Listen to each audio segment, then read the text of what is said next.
I'll never forget the weekend I spent in that cabin. It's been a few years now, but the memory feels fresh. A raw wound I can't quite close. I'd rented the place hoping for a break.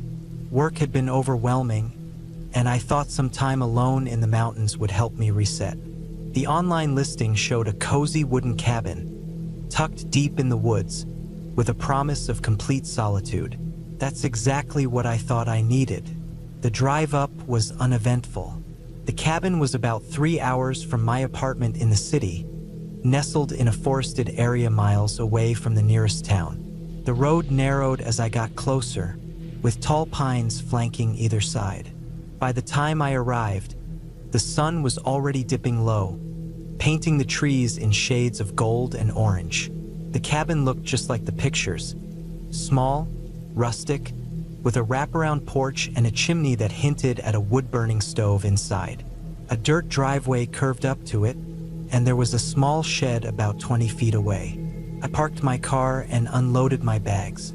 The air was crisp, carrying that faint, earthy smell of fallen leaves and damp wood. I stood for a moment, taking it in, letting the quiet wash over me. No honking cars, no city noise, just the whisper of the wind through the trees and the occasional chirp of a bird. Inside, the cabin was just as charming as I'd hoped. The furniture was simple but sturdy, with a stone fireplace dominating one wall. A small kitchen area sat to the left, and a ladder led up to a loft where the bed was.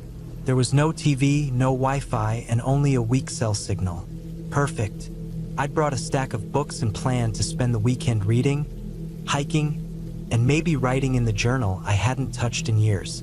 After settling in, I decided to explore the area while there was still some light. A narrow trail led from the cabin into the woods.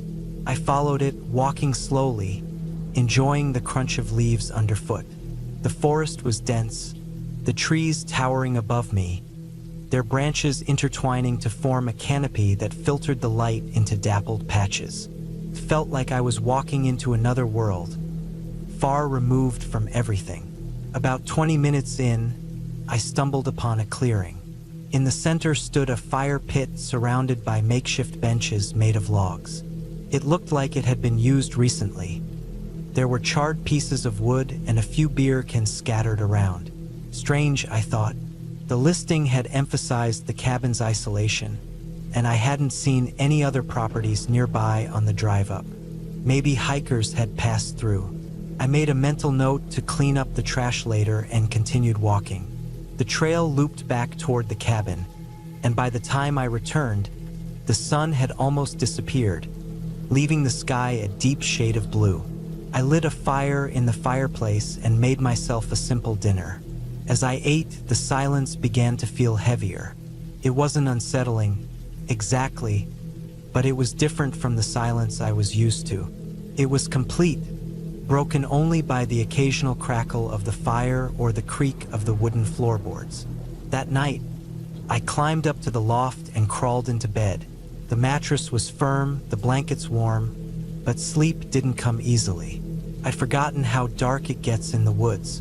Without the glow of streetlights or passing cars, the cabin was pitch black. Even with my eyes open, I couldn't see a thing. I lay there listening to the night sounds.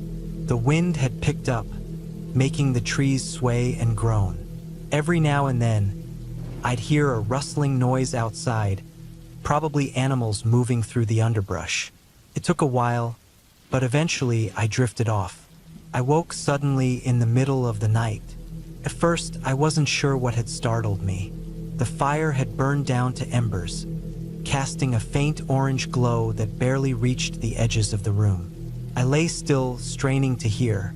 There it was again, a sound from outside. It wasn't the wind or the rustling of leaves. It was a faint, deliberate noise, like footsteps on the porch. My heart started pounding. I told myself it was probably an animal, maybe a raccoon or a stray dog.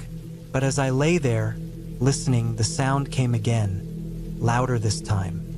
It wasn't just on the porch. It was moving around the cabin. Slow, measured steps crunching on the gravel outside. I sat up, my breath shallow. My phone was on the nightstand, but the signal was too weak to make a call.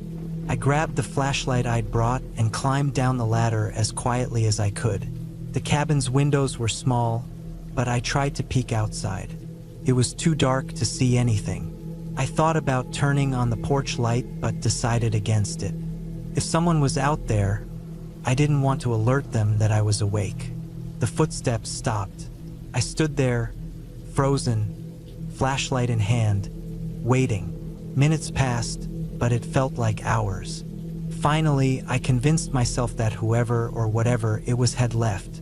I climbed back up to the loft, though sleep was out of the question. I lay there, staring into the darkness, every sound magnified by my anxiety. The next morning, I stepped outside, scanning the area. The ground was damp from the morning dew, and there were footprints in the dirt. Human footprints. They circled the cabin, leading to the porch and then back toward the woods. My stomach turned. This wasn't an animal. Someone had been out here. I considered leaving right then, but part of me felt foolish. Maybe it had been a hiker who got lost or someone from the clearing I'd found earlier. The footprints didn't necessarily mean I was in danger, I told myself. Still, the unease lingered. I decided to stay, but I kept my guard up. I spent the day inside, reading and occasionally glancing out the window. The woods, which had seemed so inviting yesterday, now felt oppressive. The trees were too close, their shadows too long. Every creak of the cabin, every rustle of leaves, set my nerves on edge. That night, I made sure the doors were locked and propped a chair under the handle for good measure. I kept the flashlight and a kitchen knife within reach as I climbed into bed. The darkness felt heavier than before, pressing in on me from all sides. I lay there listening, waiting. Around midnight, the sound came again. Footsteps, slow and deliberate, circling the cabin. My mouth went dry. This time, they didn't stop at the porch. They moved toward the shed. I heard the creak of the shed door opening, followed by a heavy thud. Then silence. I wanted to look, to see what was happening, but fear rooted me in place. I stayed in the loft, clutching the flashlight and knife, barely daring to breathe. The footsteps didn't come back. Eventually, exhaustion overcame fear, and I drifted into a fitful sleep. When dawn broke, I forced myself to go outside. The shed door was ajar. Inside, everything was as I'd left it. A few old tools, some firewood. But the unease didn't go away. I spent the rest of the day packing up my things, unable to shake the feeling that I was being watched. By the time I left, the cabin no longer felt like a retreat, felt like a trap. As I drove away, I glanced in the rearview mirror, half expecting to see someone standing on the porch. There was no one there, but the tension in my chest didn't ease until I was miles away. I never found out who or what had been outside the cabin those nights. I've thought about it countless times since, trying to piece together an explanation. Maybe it was a local, curious about the new occupant. Maybe it was someone with less innocent intentions. Either way, I've learned my lesson. Solitude isn't always what it seems.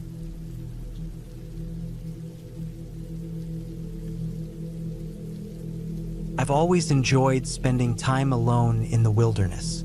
Something about the silence, the fresh air, and the feeling of being away from it all has always calmed me. That's why, when I found an online listing for a secluded cabin deep in the woods of northern Vermont, I jumped at the chance to rent it for a week. I didn't need luxury or amenities, just a place to clear my mind and reset. The cabin's description was straightforward. No running water, solar power for basic lighting, and a wood stove for heat. It was exactly what I wanted. The pictures showed a simple structure with a wraparound porch, surrounded by dense forest. The nearest town was 30 miles away, and the last 5 miles of the drive would be on a dirt road. The remoteness didn't bother me. In fact, it was part of the appeal. I packed light, just the essentials. A good sleeping bag, enough food for a week, a water filtration system, and a few books. I also brought a notebook and some pens, hoping to do some writing while I was there. I didn't bother with a phone charger since there wouldn't be any service out there. I figured it would be good to disconnect completely. The drive up was uneventful. The closer I got to the cabin, the fewer cars I saw. By the time I turned onto the dirt road, it felt like I had the whole world to myself. The road was rough, with potholes and loose gravel, but my old SUV handled it well enough. After about 20 minutes of slow driving, I saw the cabin through the trees. It was smaller than I'd imagined, but charming in a rustic way. The wood was weathered, and the roof had patches of moss growing on it. A small stack of firewood was neatly piled against one wall, and there was a hand pump for water a few yards away. The porch had a couple of wooden chairs that looked like they'd seen better days. The only sound was the wind in the trees and the occasional chirp of a bird. I parked my SUV and unloaded my gear. The cabin's key was hidden under a loose stone on the porch, just as the owner had told me. Inside, it was exactly what I'd expected. One large room with a small kitchen area, a table and 2 chairs, and a wood stove. There was a narrow bed against one wall, covered with a threadbare quilt. A ladder led up to a small loft that was empty except for a dusty mattress. Everything smelled faintly of wood smoke and dampness. I spent the first couple of hours settling in. I filled a few jugs with water from the pump and stacked some wood next to the stove. The solar-powered lights worked, though they weren't very bright. I made myself a simple dinner and ate it on the porch, watching the sun dip below the trees. By the time it was dark, I was feeling relaxed and content. The isolation was exactly what I'd been craving. The first night passed uneventfully. The bed was lumpy, and the cabin creaked in the wind, but I slept well enough. The next day, I explored the area around the cabin. There were no trails, but the forest was easy enough to navigate. I found a small stream about half a mile away and spent some time there, enjoying the sound of the water and the sight of sunlight filtering through the trees. By the third day, I'd settled into a routine. I'd wake up early, make coffee on the small propane stove, and spend the morning reading or writing. In the afternoons, I'd wander through the woods or sit by the stream. Evenings were spent by the fire, listening to the crackle of the logs and the occasional hoot of an owl. It was peaceful, almost idyllic. But on the 4th night, something changed. I was sitting on the porch, staring at the stars, when I heard a sound I couldn't immediately identify. It was faint at first, a rhythmic crunching that seemed to be coming from the woods. My first thought was that it was an animal. Deer were common in this area, and I'd seen plenty of tracks during my walks. But as the sound grew louder, I realized it wasn't the random rustling of an animal moving through the underbrush. It was deliberate, like footsteps. I froze, straining to listen. The footsteps stopped. The forest was silent again, except for the wind in the trees. I told myself it was nothing, probably just my imagination, and went back inside.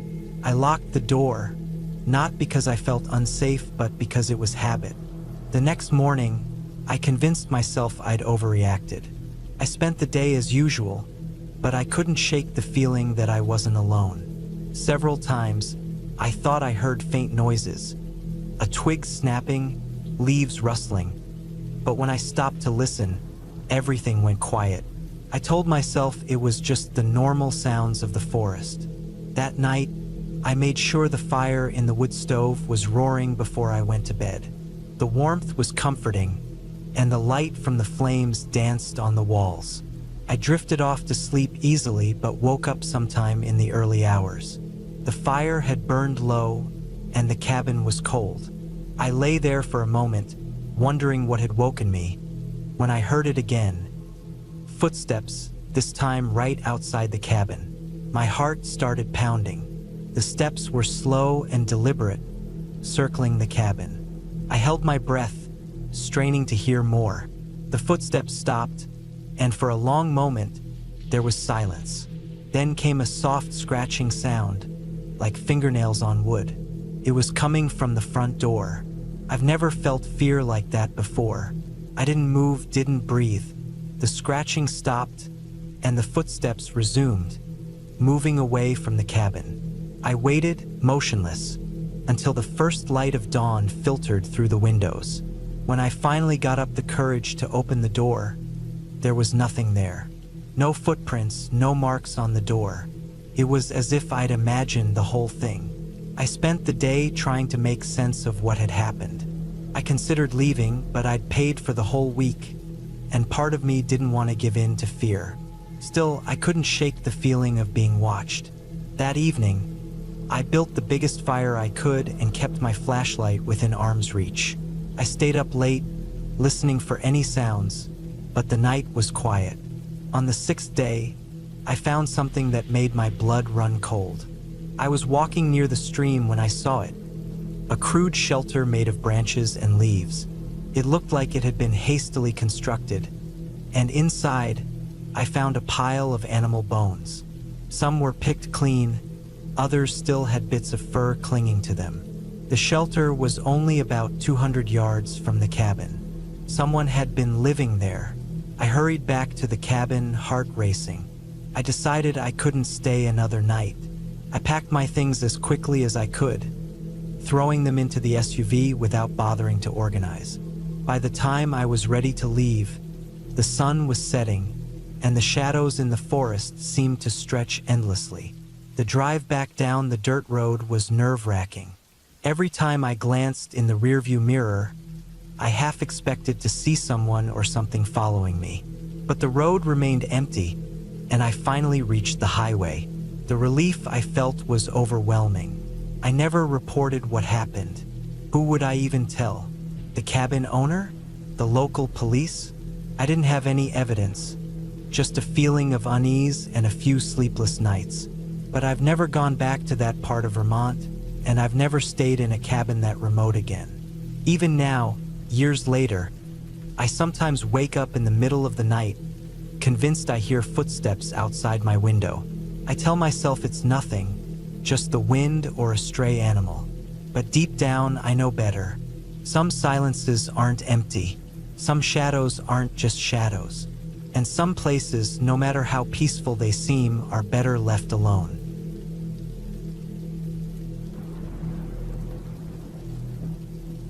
It started as a simple plan. I'd been stressed for weeks, buried under work and the noise of city life. I needed a break, a real one, away from everything. I found the cabin online, tucked deep in the mountains, miles from the nearest town. It was isolated, exactly what I wanted. The listing promised peace, quiet, and a view of the stars that I hadn't seen in years. I booked it for a week, packed my car, and set off early on a Sunday morning. The drive was long but beautiful. As I climbed higher into the mountains, the air felt fresher, crisper. The trees grew denser, towering over the narrow road that twisted and turned. By the time I reached the dirt path leading to the cabin, my cell service had disappeared. I didn't mind. I'd been looking forward to unplugging. The cabin itself was small but charming. A single room with a bed, a kitchenette, and a small bathroom. It had a wood stove for heat and a porch that faced a valley stretching out for miles. There was no Wi-Fi, no TV, and no distractions. It was perfect. I unloaded my bags, stocked the small fridge with the groceries I'd brought, and settled in. That first evening, I sat on the porch with a cup of tea, watching the sun dip below the mountains. The quiet was almost unnerving at first, but I told myself I'd get used to it. The first night was uneventful. I'd brought a book and read by the light of a battery-powered lantern before crawling into bed. The mattress was old, and the cabin creaked with the wind, but I slept well. I woke early to the sound of birds and decided to explore the area. There was a narrow trail behind the cabin that wound through the forest. I followed it for what felt like miles, breathing in the cool, pine-scented air and enjoying the solitude. By the time I returned, the sun was high and I was hungry. I made a simple lunch and ate on the porch, listening to the rustling leaves. It was everything I'd hoped for, until I noticed something odd. On the path leading to the cabin, the one I'd driven up the day before, there were footprints. They were faint, but they definitely weren't mine. I'd been wearing hiking boots, and these looked like they were made by sneakers or something similar. The prints were spaced out, as if someone had been walking slowly. I stared at them for a long time, trying to convince myself they'd been there all along and I just hadn't noticed. Still, it unsettled me. I spent the rest of the day around the cabin, trying to shake the unease. The forest was so quiet, and the isolation that had seemed so appealing now felt oppressive. As the sun set, I double-checked the locks on the door and windows. I told myself I was being paranoid. People hiked these mountains all the time. Maybe someone had passed by earlier and hadn't noticed the cabin. That night, I had trouble sleeping. Every creak of the cabin, every rustle of leaves outside seemed amplified. I told myself it was just the wind, just the forest settling. But then I heard something that wasn't the wind. It was faint but unmistakable, the crunch of footsteps on the gravel path. My heart raced as I sat up in bed, straining to hear. The steps stopped, and there was silence again. I waited, every muscle in my body tense, but nothing happened. Eventually, I convinced myself it was an animal and forced myself to lie back down. The next morning, I checked the path. The footprints were still there, and now there were more. They led up to the edge of the porch and then back down the path, disappearing into the trees. My stomach churned as I stared at them. I wasn't imagining things. Someone had been here. I considered leaving, but I told myself it was just a coincidence. Maybe a hiker had gotten lost and found their way back to the trail. I decided to stay, though I couldn't shake the feeling of being watched. I spent the day trying to keep busy. I chopped wood, read my book, and went for another hike. But the sense of unease never left me. By the time the sun set, I was exhausted but too anxious to sleep. I locked the door again, pulled the curtains shut, and kept the lantern on as I lay in bed. Hours passed, and just as I started to drift off, I heard it again, the crunch of footsteps. This time, they didn't stop. They came closer and closer until they were right outside the cabin. My chest tightened as I lay there, frozen. Then came the sound of something brushing against the wall, followed by a soft tap on the window. I didn't move. I didn't breathe. The tapping continued, slow and deliberate. I wanted to scream, to grab something to defend myself, but I couldn't. After what felt like an eternity, the tapping stopped. I heard the footsteps retreating, fading into the distance. I stayed awake the rest of the night, clutching a heavy flashlight and staring at the door. When morning finally came, I stepped outside, half expecting to find nothing. But there were more footprints circling the cabin. My stomach churned as I realized whoever it was had been there for a long time. I knew I couldn't stay. I packed my things in record time, threw them in the car, and started down the dirt path. My hands were shaking as I gripped the steering wheel, constantly checking the rearview mirror. As I reached the main road, relief washed over me. I told myself I'd been lucky, that it was probably just some weirdo passing through. But as I drove back to the city, I couldn't shake the feeling that I'd been followed. When I got home, I locked every door and window, something I'd never done before. The week I'd planned to spend unwinding had turned into something I'd never forget. I never went back to that cabin, and I never booked another one. The peace and quiet I'd been searching for wasn't worth the fear I'd felt in those mountains. Even now, years later, I still think about those footsteps and wonder who or what was out there with me.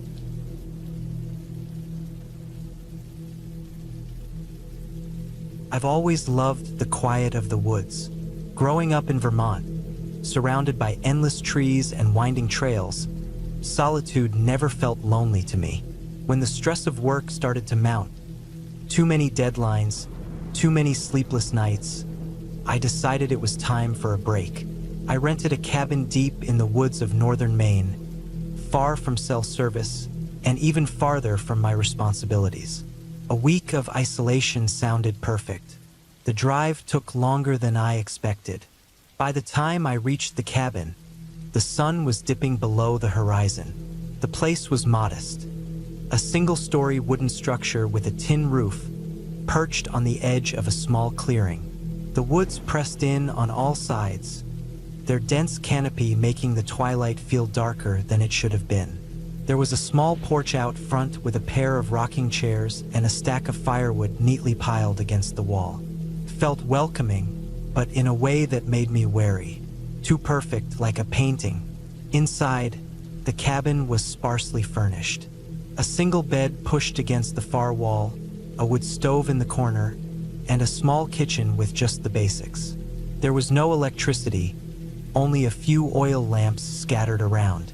A large window above the sink overlooked the forest, its glass smudged with years of grime. I dropped my bags and set about unpacking, the silence pressing down like a heavy blanket. That first night, I struggled to sleep. The quiet was so absolute it was unnerving. Every creak of the cabin, every rustle of leaves outside, made my ears strain. The bed was uncomfortable, the mattress lumpy and thin. I tossed and turned until the early hours of the morning when exhaustion finally dragged me under. I woke late the next day, sunlight streaming through the window. After a quick breakfast, I decided to explore the area. The woods were thick, the trails barely visible in some places. I wandered aimlessly, enjoying the crisp air and the sound of leaves crunching underfoot. Occasionally, I'd come across signs of wildlife. Deer tracks in the mud, the distant chatter of birds. It was peaceful, just as I'd hoped. By the time I returned to the cabin, the sun was setting again. I built a fire in the wood stove and cooked a simple dinner, the warmth and light making the small space feel cozy. For the first time since I arrived, I felt truly relaxed. I read a book by the fire until my eyes grew heavy, then climbed into bed. I woke in the middle of the night to a sound. At first, I thought it was part of a dream, but as I lay there, straining to hear, it came again. A soft, deliberate knock on the cabin door. My heart started to pound. It was too late for hikers or hunters to be wandering around, and the cabin was miles from the nearest road. I stayed in bed, hoping whoever it was would go away. The knocking stopped, and after a few tense minutes, I started to relax. Maybe it had been an animal, a raccoon or a curious deer. But then I heard it again, louder this time. Knock, knock, knock. I forced myself out of bed, my legs trembling. Grabbing the oil lamp from the bedside table, I lit it and approached the door. "Who's there?" I called out, my voice shaking. There was no answer. I waited, the silence stretching out until I thought I might scream. Finally, I unlatched the door and cracked it open. No one was there. The clearing was empty, the forest beyond it still and silent. I stepped outside, holding the lamp high, its weak glow barely penetrating the darkness. The air was cold, and my breath came in visible puffs. I scanned the area but saw nothing. Reluctantly, I went back inside and bolted the door. It took hours for me to fall asleep again, and when I did, my dreams were restless and dark. The next morning, I tried to convince myself it had been my imagination. Maybe a branch had fallen against the door, or an animal had brushed past it. I spent the day exploring again, this time venturing farther from the cabin. I found an old, overgrown trail that led to a small stream, its water clear and icy. I followed it for a while, enjoying the sound of running water before turning back. When I returned to the cabin, I noticed something odd. The rocking chair on the porch, which had been empty when I left, was now facing the door. It wasn't rocking, but the sight of it made my skin crawl. I tried to brush it off, telling myself the wind must have moved it, even though there hadn't been any breeze that morning. That night, I locked the door and placed a chair under the handle for good measure. I kept the oil lamp burning low, its flickering light casting shadows on the walls. I was determined to sleep, but my nerves were on edge. Every sound seemed amplified in the stillness. Around midnight, I heard it again. Knock, knock, knock. This time I didn't move. I stayed in bed, clutching the blankets to my chest, my heart hammering. The knocking continued, steady and deliberate, for what felt like an eternity. Then it stopped. I lay there listening, every muscle in my body tense. Minutes passed, then hours. Finally, the first light of dawn crept through the window, and I allowed myself to breathe again. I spent the day repairing the cabin's front door, reinforcing it with spare planks of wood I found in the shed out back. I also searched the area around the clearing for any signs of trespassers. There were no footprints, no broken branches, nothing to suggest anyone had been there. Still, I couldn't shake the feeling of being watched. The rest of the week passed in a blur of tension and sleepless nights. The knocking continued, always at the same time, always the same pattern. I stopped leaving the cabin, too afraid of what I might find when I returned. The once cozy space now felt suffocating, the walls closing in on me. On my last night, I decided to stay awake until dawn.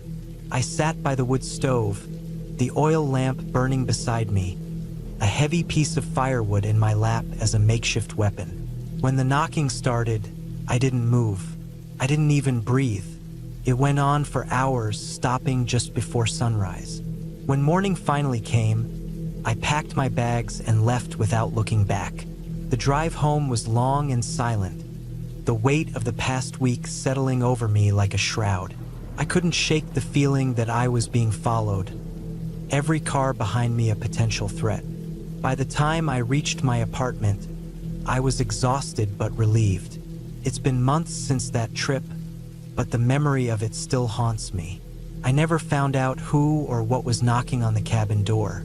I've told myself it doesn't matter, that it's better not to know. But sometimes, late at night, I'll hear a soft knock at my own door, and my blood runs cold. I've never answered. I don't think I ever will.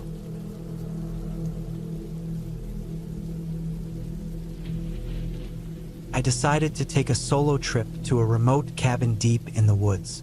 It had been years since I'd done anything for myself, and after months of stress at work, I needed a break. The idea of being surrounded by nothing but nature, with no phone calls or emails to interrupt, felt like the perfect escape. The cabin I rented was in a dense forest about 3 hours from the nearest town.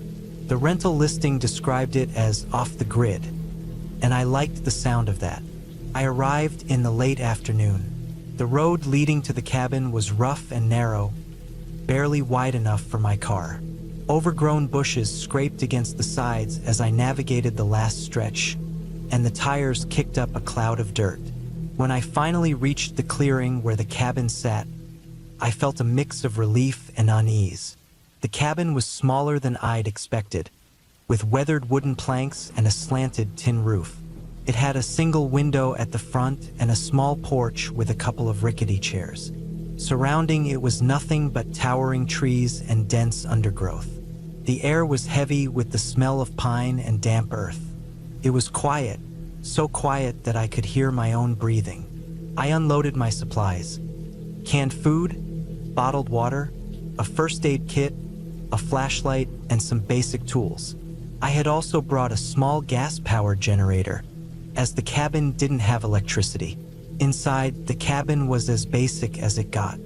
A small wood-burning stove sat in one corner, with a stack of firewood next to it. There was a cot with a thin mattress, a table with a single chair, and a few shelves holding dusty pots and pans. A large window at the back faced the forest, letting in the fading light of the day. After unpacking, I started a fire in the stove and heated up a can of soup. I ate while sitting on the porch, listening to the sounds of the forest. There wasn't much to hear, just the occasional rustle of leaves or the distant call of a bird. As the sun dipped below the horizon, the forest grew darker and more intimidating. I told myself it was just my imagination, but the dense trees seemed to close in, their shadows stretching across the clearing. I went back inside, locked the door, and settled in for the night. The cabin's single oil lamp cast flickering shadows on the walls. I read a book for a while, then climbed into the cot.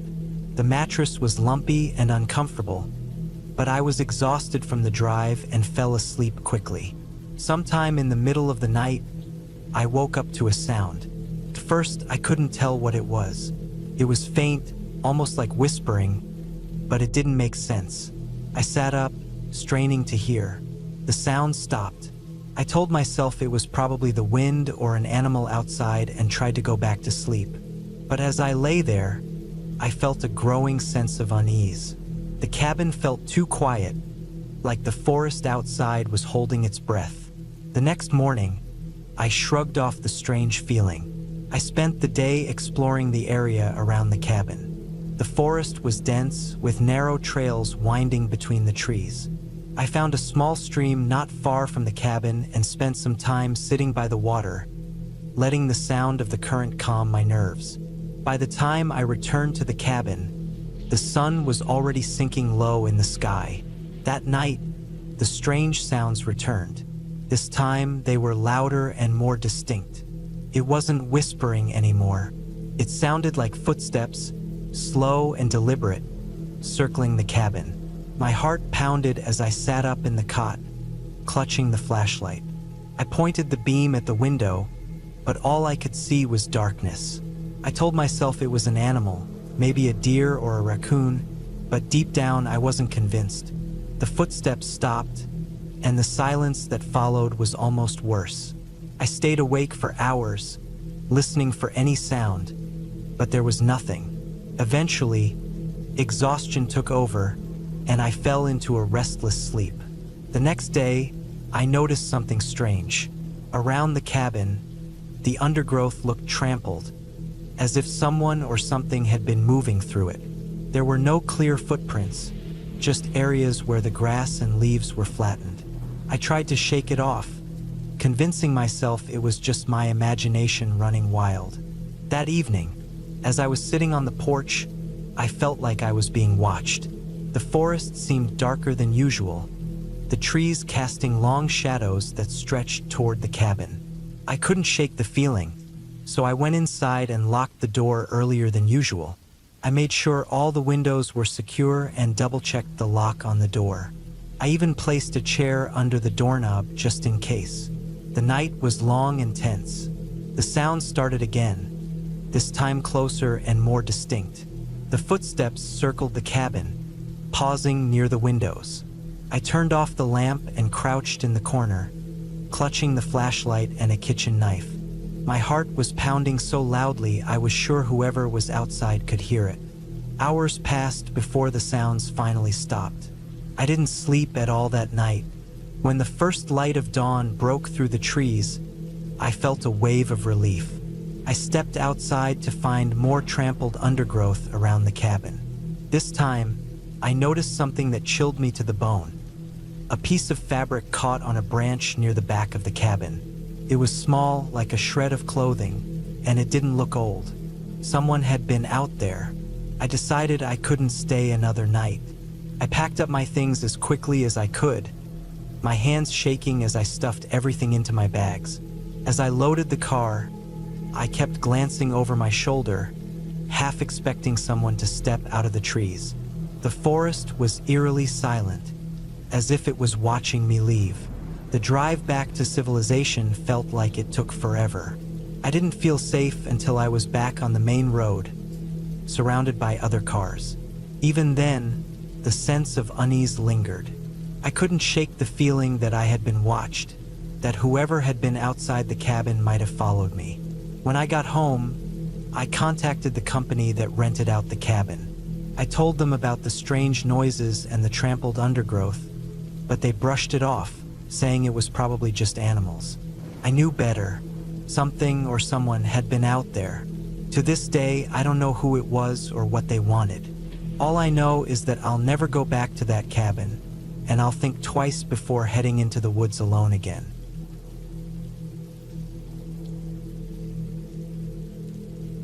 It started as a way to escape the grind. I'd been working too many hours, glued to a desk, staring at a screen for days that blurred together. My body ached, my mind felt sluggish, and I was desperate for a break. When a coworker suggested renting a remote cabin for a weekend, I jumped on the idea. I found a small place online, tucked deep into the woods, miles away from the nearest town. The photos looked perfect, simple but cozy, surrounded by trees so dense they seemed to swallow the world. The drive out there was peaceful. Once I left the highway, the roads became narrower, winding through endless forests. By the time I reached the turnoff for the cabin, I hadn't seen another car for over an hour. The gravel road leading to the property was rough, with potholes and overgrown bushes scraping against the sides of my car. It was a slow, bumpy ride, but when I finally pulled up to the cabin, I felt a sense of relief. It looked just like the pictures. A small wooden structure with a porch, a fire pit out front, and a stack of firewood neatly piled against the side. The forest stretched endlessly in every direction, and the only sound was the rustling of leaves in the wind. I unpacked quickly, eager to settle in. The cabin was as simple inside as it was outside. A single room with a bed, a kitchenette, and a small table. There was a wood-burning stove for heat and a lantern for light since there was no electricity. The owner had left a note on the table with basic instructions: how to start the stove, where to find extra blankets, and a reminder to keep the doors and windows shut to keep out wildlife. After setting my things down, I decided to explore the area. There was a narrow trail leading from the cabin into the woods, and I followed it for a while, breathing in the fresh air and feeling my tension start to melt away. The trail wound through dense trees, with only occasional glimpses of the sky above. I walked for what felt like an hour before the path ended at a small clearing with a stream running through it. I sat on a rock by the water, watching the sunlight dance on the rippling surface. It was the kind of peace I'd been craving. As the sun started to dip lower in the sky, I made my way back to the cabin. The forest felt different on the return trip. Darker, quieter. The shadows seemed longer, and the wind had died down, leaving an eerie stillness. By the time I reached the cabin, the sun had set, and the woods were bathed in twilight. I lit the lantern and started a fire in the stove, the warm glow filling the small space. That first night, I slept deeply. The bed was more comfortable than I expected, and the sounds of the forest, the occasional hoot of an owl, the rustle of leaves, lulled me to sleep. When I woke the next morning, I felt more rested than I had in weeks. I spent the day reading, writing in a journal, and taking another walk along the trail. It was everything I'd hoped for, but on the second night, something changed. I just settled into bed, the fire in the stove crackling softly, when I heard a noise outside. It was faint at first, just a rustling sound, like something moving through the underbrush. I told myself it was just an animal, maybe a raccoon or a deer, but the sound grew louder, closer. Then came a thud, as if something heavy had fallen or been dropped onto the porch. I froze, my heart pounding. The cabin had no curtains, and the lantern had been turned off, leaving the interior in near darkness. I lay there, straining to hear, my ears picking up every creak of the wood, every whisper of the wind. Another thud, this time louder. It sounded deliberate. I told myself it could be a branch falling, but deep down, I didn't believe it. Gathering my courage, I slipped out of bed and grabbed the flashlight I'd left on the table. I shone the beam toward the window, but the glass reflected the light back at me, making it impossible to see outside. My pulse raced as I crept to the door and pressed my ear against it. The sound had stopped. I waited, holding my breath, but there was only silence. After a few minutes, I convinced myself it was nothing and crawled back into bed, though it took a long time for sleep to find me. The next morning, I stepped onto the porch and saw something that made my stomach churn. In the dirt, just a few feet from the steps, were footprints. They were faint but unmistakable, the shape of a boot pressed into the soft ground. They weren't mine. I hadn't been out that night, and they were too large to be from earlier. My first thought was that someone had been snooping around, but the cabin was so remote that it didn't make sense. Who would come all the way out here? I spent the day trying to shake the unease. I stuck close to the cabin, only venturing out to gather some wood for the stove. The forest felt less welcoming now, the towering trees seeming to close in around me. Every snap of a twig or rustle of leaves made me jump. I kept looking over my shoulder, half expecting to see someone standing there, watching me. But there was no one. That night, the sounds returned. This time, they started earlier, just after I turned off the lantern. At first, it was the same rustling and thudding, but then came something new. A faint tapping, like fingers drumming on the wood of the porch. It was rhythmic, deliberate. I stayed in bed, clutching the flashlight, my body tense. The tapping continued for what felt like hours before it stopped abruptly. The next morning, I found more footprints, this time closer to the cabin. They circled the building, disappearing into the woods. I knew I should leave, but my pride wouldn't let me.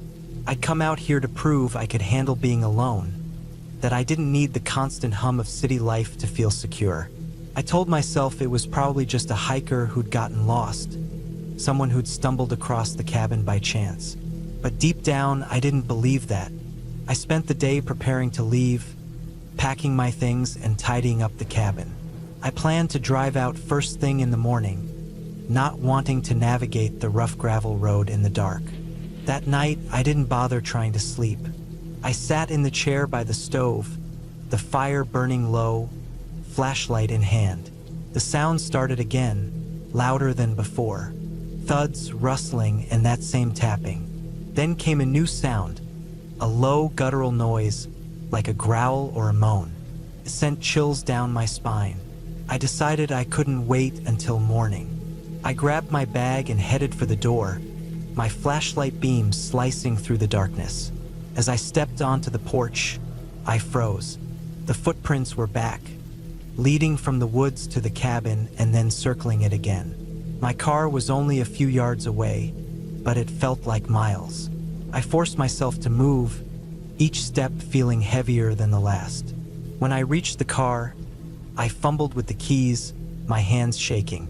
As I started the engine, the headlights illuminated the edge of the forest.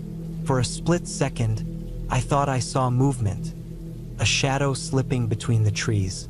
I didn't wait to find out. I drove as fast as the rough road would allow, the car bouncing and jolting over the potholes. When I finally reached the highway, I felt a wave of relief, though I didn't slow down until I was miles away. I never figured out who or what had been outside the cabin those nights. When I returned the key to the owner, I didn't mention the footprints or the sounds. I didn't want to explain why I'd left a day early. To this day, I can't say for sure what happened out there. Maybe it was just an animal or a drifter passing through. But sometimes, late at night, I'll hear a sound outside my window, a faint tapping, and my mind will go back to that cabin in the woods, and I'll wonder if I'll ever truly feel safe again.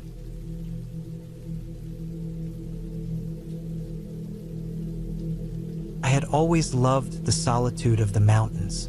Growing up in a crowded city, the idea of being surrounded by nothing but trees and silence was a dream come true.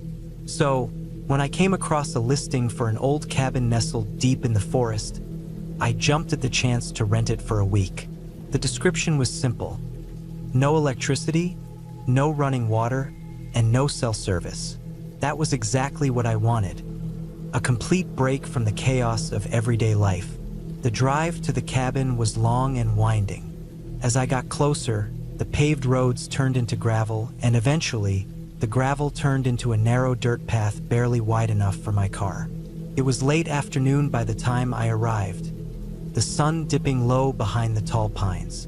The cabin was small but sturdy, with weathered wooden walls and a steeply slanted roof. There was a fire pit out front, a stack of chopped wood by the side, and a creek running just a few yards away. It was perfect. After unloading my supplies, I took a moment to soak it all in.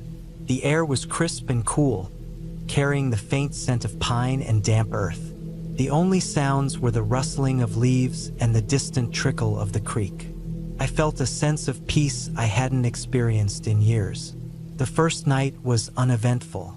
I lit a fire in the small wood stove, cooked a simple meal, and read by the light of a kerosene lamp. The darkness outside was absolute, the kind of blackness you never experience in the city. I went to bed early, the silence so complete that it almost felt oppressive. But I told myself this was what I wanted. No distractions, no noise, just me and the wilderness. The next day, I decided to explore the area. I followed the creek for a while, letting it guide me deeper into the forest. The trees grew denser the further I went, their branches forming a canopy that blocked out most of the sunlight. I came across a few animal tracks and even spotted a deer in the distance. It was peaceful, though I couldn't shake the feeling that I was being watched. I chalked it up to my imagination and headed back to the cabin. That night, as I was preparing dinner, I heard something outside.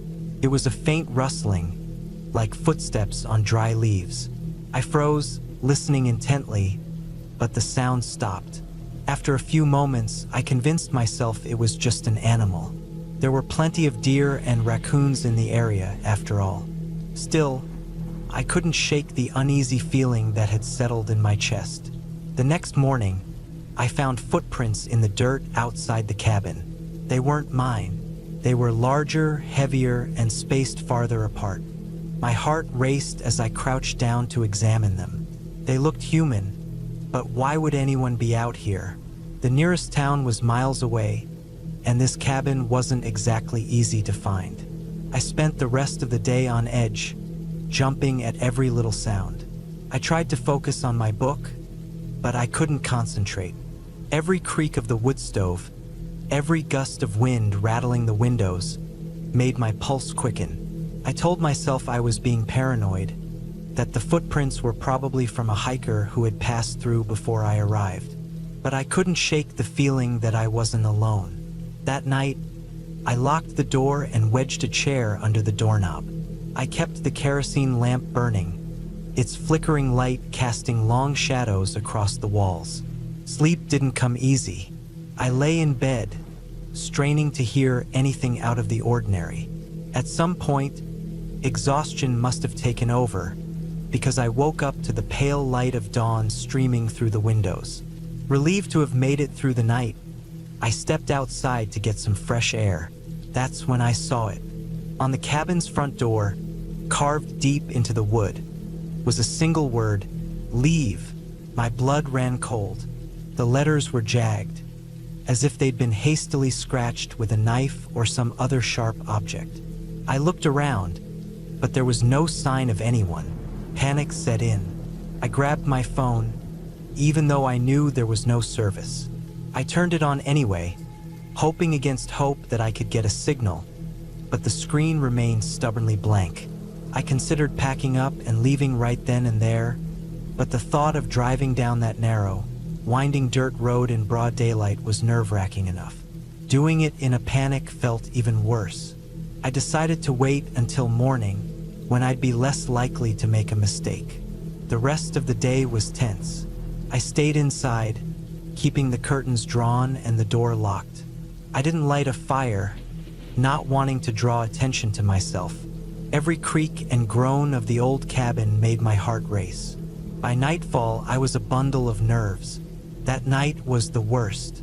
I barely slept, jolting awake at every little sound. At one point, I heard footsteps outside, slow and deliberate. They stopped right outside the door. I held my breath, clutching the small hatchet I'd found in the cabin. Minutes passed, but it felt like hours. Eventually, the footsteps moved away, fading into the distance. I didn't dare move until the first light of dawn. When morning came, I wasted no time. I packed up my things, threw them into the car, and started down the dirt road. My hands were trembling as I gripped the steering wheel, my eyes darting to the rearview mirror every few seconds. The sense of relief I felt when I finally reached the main road was overwhelming. I never found out who or what was out there. Maybe it was a prank, or maybe someone was genuinely trying to scare me off. Either way, I knew one thing for certain: I wouldn't be coming back.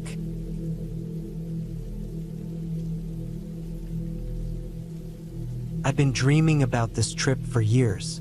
A remote cabin in the middle of nowhere, nestled deep in the mountains. No cell service, no internet, just me and the wilderness. It sounded like heaven, an escape from the grind of daily life, a chance to reset. I found the cabin on a website that specialized in off-grid retreats. The photos showed a rustic but well-maintained structure surrounded by dense forest.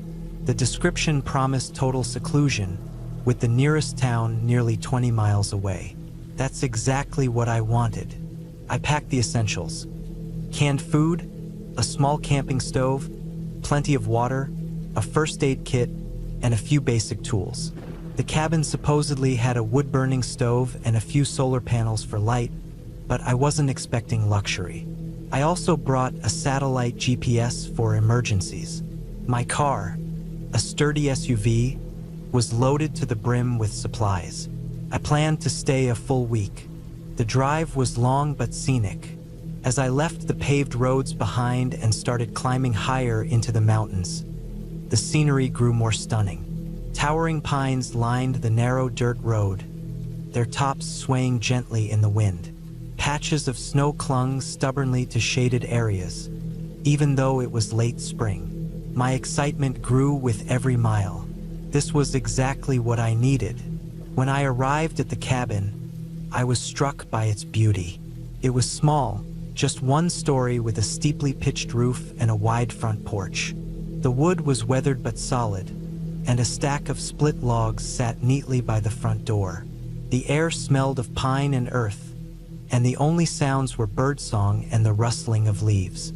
I stepped out of the car, stretched, and took it all in. For the first time in months, I felt a deep sense of peace. The first day passed uneventfully. I unpacked my things, checked the cabin for any issues, and explored the immediate area. A narrow trail led from the back of the cabin into the woods, and I followed it for a while, marveling at the quiet. By the time I returned, the sun was setting, casting a golden glow over the trees. I lit a fire in the wood stove, cooked a simple meal, and settled into the single armchair with a book. Sleep came easily that night. The second day, I ventured farther from the cabin. I hiked for hours, following the trail until it petered out into thick underbrush. The solitude was exhilarating. I saw no signs of other people, just animal tracks and the occasional bird or squirrel. By mid-afternoon, I was tired and headed back, eager for a hot meal and some rest.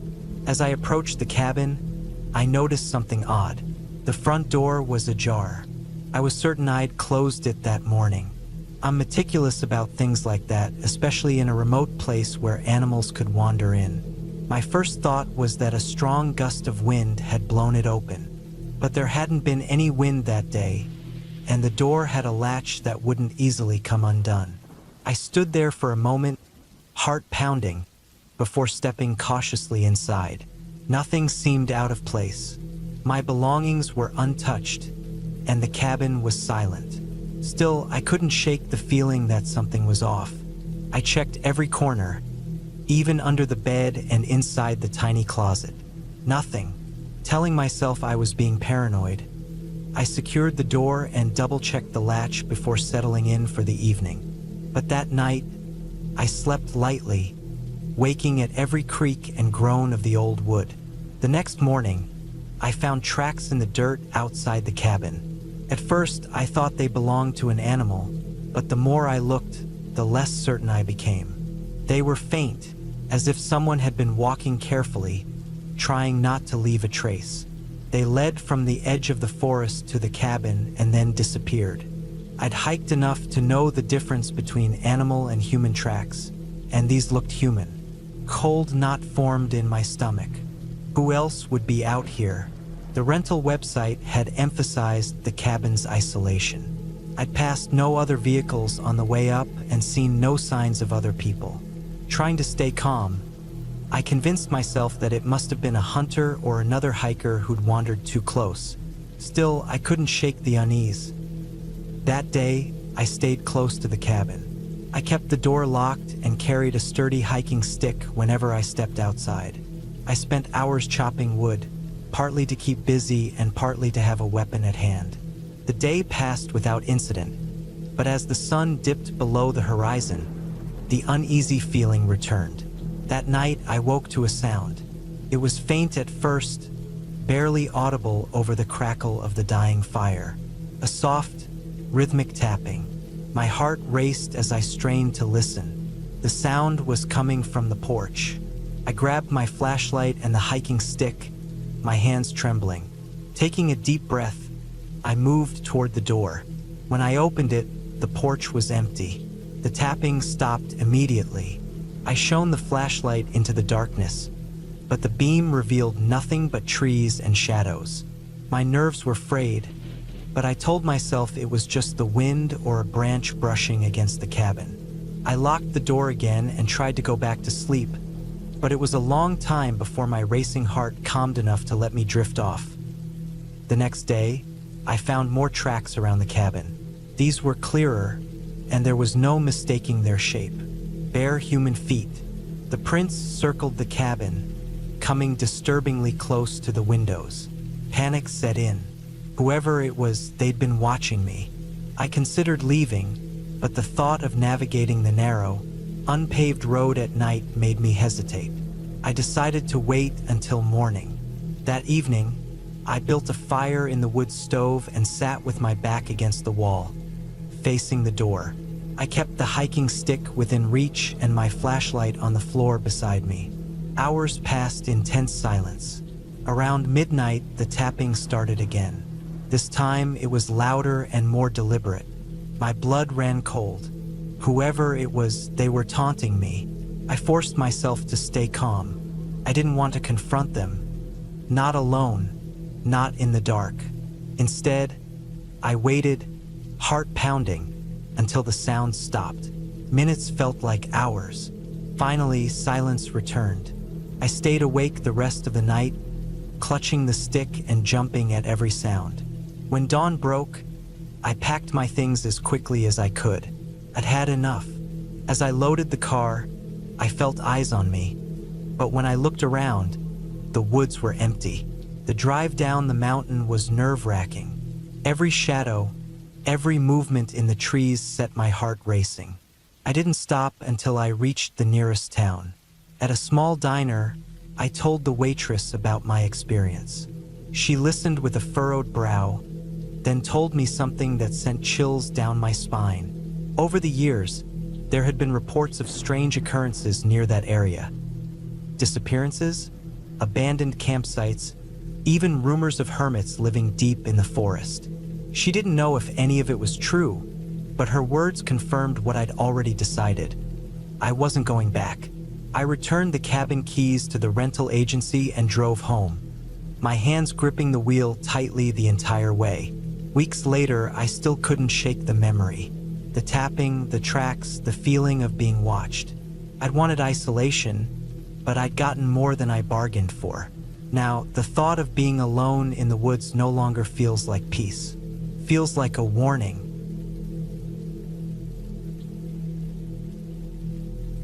I've always loved being out in nature, away from the hustle and bustle of everyday life. That's why I decided to take a solo trip to a small cabin tucked deep in the woods.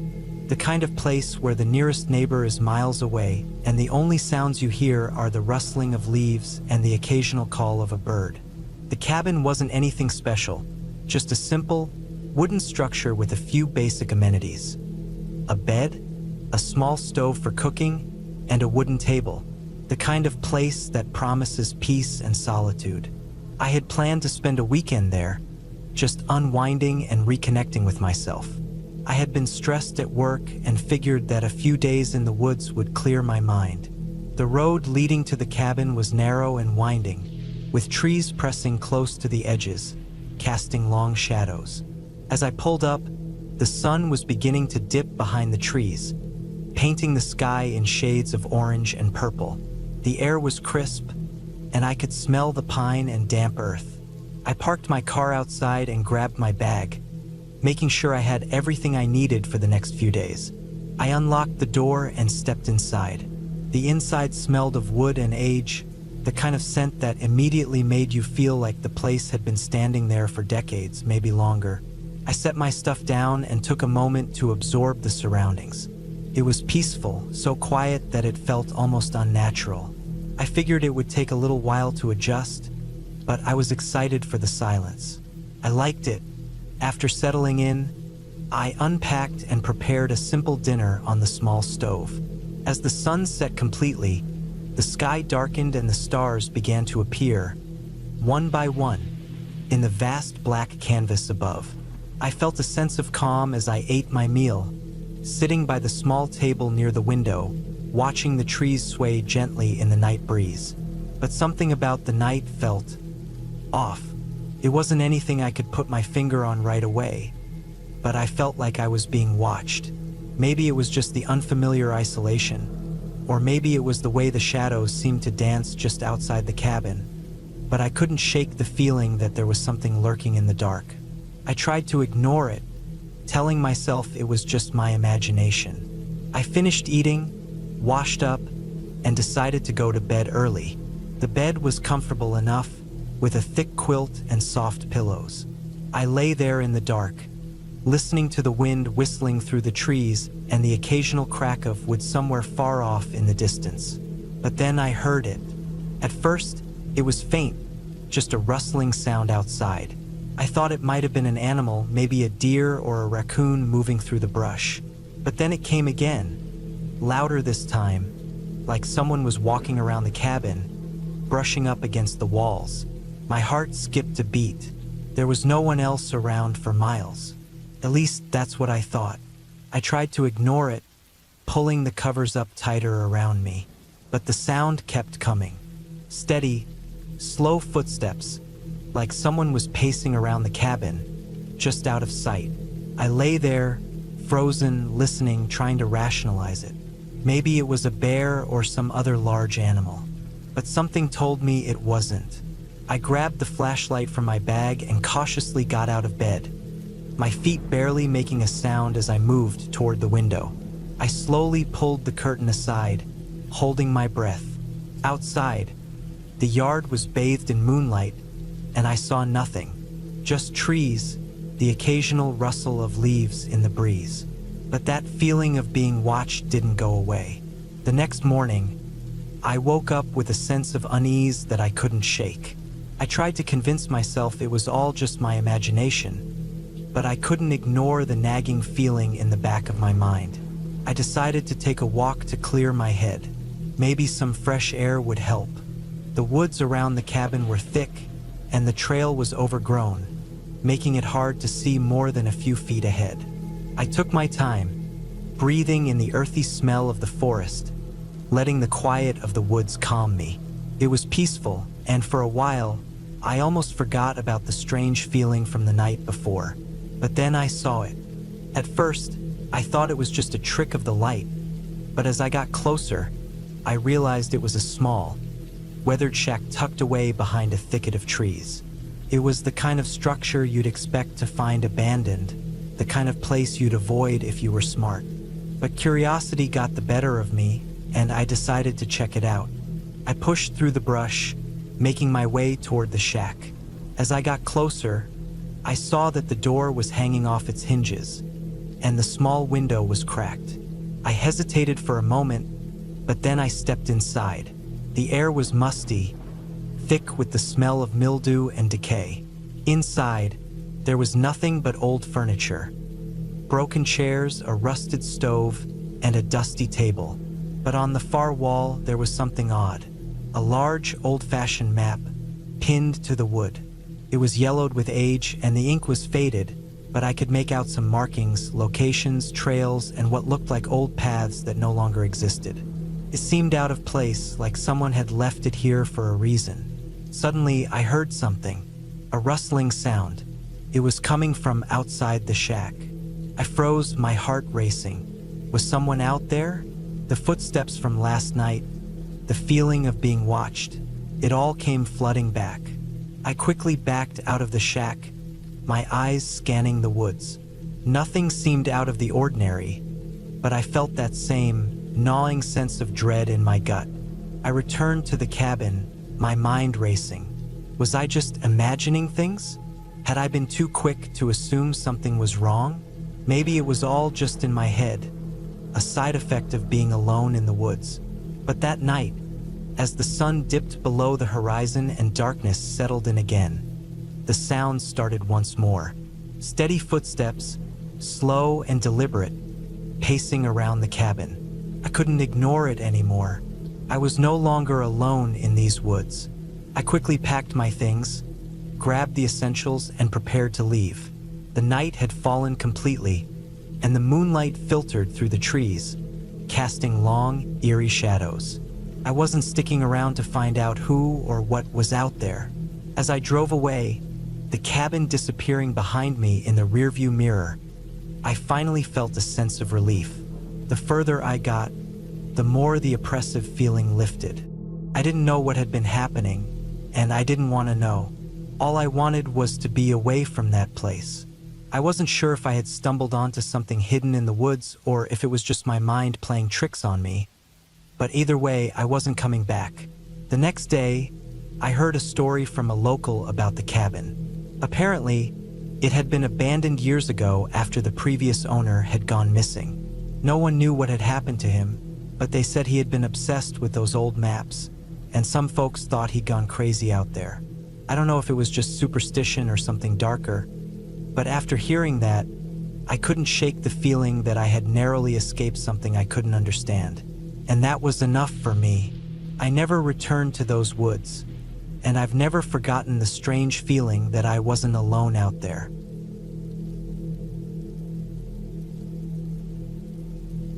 It all started when I decided to take some time off from the usual chaos of city life. A little solitude, a cabin tucked deep in the woods seemed like the perfect retreat. I'd found the place online, hidden away in some remote forest miles from civilization. It looked like the kind of place you could truly disconnect, with no Wi-Fi, no cell service, just nature. I arrived late afternoon, the sun hanging low in the sky. The road leading up to the cabin was barely more than a dirt path, winding through thick trees and dense brush. The air was crisp and fresh, carrying the smell of pine and damp earth. It was peaceful, almost too peaceful. The cabin itself was old but well kept, sitting on the edge of a small clearing.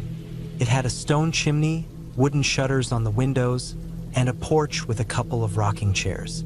The kind of place you'd see in movies about quiet getaways. As I stepped inside, I was hit with the smell of aged wood and mustiness, but it was a comforting kind of musty. The floors creaked as I walked through the small, rustic interior, a single light hanging from the low ceiling. There was a small kitchen with an old stove, a living room with a worn-out couch, and a tiny bathroom with a clawfoot tub. Everything about it screamed simplicity and tranquility. It was exactly what I needed. I spent the first few hours settling in, unpacking my things, and starting a fire in the stone fireplace.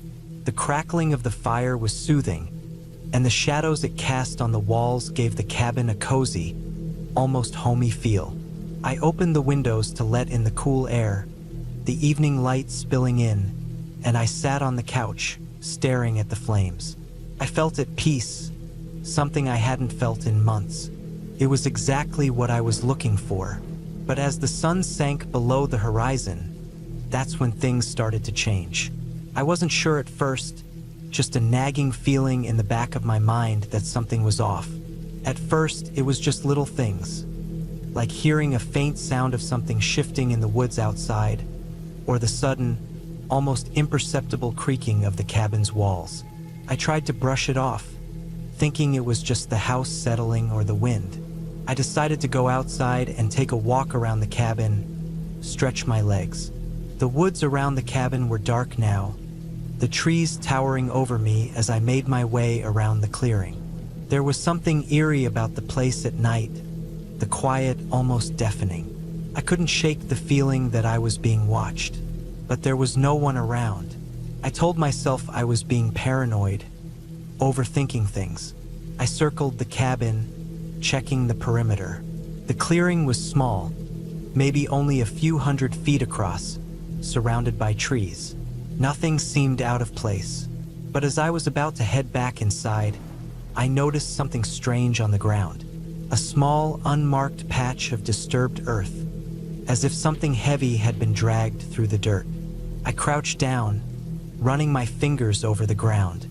It wasn't recent, there were no fresh tracks, but the earth had definitely been moved.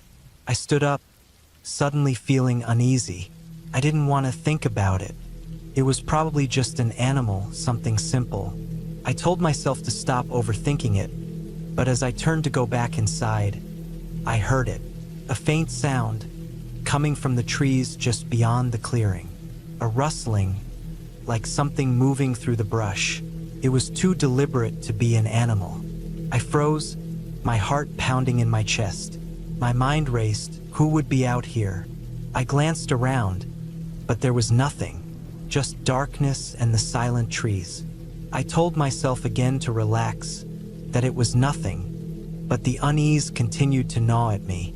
That night, I lay in bed, wide awake. The cabin was quiet, too quiet. The fire had long since burned out, and I could hear nothing but the sound of my own breathing. But every so often, I swore I could hear something moving outside, soft footsteps crunching over the fallen leaves. I tried to ignore it, pulling the blanket tighter around me, but the noise was persistent. I couldn't get comfortable. Around midnight, I finally gave in. I grabbed a flashlight and went outside again, determined to find the source of the noise. The night air was colder now, biting at my skin, and the wind had picked up, rustling the leaves and making the trees sway. I scanned the woods with the beam of the flashlight, my hand trembling slightly. I called out once, but the only answer was the sound of the wind. Then I saw something. Just for a second, in the distance, a figure, a shape moving through the trees. It wasn't big, but it was too distinct to be an animal. It was human, person, but I couldn't make out any details. My heart leaped into my throat. Who would be out here this late? I backed away slowly, not wanting to take my eyes off the spot where I'd seen the figure. I stayed frozen for a long time, but there was no sign of movement. Maybe it was just my imagination. Maybe the shadows were playing tricks on me. Still, I didn't feel safe. I went back inside, locked the door, and made sure every window was shut tight. I kept the flashlight with me, shining it through the cabin at random intervals, expecting to see something outside every time I turned it toward the window.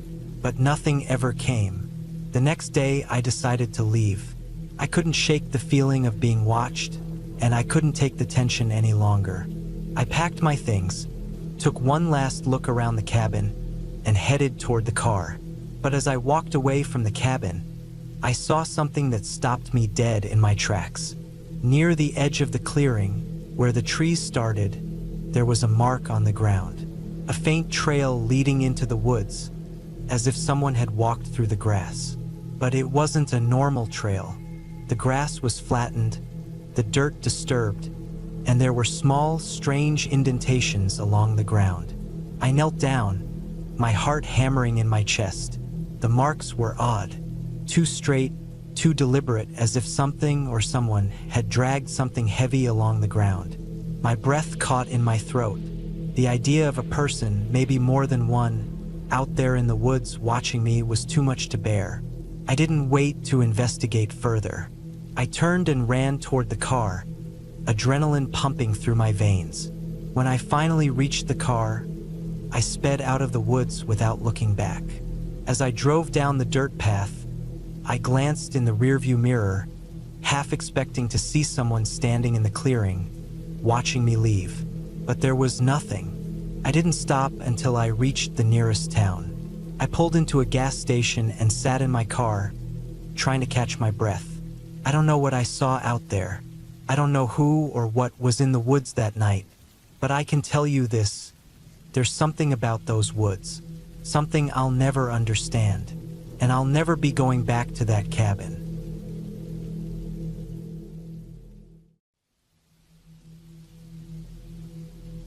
I remember that weekend like it was yesterday.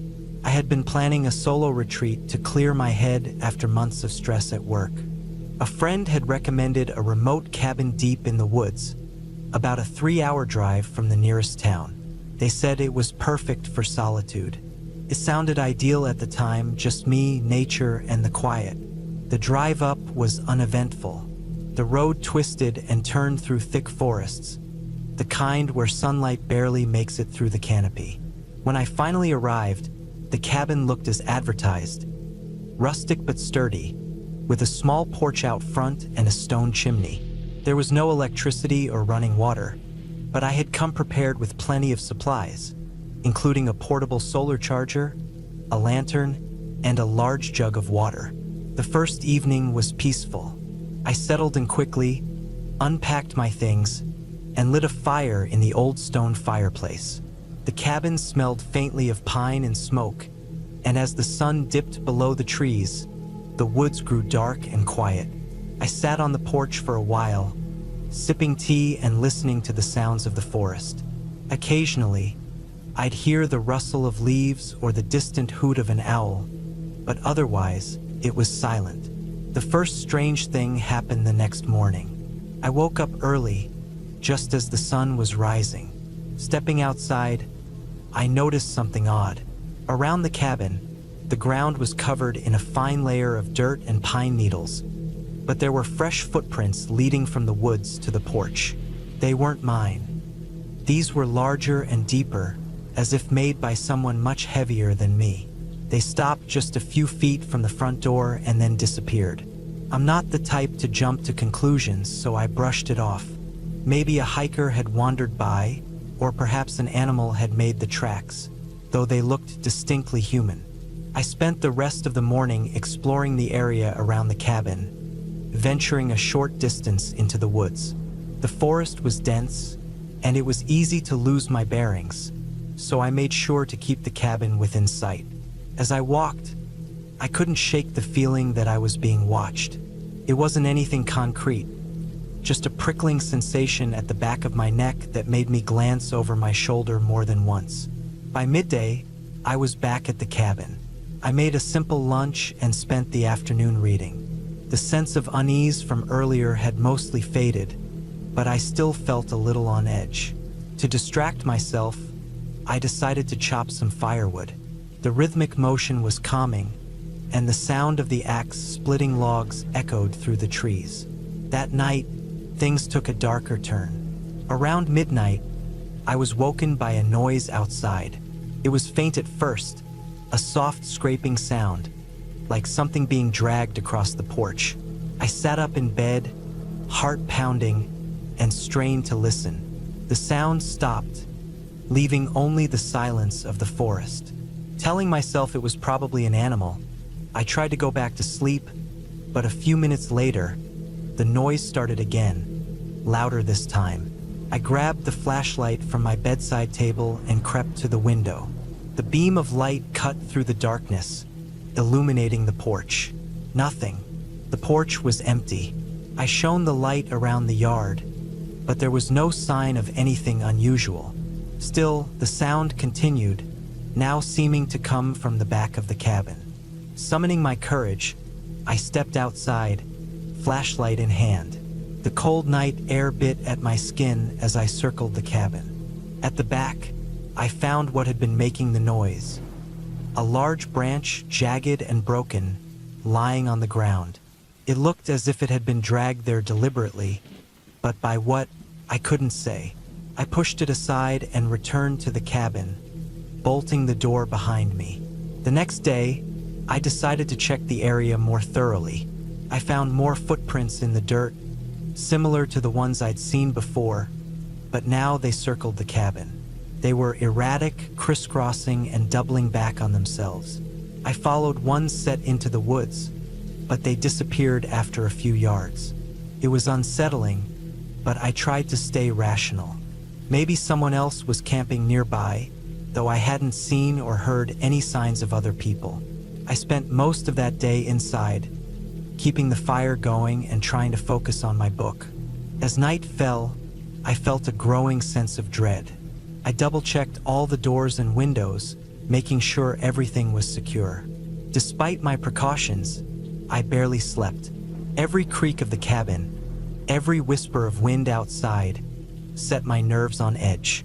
The final night was the worst. I had just started to drift off when a loud banging jolted me awake. It was coming from the front door, heavy and insistent, as if someone were trying to break it down. My heart raced as I grabbed the flashlight and a knife from the kitchen. The banging stopped abruptly, and silence fell again. I waited, listening intently. Then I heard it. The sound of breathing, low and guttural, just outside the door. I froze, gripping the knife tightly. The breathing continued for what felt like an eternity before fading away. I stayed up the rest of the night, sitting by the fire with the knife in my lap, jumping at every sound. When dawn finally broke, I packed my things as quickly as I could. As I loaded the car, I found one last chilling detail. On the porch, etched into the wood with what looked like a knife, was a single word: leave. I didn't need any more convincing. I drove away from that cabin and never looked back. To this day, I don't know who or what was out there, but I've never felt the same about being alone in the woods. Some places are better left undisturbed.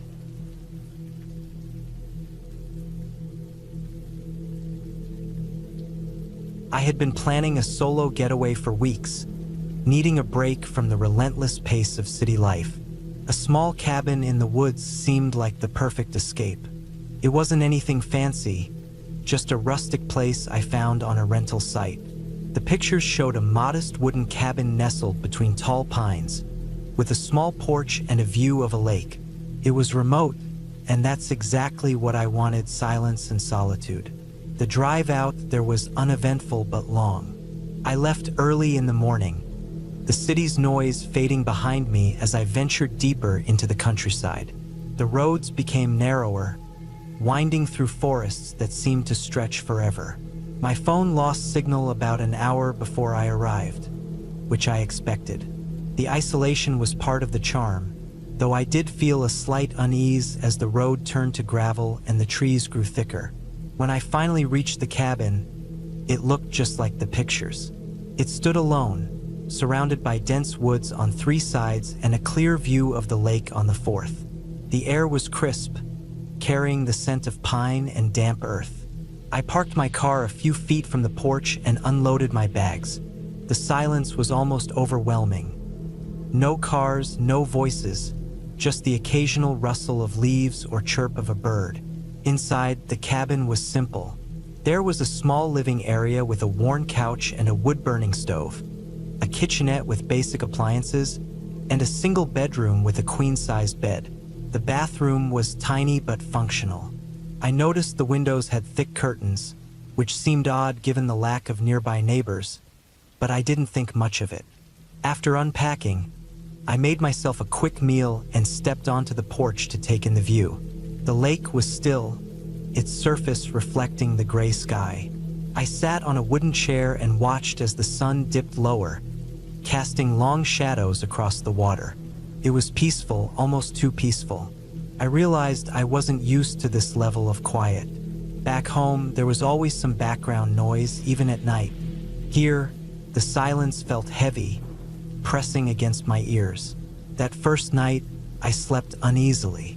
The bed was comfortable enough, but every creak of the cabin, every groan of the wooden beams, seemed amplified in the stillness. At one point, I thought I heard footsteps outside, but when I peered through the curtains, there was nothing but darkness. I told myself it was just animals. After all, this was their territory. The next morning, I decided to explore the area. There was a narrow trail that wound through the woods, and I followed it for a couple of miles. The trees were tall and close together, their branches forming a canopy that blocked out much of the sunlight. I came across a few animal tracks, but no signs of other people. The solitude was starting to feel less like a blessing and more like a weight. When I returned to the cabin, I noticed something odd. The front door was slightly ajar. I was certain I had closed it before leaving. My stomach tightened as I stepped inside, scanning the room. Nothing seemed out of place. My bags were untouched, and the cabin was just as I had left it. Still, I couldn't shake the feeling that something was off. I spent the afternoon trying to relax, reading a book and sitting by the lake. But my mind kept wandering back to the door. Had I really left it open, or was someone else out here? I told myself I was being paranoid. This was a secluded spot, miles from the nearest town. Who would come all the way out here? That night, I locked the door and checked it twice before going to bed. I even propped a chair against it just in case. Sleep came in fits and starts. Around midnight, I woke to a sound. It wasn't a creak or a groan this time. It was a deliberate noise, like something tapping against the window. My heart raced as I lay there, listening. Top, top, top. It was slow and steady, coming from the living room. I forced myself to get up, every nerve in my body screaming to stay put. Grabbing a flashlight, I crept into the living room. The tapping stopped as soon as I entered. I shone the light on the window, but there was nothing there, just the reflection of the room. My hands were shaking as I checked the lock. It was secure. Trying to calm myself, I told myself it was probably a branch or a bird. Still, I couldn't bring myself to go back to sleep. I sat on the couch, flashlight in hand, and waited for morning. The next day, I decided to cut my trip short. The peace and quiet I had craved were gone, replaced by a constant sense of unease. But when I tried to start my car, it wouldn't turn over. The battery was dead. I popped the hood, hoping it was something simple, but I didn't have the tools or knowledge to fix it. I was stranded. I spent the day trying to distract myself, but every little noise set me on edge. By late afternoon, I decided to hike back to the main road. It was a few miles, but I figured I could flag down a passing car or find a house with a phone. I packed a bag with some water and a flashlight and set off. The woods felt different this time. The air was heavier, the shadows darker. I couldn't shake the feeling that I was being watched. Every so often, I'd stop and look over my shoulder, but there was never anything there. The trail seemed longer than I remembered, and the trees began to look the same, making it hard to tell if I was going the right way. As the sun set, I realized I wasn't going to make it to the road before dark. I cursed myself for leaving so late. My flashlight's beam cut through the growing darkness, but it felt like a tiny island of light in an ocean of black. The sounds of the forest grew louder, twigs snapping, leaves rustling. My imagination ran wild, conjuring images of animals or worse, someone following me. Then I saw it, a figure, just at the edge of the flashlight's range. It was standing still, partially obscured by the trees. My heart leapt into my throat as I froze, the light trembling in my hand. I called out, but there was no response. The figure didn't move. Summoning every ounce of courage, I took a step forward, shining the light directly at it. It was a tree, just a tree, its gnarled branches forming a vaguely human shape. I let out a shaky laugh, feeling a mix of relief and embarrassment. But the feeling of being watched didn't go away. I quickened my pace, practically jogging down the trail. When I finally saw the cabin's lights through the trees, I almost cried with relief. I stumbled inside, locking the door behind me and collapsing onto the couch. My mind raced, trying to make sense of the day. I told myself I'd hike out first thing in the morning, when it was light. I'd figure out the car later. But that night was the worst. Around 2 a.m., I woke to the sound of footsteps on the porch. They were slow and deliberate, moving from one side of the cabin to the other. My mouth went dry as I lay there, listening. Whoever it was stopped at the front door. Then a soft knock. I didn't move. My breathing was shallow, my heart pounding so loudly I was sure they could hear it. The knock came again, louder this time. Then silence. Minutes passed, though it felt like hours. Finally, I heard the footsteps retreat, fading into the night. I didn't sleep after that. When dawn broke, I grabbed my bag and left the cabin without looking back. The trail to the main road felt endless, but I kept going, driven by pure adrenaline. When I finally reached the road, I flagged down a passing truck. The driver, an older man, gave me a ride to the nearest town. I didn't tell him everything, just that my car had broken down and I needed help. Later, when I returned with a mechanic, the cabin felt different. The door was open, and inside, the chair I had propped against it was knocked over. Nothing else seemed disturbed, but the sight chilled me to the bone. The mechanic fixed my car, and I left without a word. I never found out who or what had been outside that night. Maybe it was a drifter, maybe a prankster, or maybe just my imagination running wild. But one thing is certain. I won't be going back to that cabin or any cabin anytime soon.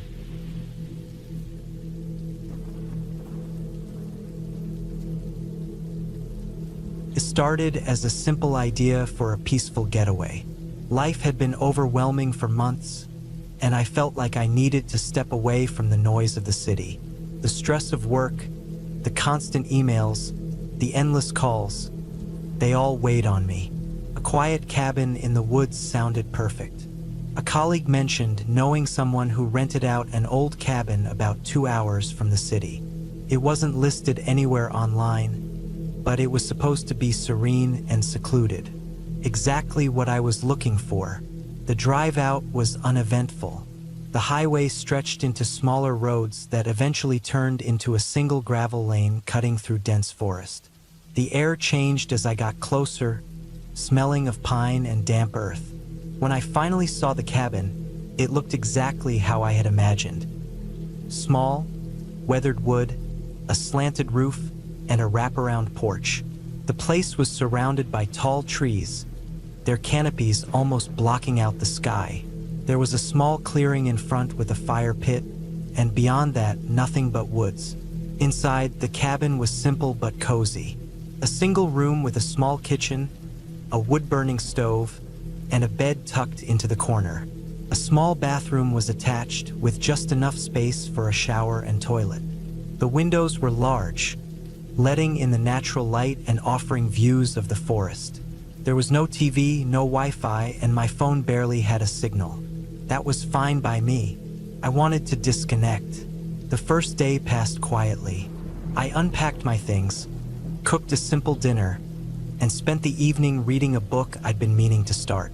The only sounds were the occasional rustle of leaves and the distant calls of birds.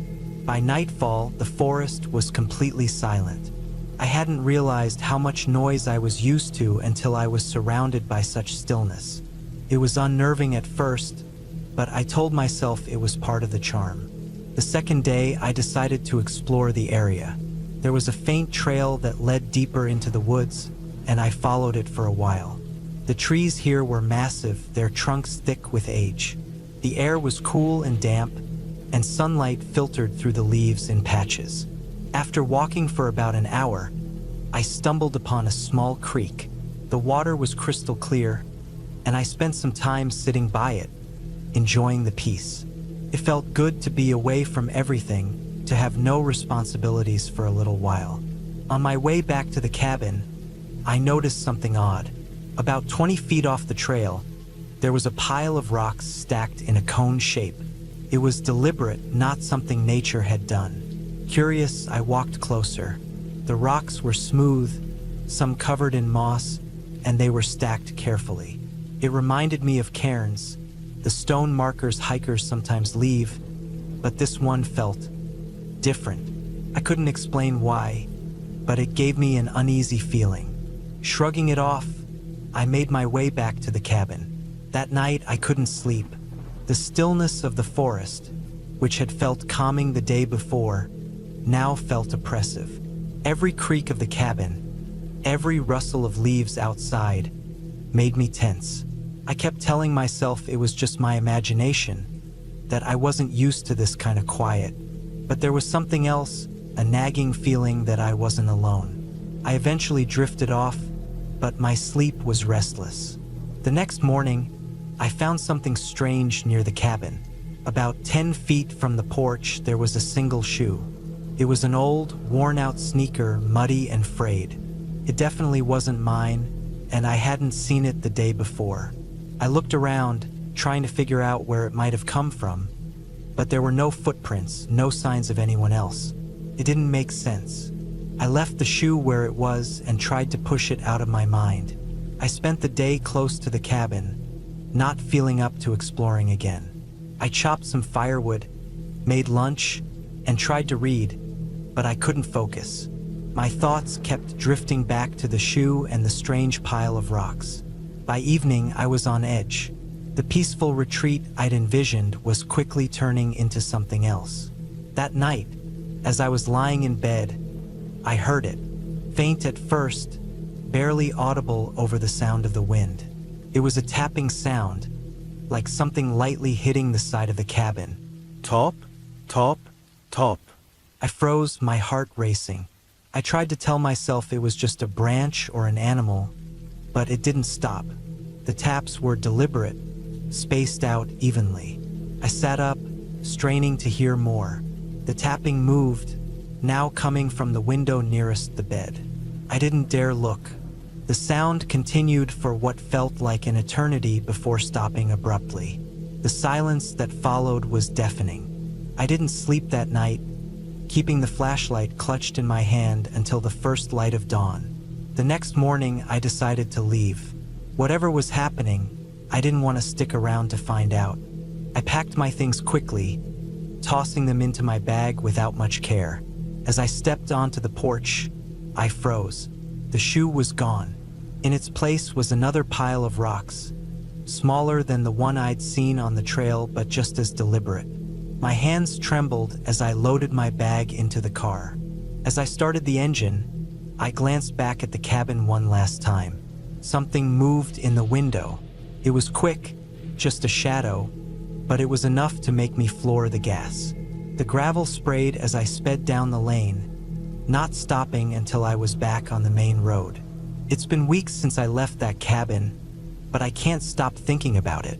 The shoe, the rocks, the tapping, none of it makes sense. I told a few people about my experience, but no one has any answers.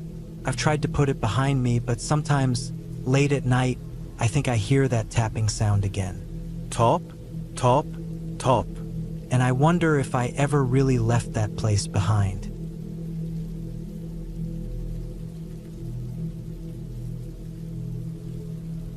I've always been someone who enjoyed solitude. There's something calming about being away from the noise of the world, surrounded by nature. That's why I decided to rent a remote cabin deep in the woods for a week. I wanted to unplug, to disconnect from work emails and social media, and just exist for a while. The idea was to spend the days hiking and the nights reading by the fire. It was supposed to be perfect. The cabin was advertised as off the grid, and it certainly lived up to that description. After driving for hours through increasingly narrow and rough dirt roads, I arrived at the place. It was small but cozy, with weathered wooden walls and a tin roof. The porch faced a dense forest, and there wasn't another house or cabin in sight. The nearest town was about an hour's drive away, and my cell phone had no signal long before I reached the cabin. That didn't bother me. It was what I wanted. Inside, the cabin was sparsely furnished. There was a small kitchen with an old stove and a single sink, a living room with a worn-out couch and a wood-burning stove, and a bedroom with a creaky twin bed. The bathroom was an outhouse about 20 feet from the back door. It felt rustic and authentic, exactly what I'd imagined. The first couple of days were exactly what I needed. I spent hours hiking the nearby trails, admiring the towering pines and the occasional glimpses of wildlife. I saw deer, squirrels, and even a fox. The air was crisp and cool, and the only sounds were the rustling of leaves and the occasional bird call. At night, I'd sit by the fire, listening to the crackling wood and the distant hoot of an owl. It was peaceful, almost idyllic. On the third day, I decided to explore further into the woods. I packed a small backpack with water, a snack, and a flashlight, just in case I ended up staying out longer than planned. I didn't take a map because I figured I'd stay close enough to find my way back easily. The trails were unmarked, but I had a good sense of direction and wasn't too worried. As I walked, the forest grew denser. The trees were taller, their branches intertwined to form a canopy that blocked out much of the sunlight. The ground was covered in a thick layer of moss and fallen leaves, muffling my footsteps. It was beautiful but slightly eerie. There was a stillness to the air, as if the forest were holding its breath. After about an hour of hiking, I stumbled upon something unexpected, a clearing with the remnants of an old campsite. There was a rusted-out metal frame that might have been part of a cot, a collapsed tent, and a long-dead fire pit surrounded by blackened stones. It looked like no one had been there for years. Curious, I poked around, kicking at the debris. I found a moldy old backpack and, inside it, a few faded photographs of a man and a woman smiling at the camera. There was no note or anything to indicate who they were or what had happened. The whole scene felt odd, like it had been abandoned in a hurry. I didn't linger. Something about the campsite unsettled me, and I decided to head back to the cabin. But as I retraced my steps, I started to feel uneasy. The forest seemed different, the trees unfamiliar. I realized I had lost my bearings. I'd been so sure I'd kept track of where I'd come from, but now everything looked the same. I tried not to panic. I had my flashlight and enough daylight left to find my way. I walked in what I thought was the right direction, but the forest seemed endless. The dense trees and underbrush made it hard to see more than a few feet ahead, and I couldn't find any landmarks I recognized. As the sun began to set, my unease grew into fear. The forest, which had felt so serene earlier, now seemed menacing. Every shadow looked like it was moving, and every rustle in the underbrush made me jump. I tried to stay calm, telling myself I'd find my way eventually, but it was no use. I was lost. When darkness fell, I knew I had to stop and wait for morning. Wandering in the dark would only make things worse. I found a spot where the ground was relatively flat and cleared away some leaves to sit down. I had my flashlight and the small snack I'd packed, but the night was cold, and I hadn't brought anything to keep warm. I huddled under my jacket, trying to conserve body heat. The forest at night was alive with sounds. The hooting of owls, the chirping of crickets, and the occasional rustle of something moving through the underbrush. I couldn't see much beyond the beam of my flashlight, and my imagination ran wild. Every sound felt like it was getting closer, and I couldn't shake the feeling that I was being watched. I didn't sleep much that night. The ground was hard and cold, and every noise startled me awake. When the first light of dawn broke through the trees, I felt a wave of relief. I picked myself up, stiff and sore, and started walking again, hoping to find the cabin. After a couple of hours, I stumbled upon a stream. I remembered crossing a stream on my way into the forest, so I decided to follow it. The water was cold and clear, and I stopped to drink and splash some on my face. It revived me a little, and I pressed on, keeping the stream to my right. Eventually, I found a dirt trail. It wasn't the one I'd taken originally, but it was something. I followed it, hoping it would lead me back to the cabin or at least to a road. As I walked, I noticed something odd.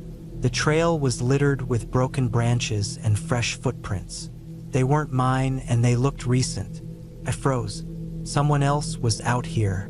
At first, I felt a surge of hope. Maybe it was another hiker or a ranger who could help me. But as I followed the trail, I started to feel uneasy. The footprints didn't seem random. They circled back on themselves and crossed over each other, as if whoever made them had been wandering aimlessly or deliberately trying to confuse anyone who followed.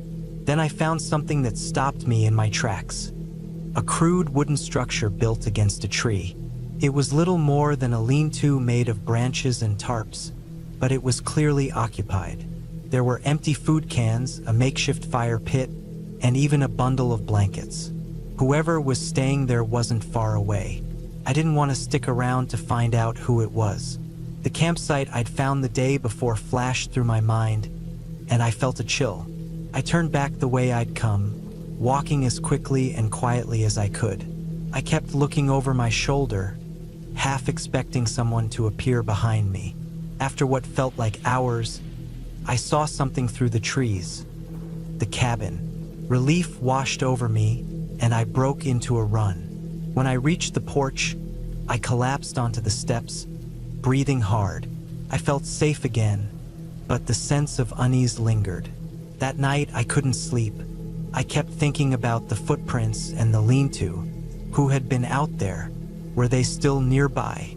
The forest, which had felt so inviting at first, now seemed like a threat. Every creak of the cabin and every rustle outside made me jump. I kept the flashlight and a kitchen knife by my side, just in case. The next morning, I decided to cut my trip short. I packed up my things and loaded them into the car. As I was about to leave, I noticed something that made my blood run cold. Footprints in the dirt around the cabin. They hadn't been there the day before, and they weren't mine. I didn't waste any time. I got in the car and drove away as fast as I could, not looking back. As I navigated the winding dirt roads, I couldn't shake the feeling that someone was watching me, hidden among the trees. When I finally reached the main road, I felt a sense of relief so profound it almost brought me to tears. I drove straight home, vowing never to go back to that cabin or any other remote place again. The woods might be beautiful, but they're also vast and unforgiving. And sometimes you're not as alone as you think.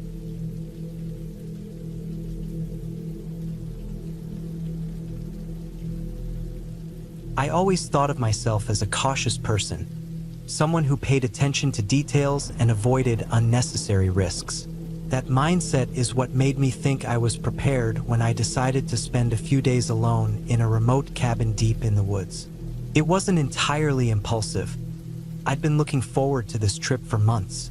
The idea was to disconnect, reset my mind, and take a break from the stress of my day-to-day life. The cabin belonged to an old acquaintance of mine, Paul. He inherited it from his uncle and rarely used it, so when I asked if I could borrow it for a long weekend, he was more than happy to lend it out. He warned me, though, that it was a bit of a drive and the cabin was very basic. No electricity, no running water, just a wood stove, some kerosene lamps, and a creek nearby for water. It sounded perfect to me. I was looking for solitude, not luxury. The drive to the cabin took longer than I expected.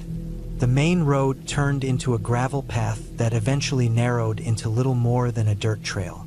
My car, a reliable old sedan, wasn't exactly built for off-roading, and I found myself gripping the wheel tightly as I navigated potholes and uneven terrain. The deeper I went, the more isolated it felt.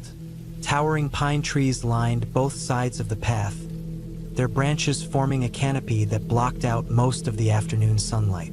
The air was cool and crisp, carrying the earthy scent of moss and damp soil.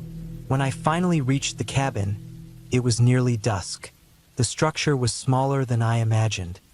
A single-story wooden building with a steeply pitched roof and a small porch out front. The paint had long since faded, and the wood looked weathered but solid. It was clear the cabin had been sitting here for years, untouched by modernity.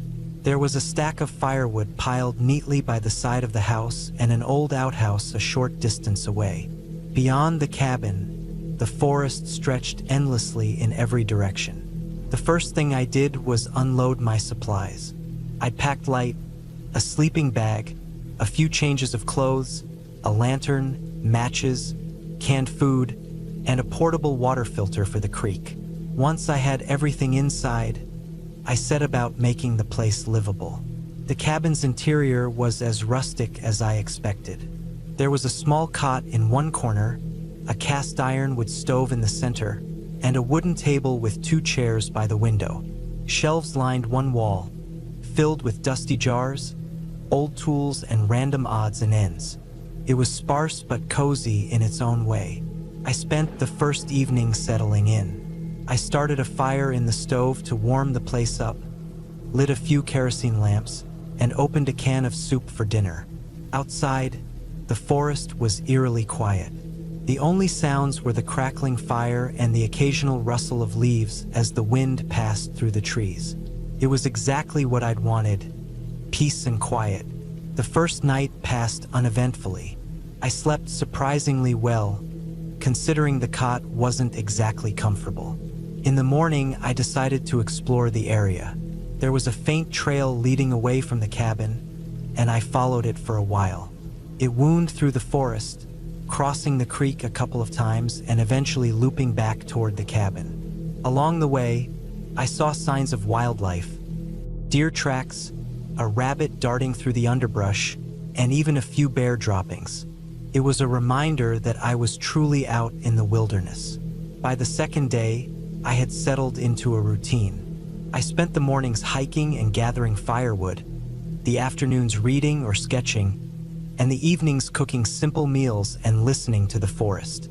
The solitude was refreshing, but there was an undercurrent of unease that I couldn't shake. It wasn't anything specific, just a feeling, like I was being watched. I chalked it up to my overactive imagination and the unfamiliarity of being so isolated. That night, as I was lying in bed, I heard something outside. It wasn't the usual rustling of leaves or the distant hoot of an owl. This was different. It sounded like footsteps, deliberate and heavy, crunching through the underbrush just beyond the cabin. I froze, my heart pounding in my chest. I told myself it was probably an animal, maybe a deer or a bear, but the sound didn't move away. It circled the cabin slowly, pausing every few steps. I grabbed the hatchet I'd brought for chopping firewood and sat there in the dark, listening. Eventually, the footsteps faded into the distance, and I convinced myself it was nothing to worry about. The next morning, I found tracks outside the cabin. They weren't animal tracks. These were human footprints, large and deeply imprinted in the soft soil. They circled the cabin and then disappeared into the forest. I stared at them for a long time, trying to make sense of what I was seeing. Who would be out here in the middle of nowhere? And why would they be walking around my cabin in the middle of the night? I spent the day feeling jumpy, constantly looking over my shoulder. I didn't see or hear anything unusual, but the sense of being watched grew stronger. That evening, I made sure all the doors and windows were locked. Not that it would do much good if someone really wanted to get in. The cabin wasn't exactly a fortress.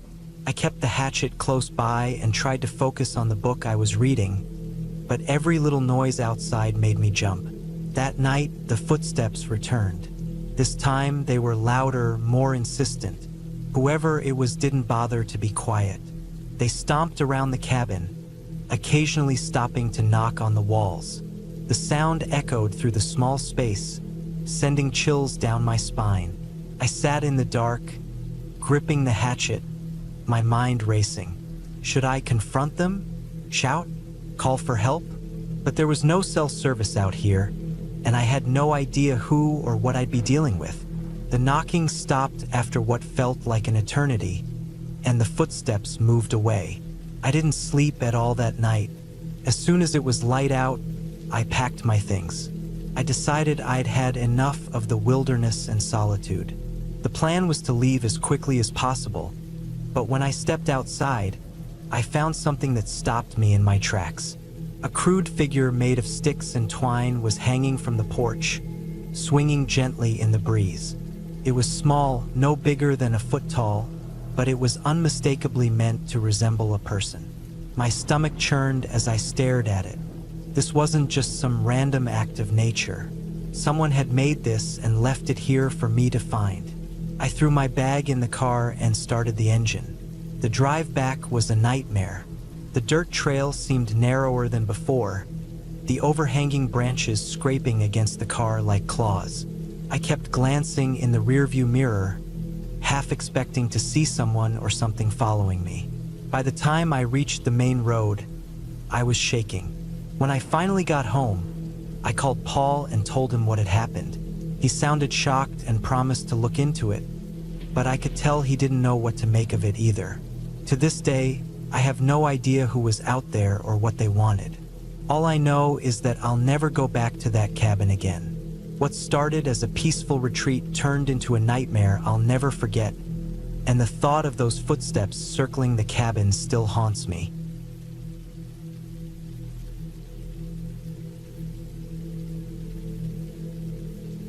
When I decided to spend a week alone in a remote cabin, it wasn't some dramatic search for solitude or an escape from city life.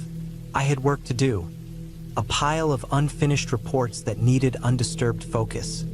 And my friend, Jason, had a cabin he'd offered up countless times.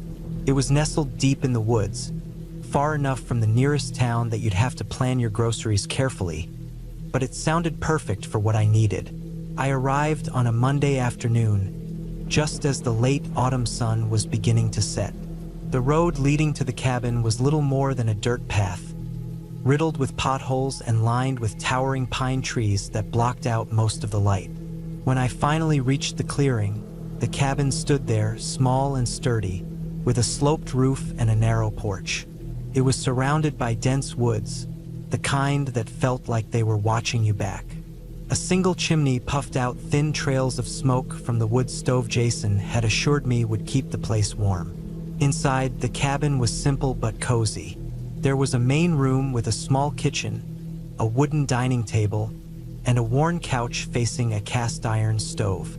A short hallway led to the bedroom and a bathroom that was more functional than comfortable. Jason had left it stocked with firewood, bottled water, and basic supplies. I unpacked quickly, setting up my laptop on the dining table and stacking my papers nearby. The sooner I started, the sooner I could finish. The first night was uneventful. I worked until my eyes felt heavy, ate a quick dinner of canned soup, and climbed into the creaky bed. The silence was almost too much at first. No cars, no distant hum of city life, just the occasional rustling of leaves and the hoot of an owl. But I told myself this was what I needed, a chance to disconnect, focus, and maybe even enjoy a bit of nature. By the second day, I had settled into a routine. Mornings were spent writing, afternoons were for stretching my legs with short walks around the cabin, and evenings were for reading or staring into the fire. The isolation wasn't as unsettling as I'd feared. It was actually nice, freeing even. But as the days passed, small things began to gnaw at me. It started with noises. At first, I dismissed them as animals. The woods were full of life, and it wasn't unusual to hear branches snapping or leaves crunching underfoot. But there were moments when the sounds felt deliberate, like the steady thud of footsteps rather than the random scurry of a deer or a raccoon. Once, just after midnight, I thought I heard a low, rhythmic tapping against one of the windows. I'd been reading by the fire and froze, my book halfway to my face. I listened, straining to hear it again, but it stopped. Telling myself it was a loose branch swaying in the wind, I went to bed, though it took hours to fall asleep. On the third day, I decided to explore a bit farther during my afternoon walk. The woods were thick, but there were faint trails leading away from the cabin. I followed one of them, crunching through fallen leaves and stepping over gnarled roots. The air was crisp, and the smell of damp earth filled my lungs. After about 20 minutes, I stumbled across something unexpected: an old, abandoned campsite. There was a rusted fire ring, a tattered tarp tangled in the branches, and what looked like the remains of a tent, now collapsed and overgrown with moss. It looked like it hadn't been used in years, but it gave me an uneasy feeling. I couldn't shake the thought of who might have camped here and why they'd left so much behind. Maybe they'd planned to come back and never did. Or maybe something drove them away. I took a few pictures with my phone, thinking I'd show Jason later, and headed back to the cabin. That night, the tapping returned. It was louder this time and unmistakable. I'd closed all the curtains earlier, not wanting to feel exposed in the dark, but now I regretted it. The sound was coming from the window near the kitchen, and my mind raced with possibilities. A bird? A branch? Something else? I stood there, frozen, debating whether to look. Eventually, I grabbed a flashlight and forced myself to pull the curtain aside. The beam of light cut through the glass and into the woods, revealing nothing but trees and darkness. The tapping stopped. By the fourth day, I was on edge. I hadn't slept well, and every creak of the cabin felt amplified. I tried to focus on my work, but my mind kept wandering. I thought about the campsite, the tapping, the feeling of being watched.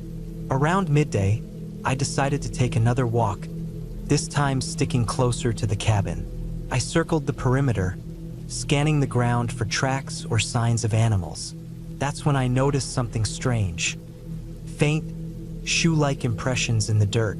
They weren't fresh, but they were definitely human. They led toward the cabin and then disappeared, as if whoever made them had turned back. I spent the rest of the afternoon pacing, checking the locks on the doors and windows, and trying to convince myself there was a logical explanation. Maybe a hiker had wandered through and left the prints. Maybe the noises were just my imagination. But deep down, I knew something felt off. That evening, as the sun dipped below the horizon, I built up the fire and double-checked everything. I kept the flashlight within arm's reach and a heavy poker from the stove by my side. The night dragged on, every minute feeling like an hour. Around midnight, the tapping returned. This time, it wasn't just at one window. It moved first to the living room, then to the bedroom, then back to the kitchen. Steady, deliberate, like someone testing the boundaries. I stayed rooted to the couch, gripping the poker tightly.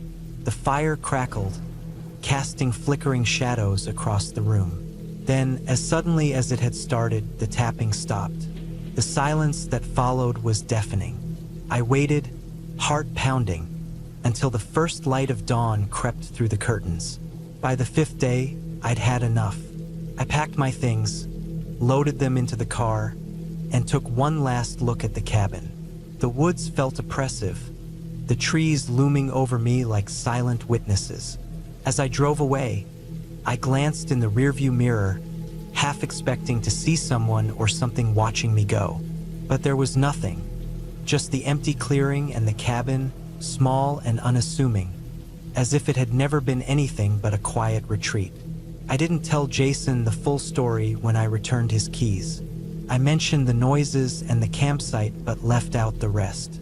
He laughed it off, saying the woods could play tricks on you when you're alone for too long. Maybe he was right, or maybe some places just weren't meant to be visited alone. Either way, I knew one thing for sure: I wouldn't be going back.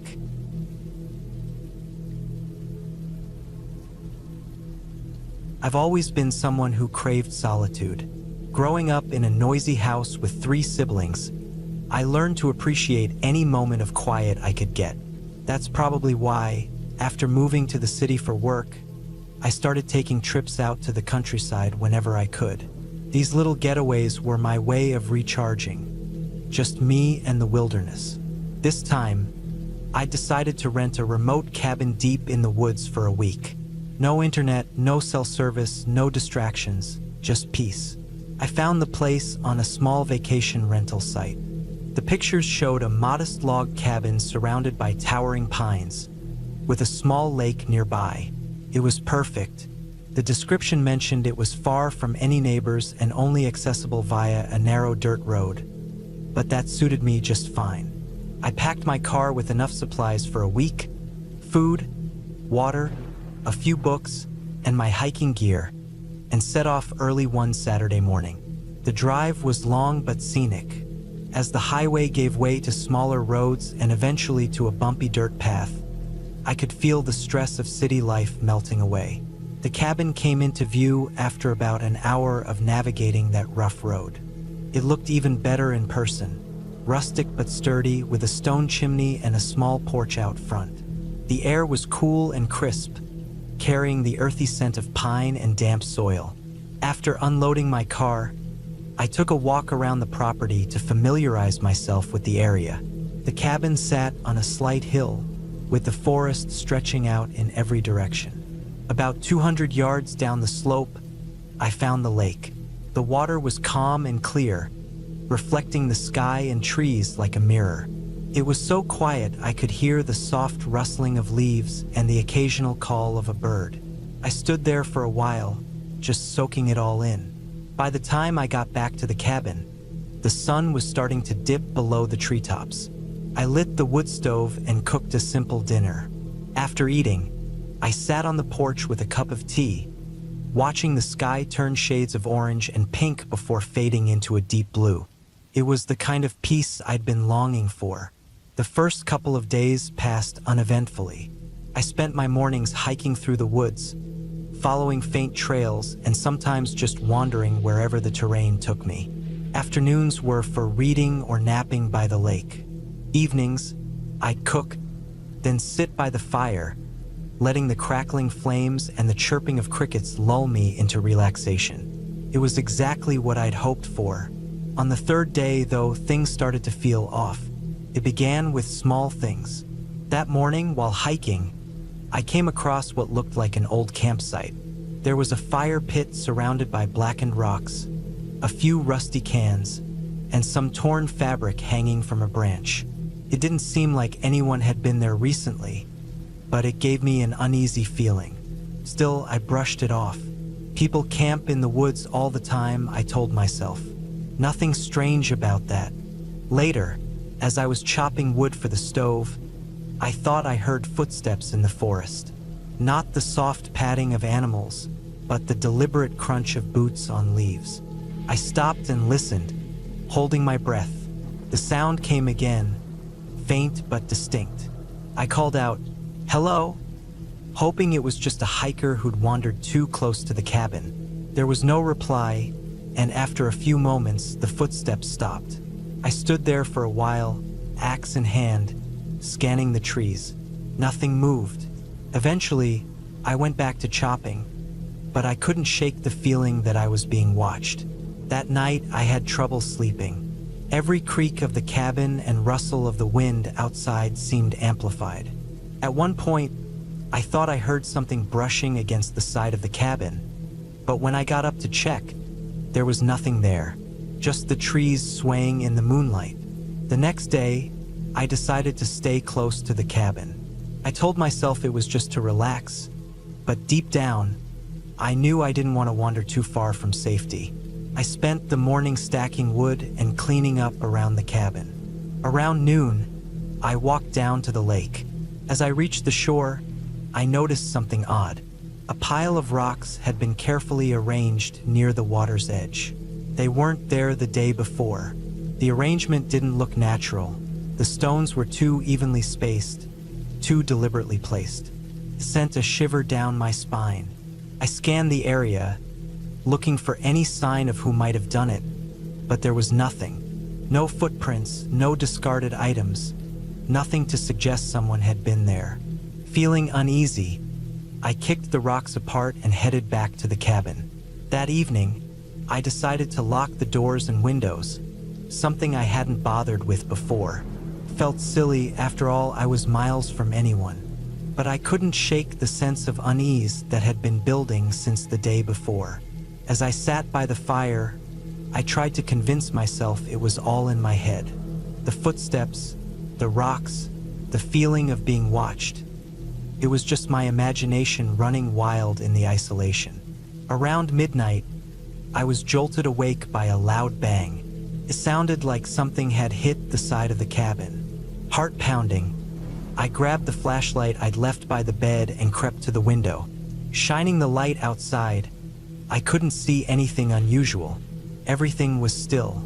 But then I noticed the door to the woodshed swinging open in the wind. I was certain I'd closed it earlier. Summoning my courage, I threw on a jacket and stepped outside. The cold night air bit at my skin as I approached the shed. The flashlight beam danced across the trees, casting long, flickering shadows. When I reached the shed, I found the door hanging off one hinge. Inside, the stack of firewood I'd neatly arranged earlier was scattered across the floor. At first, I thought it might have been an animal, but then I noticed something that made my blood run cold.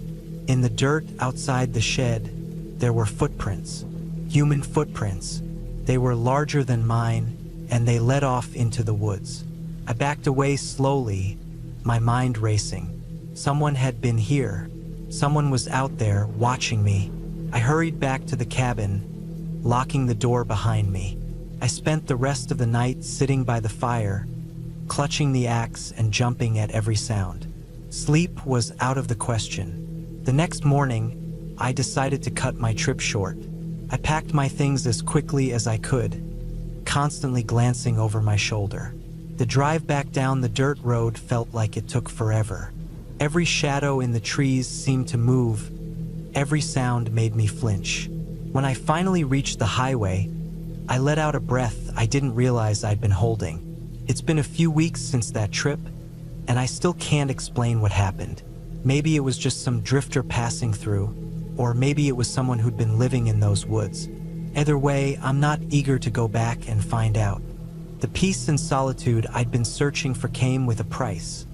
One I'm not sure I'm willing to pay again.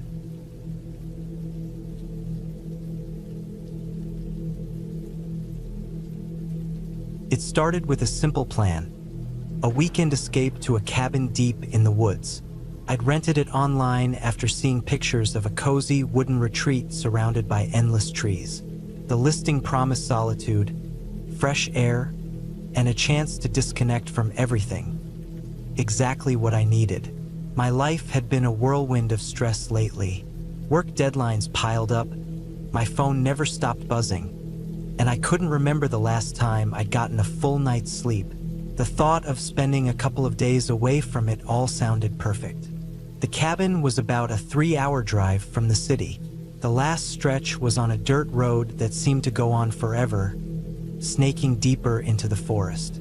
The further I drove, the denser the trees became.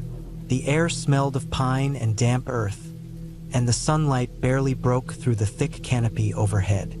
By the time I reached the cabin, the sun was low in the sky, casting long shadows across the clearing where the cabin sat. The place looked exactly like the pictures. A small, weathered wooden structure with a stone chimney and a wraparound porch. There was a fire pit out front, surrounded by a few mismatched chairs, and a stack of firewood neatly piled by the door. The nearest neighbor was miles away, according to the listing. It felt like I'd stepped into another world. Quiet, untouched, and completely isolated. After unloading my bags, I went inside to get settled. The cabin's interior was simple but cozy. A single open room with a bed in one corner, a small kitchen area, and a sitting area by the fireplace. There were a few shelves lined with books and board games, and a rug that looked like it had seen better days. The windows were small, but they offered a view of the forest outside. Everything about the place felt rustic and charming. I spent the first evening unwinding. I cooked a simple dinner, lit a fire in the fireplace, and settled into a worn armchair with a book. The only sounds were the crackling of the fire and the occasional rustle of wind through the trees. It was exactly what I'd hoped for, peaceful and quiet. By the time I crawled into bed, I felt more relaxed than I had in weeks. But that peaceful feeling didn't last. I woke up in the middle of the night to a strange sound. At first, I couldn't place it. A faint scratching noise, like something brushing against the side of the cabin. My heart raced as I lay there in the dark, straining to hear. The noise came again, soft but deliberate, and I realized it was coming from outside. I told myself it was probably just an animal, a raccoon or maybe a stray branch scraping against the wood. But the sound didn't stop. I got out of bed and crept to the window, peeking through the curtains. The moon was bright, casting a pale light over the clearing. I couldn't see anything unusual, just the trees swaying gently in the breeze. Still, the scratching continued, intermittent and persistent. I checked the locks on the door and windows, reassured myself that I was safe, and eventually went back to bed. The sound faded after a while, and I drifted back to sleep. The next morning, I tried to brush off the incident. The sun was shining, and the forest felt inviting in the daylight. I spent the day hiking on a nearby trail, taking in the scenery and enjoying the fresh air. It was exactly what I needed to clear my head. By the time I returned to the cabin, I'd almost forgotten about the scratching. That night, though, it happened again. The same faint, persistent scratching coming from outside the cabin. This time, I felt a knot of unease in my stomach. I grabbed a flashlight and decided to take a look.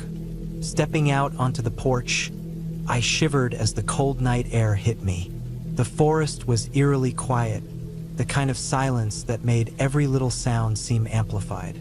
I shone the flashlight around the clearing, but there was nothing there. No animals, no branches close enough to the cabin to be causing the noise. Still, I couldn't shake the feeling that something was off. I went back inside, locked the door, and tried to convince myself it was nothing. But sleep didn't come easily that night. The next day, I noticed something strange. Near the corner of the cabin, where I'd heard the scratching, the ground looked disturbed. The dirt was loose, as if it had been dug up. There were no clear tracks, just an area where the soil looked like it had been recently moved. I stared at it for a long time, trying to make sense of it. Maybe an animal had been digging there? That would explain the noise, I thought. But the disturbed area was larger than what I'd expect from a small animal. As the day went on, my unease grew. I couldn't stop thinking about the scratching, the disturbed ground, and the strange quietness of the forest. Even the sunlight didn't feel comforting anymore. I started to notice how isolated I truly was. If something happened out here, no one would know. No one would hear me. That night, the scratching returned, louder and more insistent than before. I lay in bed, heart pounding, as the sound moved along the wall of the cabin. It wasn't just one spot anymore. It seemed to circle the cabin, as if something was deliberately moving around the perimeter. I couldn't take it anymore. I grabbed the flashlight and my phone and stepped outside. The air was freezing, and the forest seemed darker than ever.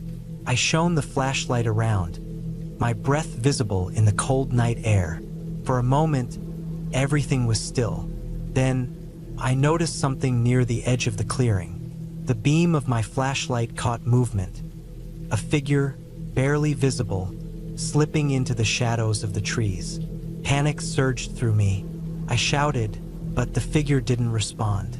They were gone, swallowed by the darkness of the forest. My hands shook as I backed toward the cabin, locking the door behind me. I tried calling for help, but my phone had no signal. I was completely alone. The rest of the night was a blur of fear. I sat by the fire, clutching a kitchen knife, listening for any sign of movement outside. The scratching didn't return, but I couldn't shake the image of the figure I'd seen. Who were they? What were they doing out here? And why had they been near the cabin? By morning, I'd made up my mind to leave. I packed my things in record time, constantly glancing over my shoulder as I loaded the car. The forest felt oppressive, the trees closing in around me. As I drove away, I kept checking the rearview mirror, half expecting to see someone following me. When I finally reached the main road, I felt a wave of relief. The tension in my chest eased, and I realized how tightly I'd been gripping the steering wheel. I drove straight home, vowing never to go back to that cabin again. Later, I tried to find out more about the area. I searched online, looking for any reports of strange activity near the cabin, but I didn't find anything. The listing was still up, with glowing reviews from other visitors. No one else seemed to have experienced what I did. To this day, I don't know who or what was outside the cabin that night. Maybe it was just a trespasser, someone passing through the woods. Or maybe it was something more sinister. Whatever the case, I learned one thing. Solitude isn't always peaceful. Sometimes it's downright terrifying.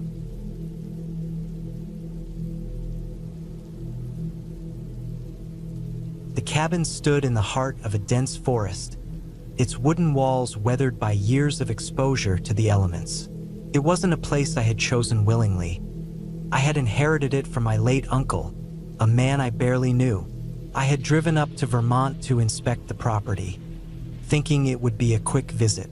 Maybe I could sell it off to someone who loved solitude, but I never imagined how isolated it would feel once I was there. The drive to the cabin had been uneventful.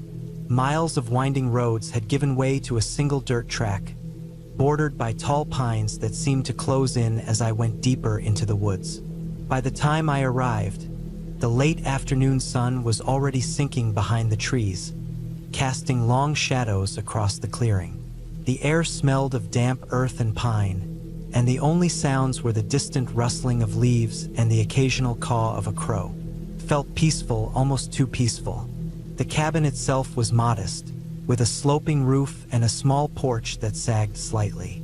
A rusted axe leaned against a chopping block by the side, and a stack of firewood was piled neatly under a tarp. The windows were grimy, and the front door creaked ominously as I pushed it open. Inside, the air was stale, carrying the faint scent of mildew and old wood. The furniture was sparse. A small table with 2 chairs, a threadbare couch, and a cast-iron stove in the corner. A single bedroom lay at the back, its narrow bed covered with a faded quilt. I dropped my bag by the door and walked through the cabin, checking for any signs of animals or damage. The floorboards groaned under my weight, and I noticed a few cobwebs in the corners. The place felt untouched, as though my uncle had walked out one day and never returned. A few personal items remained: a pair of boots by the door, a jacket hanging on a hook, and a mug on the table. It was unsettling in a way I couldn't quite put into words. After unpacking a few essentials, I decided to explore the surrounding area before nightfall. The forest was dense, with towering trees that blocked out much of the evening light. A narrow trail led away from the cabin, winding through the undergrowth. I followed it for a while, listening to the sounds of the forest, the rustle of leaves, the chirping of crickets, and the occasional snap of a twig underfoot. There was no sign of other people, no distant hum of cars or voices. It was just me and the wilderness. By the time I returned to the cabin, the sun had set and the temperature had dropped. I lit a fire in the stove, its warmth filling the small space. I cooked a simple meal on a portable camping stove I had brought with me and ate in silence, the crackling of the fire my only companion. Outside, the darkness was absolute, the kind that only exists far from city lights. I tried to read a book I'd packed but found it hard to concentrate. My mind kept wandering back to the eerie silence of the forest. When I finally went to bed, I couldn't shake the feeling that something was off. The cabin creaked and groaned as it settled, and every noise seemed amplified in the quiet. At one point, I thought I heard footsteps outside, but when I got up to look through the window, there was nothing but darkness. I told myself it was just an animal, maybe a deer or a raccoon. Still, I couldn't shake the unease. The next morning, I decided to explore further. I packed a small bag with water and snacks and followed the trail from the previous evening. It led deeper into the woods, winding through thick undergrowth and over small streams. After an hour or so, I came across a clearing with an old, dilapidated shack. It looked even older than the cabin, with its roof caved in and walls covered in moss. Curious, I approached it cautiously, peering through the broken windows. Inside, I saw remnants of furniture, a rusted stove, and a pile of rotting wood. It didn't look like anyone had been there in decades. As I turned to leave, I noticed something on the ground near the shack. It was a set of footprints, fresh and unmistakable. They weren't mine. They were larger and pressed deeply into the soft earth. My heart began to race as I scanned the area, but there was no sign of anyone. The forest around me was silent, too silent. I felt an overwhelming urge to leave, so I hurried back to the cabin, constantly glancing over my shoulder. Back at the cabin, I locked the door and sat by the window, watching the trail for any sign of movement. Hours passed, and nothing happened. I tried to convince myself that the footprints belonged to a hunter or a hiker, but the nagging feeling of unease wouldn't go away. That night, I barely slept, jumping at every noise. The next day, I decided to cut my trip short. I packed my things and loaded them into the car, eager to leave the cabin behind. But when I tried to start the engine, it wouldn't turn over. I checked under the hood, but nothing seemed obviously wrong. I wasn't much of a mechanic, and with no cell service, I couldn't call for help. Frustrated, I decided to walk to the nearest town, which was about 10 miles away according to the map. I started down the dirt road, the forest pressing in on either side. The air was heavy with the smell of pine and damp earth, and the sound of my footsteps seemed unnaturally loud. After a few miles, I noticed something strange. The road, which had been clear earlier, was now littered with branches and debris as though a storm had passed through. I hadn't heard any wind or rain, and the sky was clear. It didn't make sense. As I continued, I began to feel like I was being watched. I couldn't shake the sensation, and every so often, I would stop and turn around, only to find the road empty. The forest seemed to close in tighter with every step, the trees casting long shadows across the path. My pace quickened, driven by a growing sense of urgency. When I finally reached the town, I was exhausted and on edge. I found a small gas station with a payphone and called for a tow truck.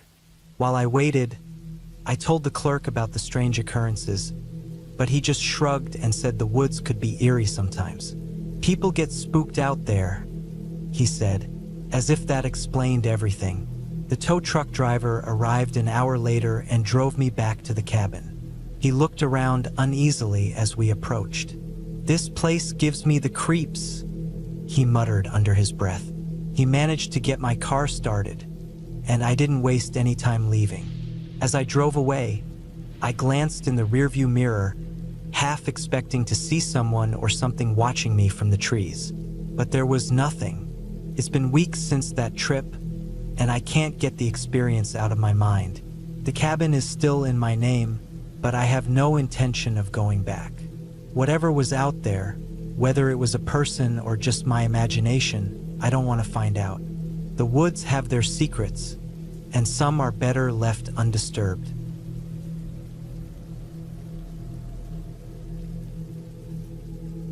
I've always enjoyed the quiet. Growing up in a city full of noise and chaos, the idea of escaping to a secluded cabin in the woods felt like heaven. It was something I'd been planning for years. A week of solitude. No phone, no internet, just me and nature. When I finally found the perfect spot, a small, one-bedroom cabin nestled in a dense forest miles away from the nearest town, I booked it without hesitation. The drive to the cabin was peaceful, the kind of scenic route that forces you to slow down and appreciate the world around you. The last stretch was a dirt road, winding through towering trees that formed a canopy overhead. The cabin appeared at the end of the path, a rustic structure with a stone chimney and a wraparound porch. It looked exactly like the pictures online. I parked my car, grabbed my bags, and stepped inside. The interior was cozy, with wooden walls and a stone fireplace. There was a small kitchen, a living area with a couch and a coffee table, and a bedroom in the back. The windows were large, letting in plenty of natural light during the day. It was perfect. I unpacked my things, stocked the fridge with the groceries I'd brought, and set up my gear. I'd brought a notebook to jot down thoughts, a few books to read, and a camera to capture the beauty of the forest. This was going to be my week to disconnect and recharge. The first day was uneventful. I spent the morning exploring the area around the cabin. There was a small creek nearby, and the sound of running water was soothing. I hiked for a couple of hours, following trails that seemed rarely used. The forest was dense, with trees so tall that their tops disappeared into the sky. The air was crisp and clean, and the only sounds were the rustling of leaves and the occasional bird call. It was exactly what I needed. By the time I returned to the cabin, the sun was beginning to set. I made myself a simple dinner and sat on the porch, watching as the sky turned shades of orange and pink. The stillness was almost eerie, but in a comforting way. As night fell, the forest became pitch black, the kind of darkness you don't experience in the city. I lit a fire in the fireplace and settled in with a book. The quiet was absolute, broken only by the crackling of the fire. The second day started much like the first. I woke up early, brewed a cup of coffee, and sat on the porch to watch the sunrise. The forest seemed to come alive in the morning light, with animals scurrying about and birds singing. I decided to explore a bit further that day, venturing deeper into the woods. I'd marked my path with small ribbons tied to branches, a trick I'd learned from a hiking guide. It was easy to lose your sense of direction in a place like this. About an hour into my hike, I came across something strange. It was a clearing with a large tree in the center, its trunk scarred with deep grooves.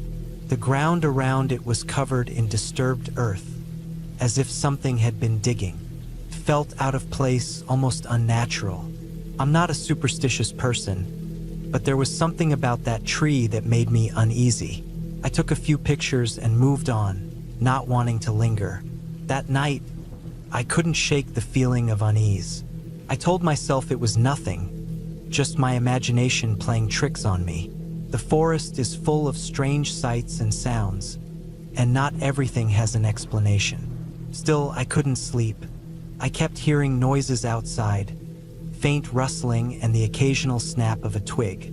Every time I got up to look, there was nothing there.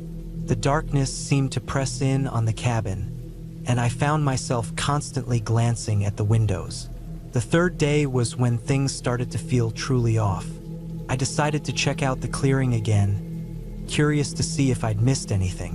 When I got there, the disturbed earth looked fresher, as if someone had been digging there recently. The grooves in the tree trunk seemed deeper, almost as if they'd been carved further. It made no sense. I hadn't seen a single person since I arrived, and the cabin was miles from the nearest road. Who would come out here and why? As I stood there, the forest felt unnaturally quiet. No birds, no rustling leaves, nothing. It was as if the woods were holding their breath. I'd planned to hike further that day, but the unease was too much. I turned back, following the ribbons I'd tied to guide me. Halfway back to the cabin, I noticed one of the ribbons was missing. At first, I thought I'd simply missed it, but as I kept walking, I realized several were gone. Someone had removed them. By the time I reached the cabin, I was on edge. I locked the doors and windows, something I hadn't bothered to do before. The rest of the day passed in a blur. I couldn't focus on anything, constantly checking outside and listening for sounds. That night, the noises returned. This time, they were louder, closer. I heard what sounded like footsteps circling the cabin, slow and deliberate. I stayed up all night, clutching the fireplace poker, my eyes glued to the door. When morning finally came, I decided to leave. The cabin had lost its charm, and I no longer felt safe. I packed my things quickly and loaded them into the car. As I was about to start the engine, I noticed something on the porch. It was one of the ribbons I'd tied during my hike, neatly folded and placed on the steps. My blood ran cold. Someone had been there watching me. The drive back to civilization was nerve-wracking. I kept glancing in the rearview mirror, half expecting to see someone following me. When I finally reached the main road, I felt a wave of relief. I didn't stop until I was back in the city, surrounded by people and noise. I never reported what happened. What would I say? That someone had removed some ribbons and left one on my porch? It sounded ridiculous, but I knew what I'd experienced. To this day, I can't explain what happened during those 3 days at the cabin. I've tried to rationalize it, telling myself it was just some prankster or a fellow hiker. But the look of that clearing, the missing ribbons, the footsteps, it all felt deliberate, targeted. I haven't been back to the woods since, and I've given up on the idea of a secluded getaway. The quiet that I once craved now feels suffocating, filled with unseen eyes and unheard whispers. Some places I've realized are better left alone.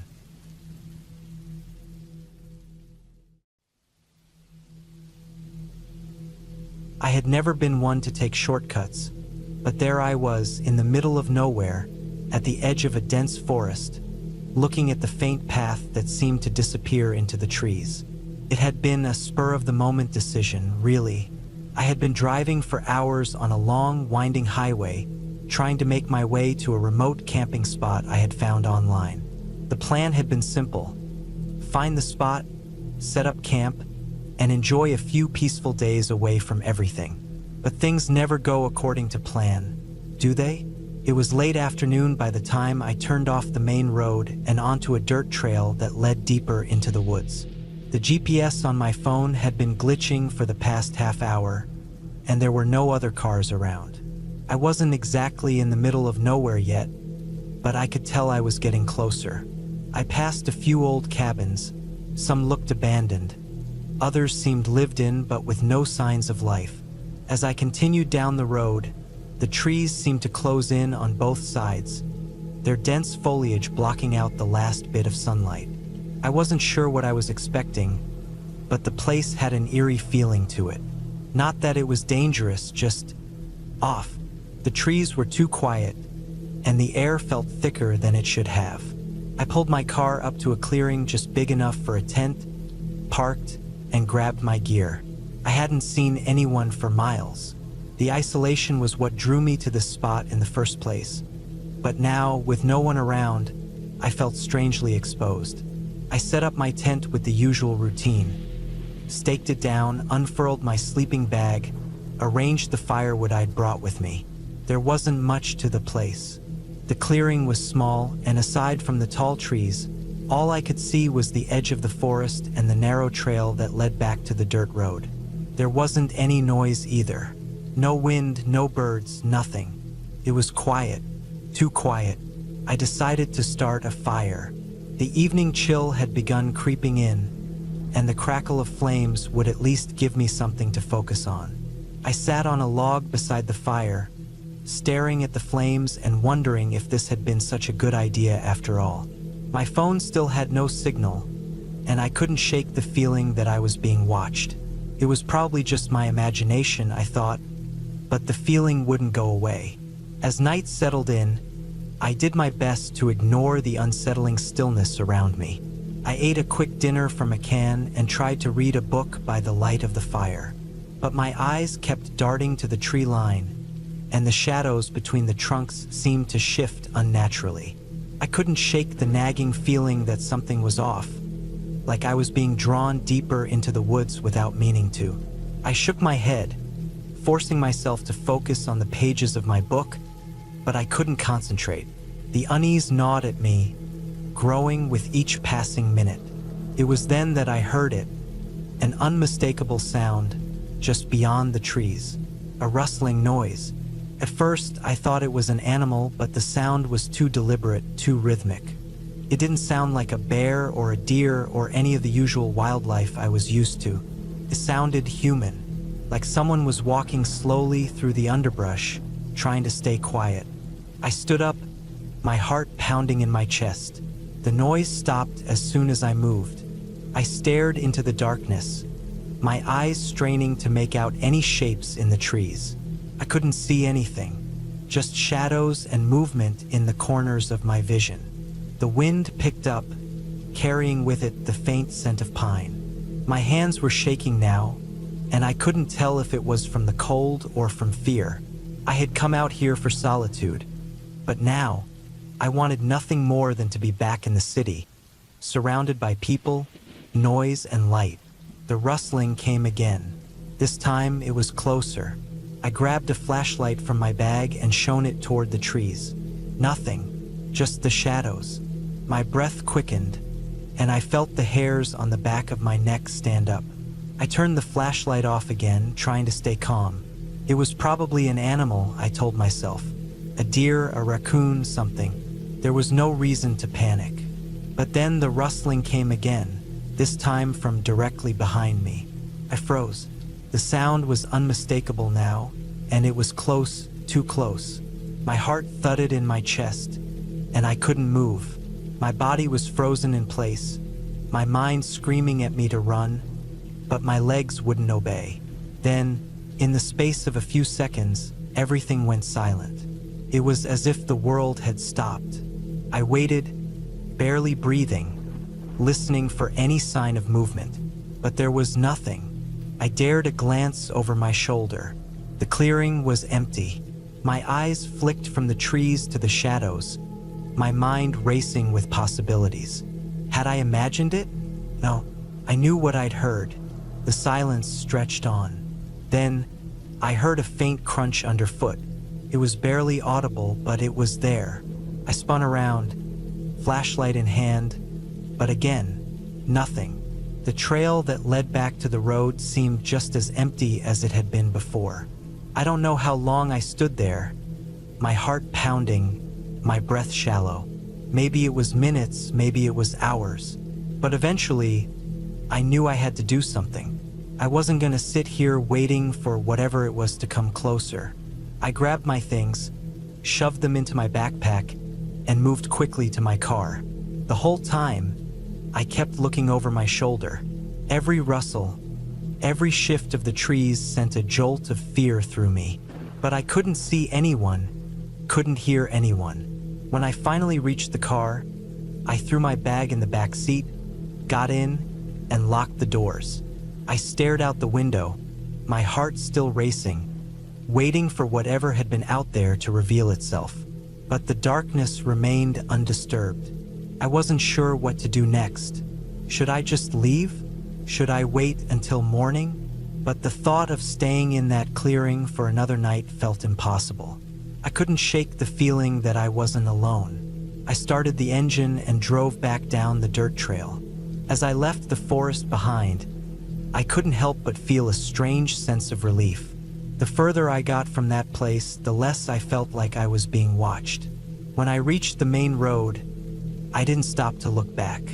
I kept driving, trying to ignore the eerie stillness of the forest that seemed to follow me, even from miles away. By the time I reached a small town and found a place to stay for the night, I felt like I could finally breathe again. I kept replaying the events in my mind, trying to make sense of it all. Was it someone playing a prank on me? Or had I just stumbled across a spot that people preferred to keep to themselves?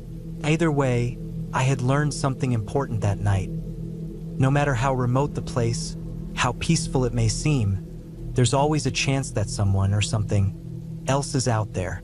I couldn't shake the feeling that I had narrowly escaped something, though I could never quite put my finger on what it was. But I knew one thing for sure: I wasn't going back to that spot. Ever.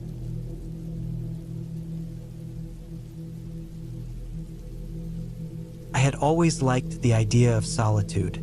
It was part of the reason I went out to the remote cabin in the middle of nowhere that weekend. I wanted a break from the constant noise and chaos of everyday life. No phones ringing, no emails, no pressure.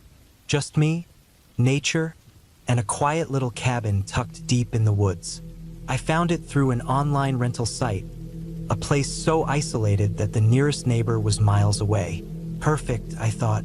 This would be the reset I needed. The road to the cabin was rough, barely wide enough for my car. I passed through dense trees, feeling like I was entering another world with every turn. The last stretch of the road was more like a trail, and I had to park the car and hike a little before I finally reached the cabin. It looked exactly as I imagined, sitting there on the edge of a small, quiet clearing, surrounded by towering pines and thick underbrush. No one else in sight. It was almost too perfect. Inside, the cabin was small but cozy. A single bedroom with a soft bed, a small kitchen with just enough to cook a meal, and a living room with a fireplace.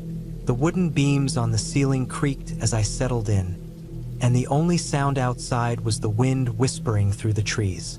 I felt at peace, finally free from the stress of the outside world. The first day went by uneventfully. I went for a walk through the woods, breathing in the fresh air and enjoying the quiet. The forest around me was thick, so much so that I couldn't see much beyond a few feet in front of me. It was beautiful, though, the kind of beauty that made you feel small but connected to something much bigger than yourself. I found a small stream, sat by it for a while, and listened to the water trickling over the rocks. That night, as the sun set, the temperature dropped. I sat in front of the fire with a cup of tea, watching the flickering flames. The cabin was warm and inviting, the perfect refuge from the cool night outside. I had the place to myself, and that was all that mattered. But around midnight, something strange happened. At first, it was just a noise in the distance, something that caught my attention. It sounded like something large moving through the trees. I stood still for a moment, trying to pinpoint the source of the sound, but it was hard to tell. The forest was so thick, and the shadows made it hard to see anything clearly. I shrugged it off. Maybe it was just a deer or a bear, I thought. The animals around here could be loud when they moved through the brush. Then I heard it again, closer this time. A heavy rustling, like something big was pushing through the underbrush.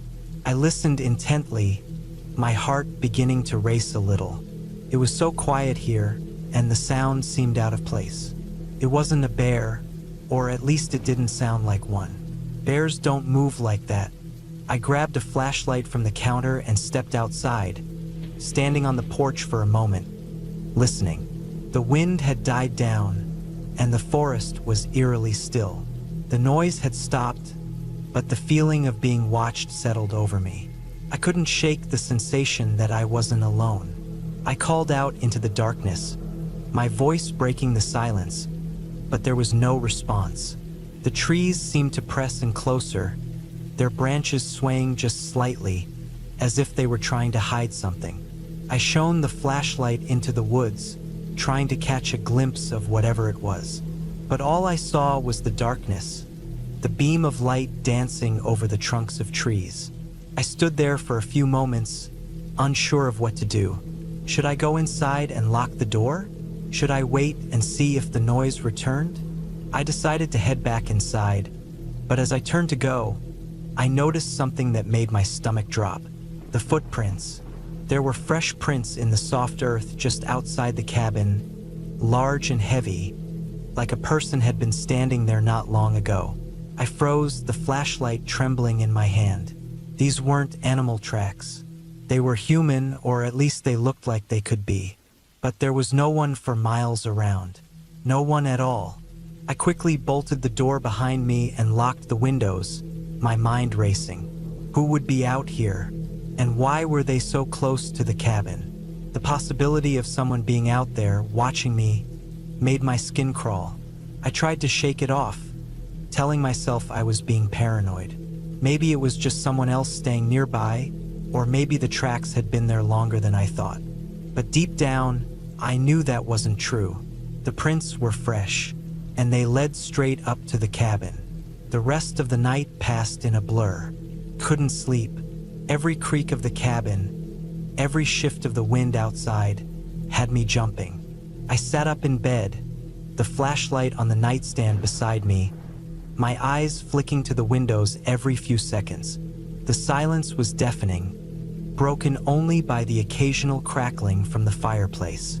At some point, I must have drifted off to sleep, because the next thing I knew, I was waking up to the first light of dawn.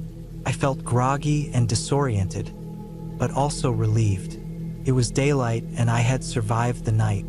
But the moment I stepped outside, my stomach dropped again. The prints, they were still there, and they weren't just by the cabin. They were everywhere, leading away into the woods, disappearing into the trees. It was like whoever had been here had walked around the entire cabin during the night, circling it, watching, waiting. My first instinct was to grab my things and leave, get in the car and drive away as fast as I could. But something held me back. What if I was wrong? What if there was an explanation? I had to know. I had to figure out who or what was out there. I spent the rest of the morning trying to make sense of it all. I followed the tracks, though they grew fainter as I went deeper into the woods. They were human, I was sure of it, but they seemed to disappear in odd places.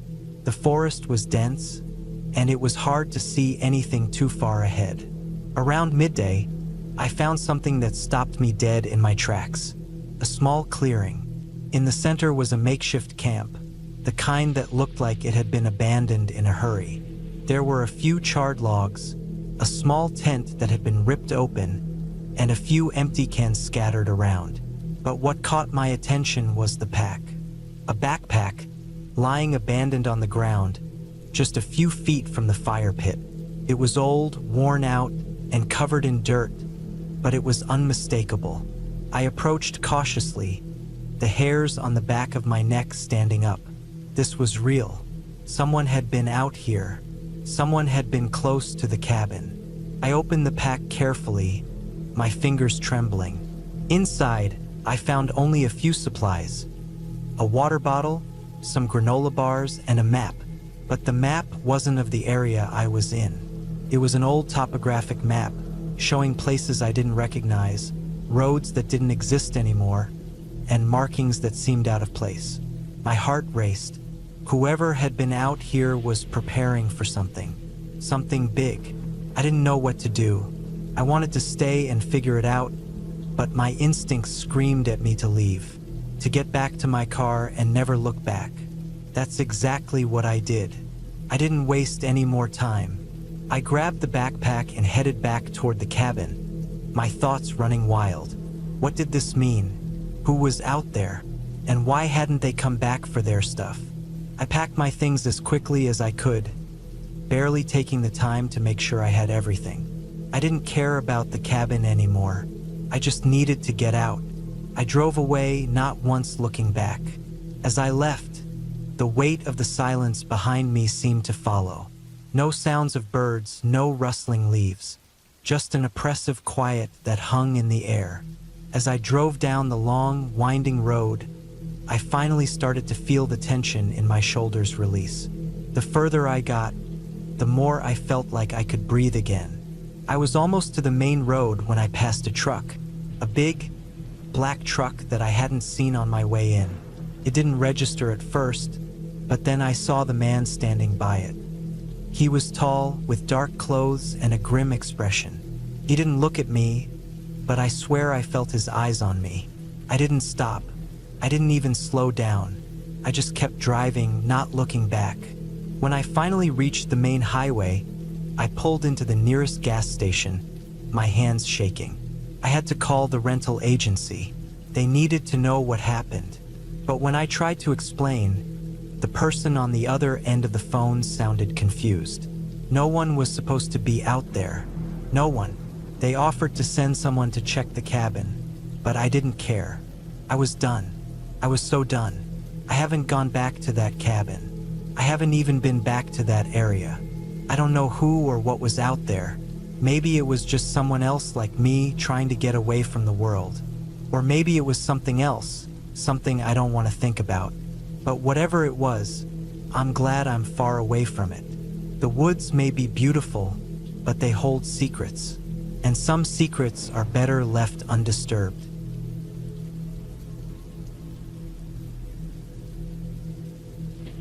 had never felt as isolated as I did that day. It was meant to be a simple weekend hike, nothing too fancy. Just me, the trail, and the peace of being away from the noise of city life. I'd hiked in the woods before, many times in fact, but something about this trip felt different from the start.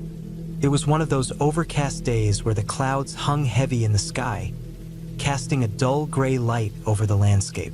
The air was cool, but not cold enough to be uncomfortable. I woke up that morning with the usual excitement of hitting the trail. It had been a few weeks since my last hike, and I was eager to get away from everything. I packed up my gear the night before: water, snacks, a map, first aid kit, and a few other essentials. The route I planned was a loop through a small part of the forest I'd never explored before. It was supposed to take a couple of hours, maybe 3. Easy enough for a solo trip. I wasn't worried about anything. I've done this kind of thing before. The trailhead was nearly empty when I arrived. There was a car parked off to the side, and I could tell it was an older vehicle that had been there for some time. I didn't think much of it. Maybe someone else was out there, but it was a vast forest, so it wasn't unusual to not run into anyone for hours. I shrugged it off and started walking. The first couple of miles went by without incident. The trees were thick here, their branches twisting together above to create a canopy that blocked out the sun entirely.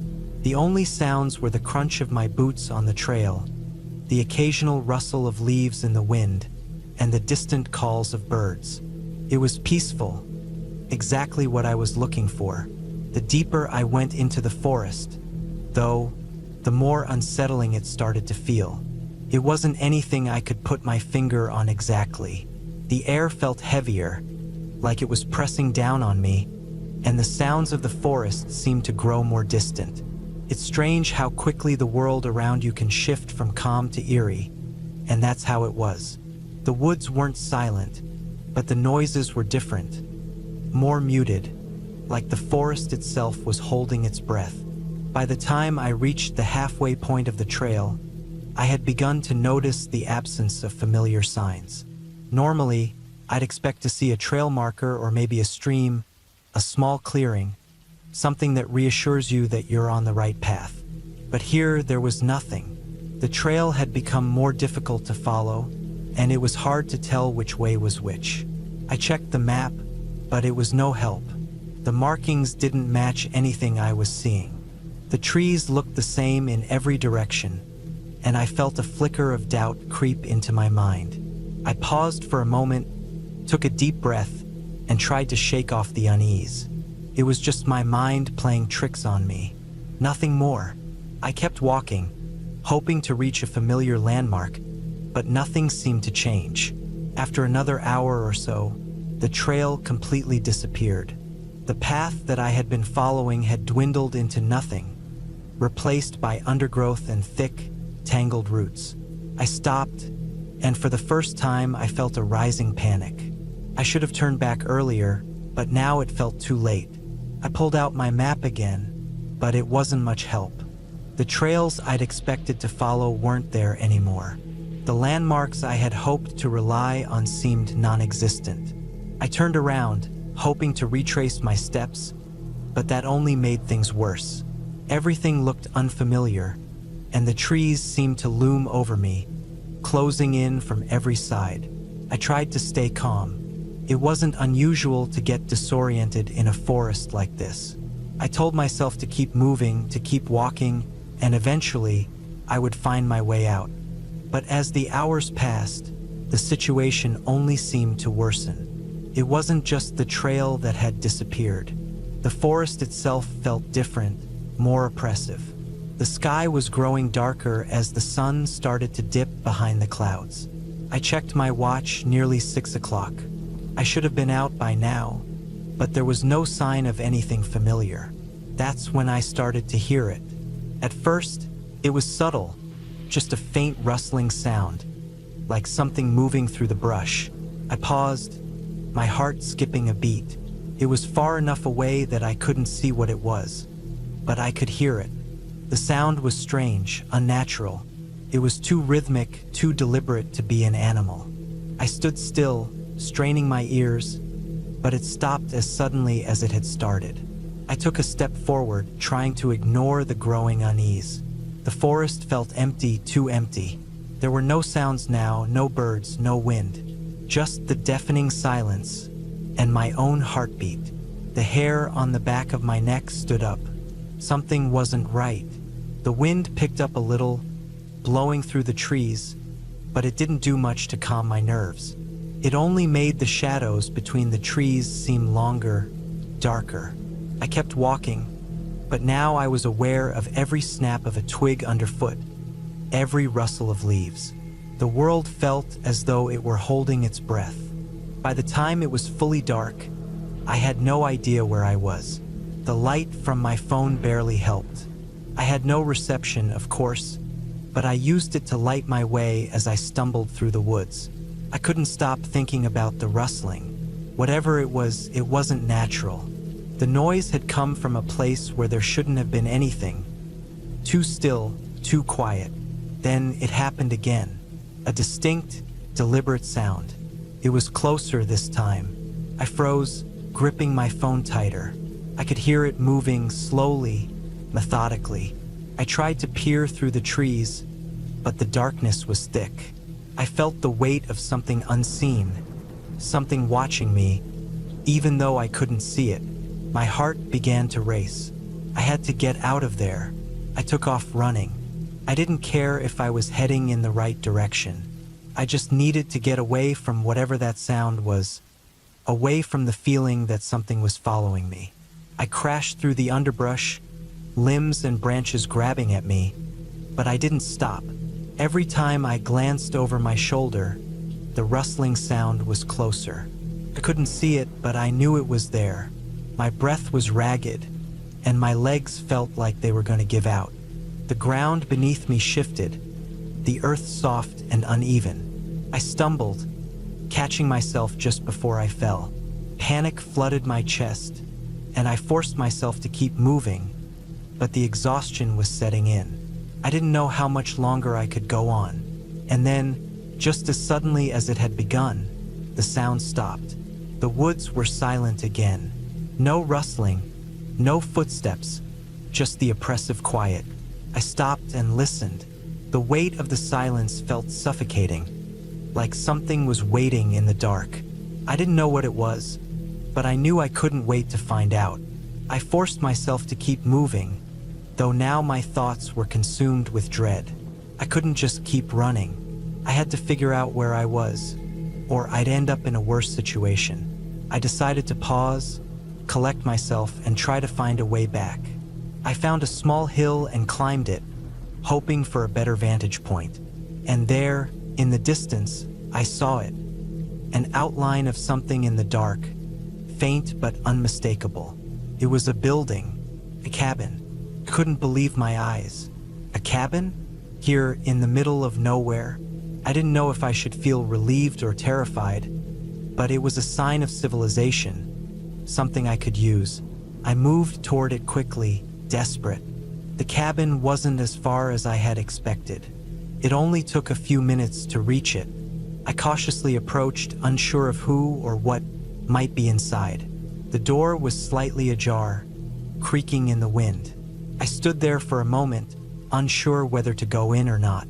But then, I pushed the door open and stepped inside. It was empty, abandoned. The air was stale, but at least there was shelter. The walls were covered in dust, and everything seemed old, really old. The furniture was covered in sheets, but it was safe. I closed the door behind me, locking it. For the first time in hours, I felt my heart slow down. I sat on the floor, leaned against the wall, and tried to catch my breath. I didn't know who had built this cabin, or how it had come to be here, but I knew one thing. I wasn't alone in the woods anymore. I had found my way out. The cabin wasn't much, but it was a lifeline. As the night stretched on, I realized how lucky I was to have found it. The storm that came through later only confirmed it.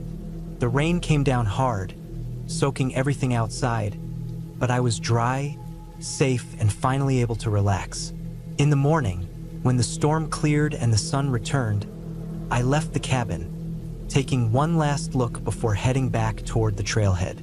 The forest seemed different now, not quite as oppressive as it had the night before. And when I finally made it back to the parking area, I felt an overwhelming sense of relief. I was done. I'll never know who built that cabin or how it ended up in the middle of nowhere, but I was thankful for it. It was my salvation, my refuge in the chaos. Sometimes, it's the little things that keep us going, the ones we least expect. I had always been someone who enjoyed the quiet, isolated corners of the world. It was peaceful to me to leave the noise of the city behind and find a place where the only sounds were the wind through the trees and the crunch of gravel beneath my boots. So when I found an old, barely used hiking trail tucked away in a remote part of the country, I thought I had found the perfect spot for a weekend getaway. The trail was supposed to lead to an old cabin. Nothing fancy, just a place for hikers to rest and take shelter from the elements. I figured it would be a good chance to test my skills, maybe learn something about myself. There was no one around for miles, and that was exactly what I wanted. I packed my bag, grabbed my gear, and drove out to the trailhead. The road leading up to the trail was barely paved, more like a dirt path than anything. I could feel the bump of the tires on the uneven surface as I slowly made my way through the woods. It was late afternoon when I arrived, the sun starting to dip lower in the sky. The air was cool, crisp, perfect for a hike. I parked my car at the trailhead and took one last look at the road behind me. There was no sign of life, just the trees swaying gently in the wind and the distant sound of birds. I grabbed my backpack, made sure I had everything: water, snacks, a map of the area, and started down the trail. The first mile was easy, a slight incline with trees on either side. The trail was well marked, and I didn't feel concerned at first. The sun filtered through the leaves, casting long shadows on the ground. I could hear my footsteps, rhythmic and steady, crunching against the dirt. But as I continued, the trail began to get steeper, and the trees grew thicker. The sunlight faded, and the shadows deepened. The wind picked up, and the forest started to feel different, darker, colder, as if the world had closed in around me. I glanced down at my map. The cabin was supposed to be just a few more miles ahead. According to the guide, it wasn't hard to find. But the further I walked, the less sure I felt. The trees seemed to lean in closer, the path becoming narrower and more overgrown. The silence was unsettling. It wasn't just quiet, it was an oppressive silence. No birds, no rustling animals, nothing. By the time I reached what I thought was the halfway point, I realized something was wrong. The trail had started to disappear. At first, I thought maybe I had missed a turn, but the map didn't show any other routes. I stopped and scanned the area around me. There was no sign of the path, just dense trees and undergrowth. The sunlight was barely filtering through anymore, and I could feel the temperature drop. I tried to backtrack, but the trees and the thick brush made it difficult to retrace my steps. It felt like the forest was closing in on me, pushing me deeper into it. The longer I wandered, the more disoriented I became. The map didn't make sense. The landmarks didn't match what I was seeing. Every direction looked the same. Dense woods, no sign of a trail, and no cabin in sight. Panic started to creep in, but I pushed it back. I knew better than to lose my cool in situations like this. I focused on staying calm, remembering what I had learned about staying oriented in the wilderness. I found a small clearing and sat down for a moment to gather my thoughts. The cold air made my breath visible, but I didn't mind it. I pulled out my water bottle and took a long drink. I needed to think. I realized that I had been walking for hours now, and the sky was starting to darken. There was no sign of the cabin, no indication that I was on the right path. I felt stupid.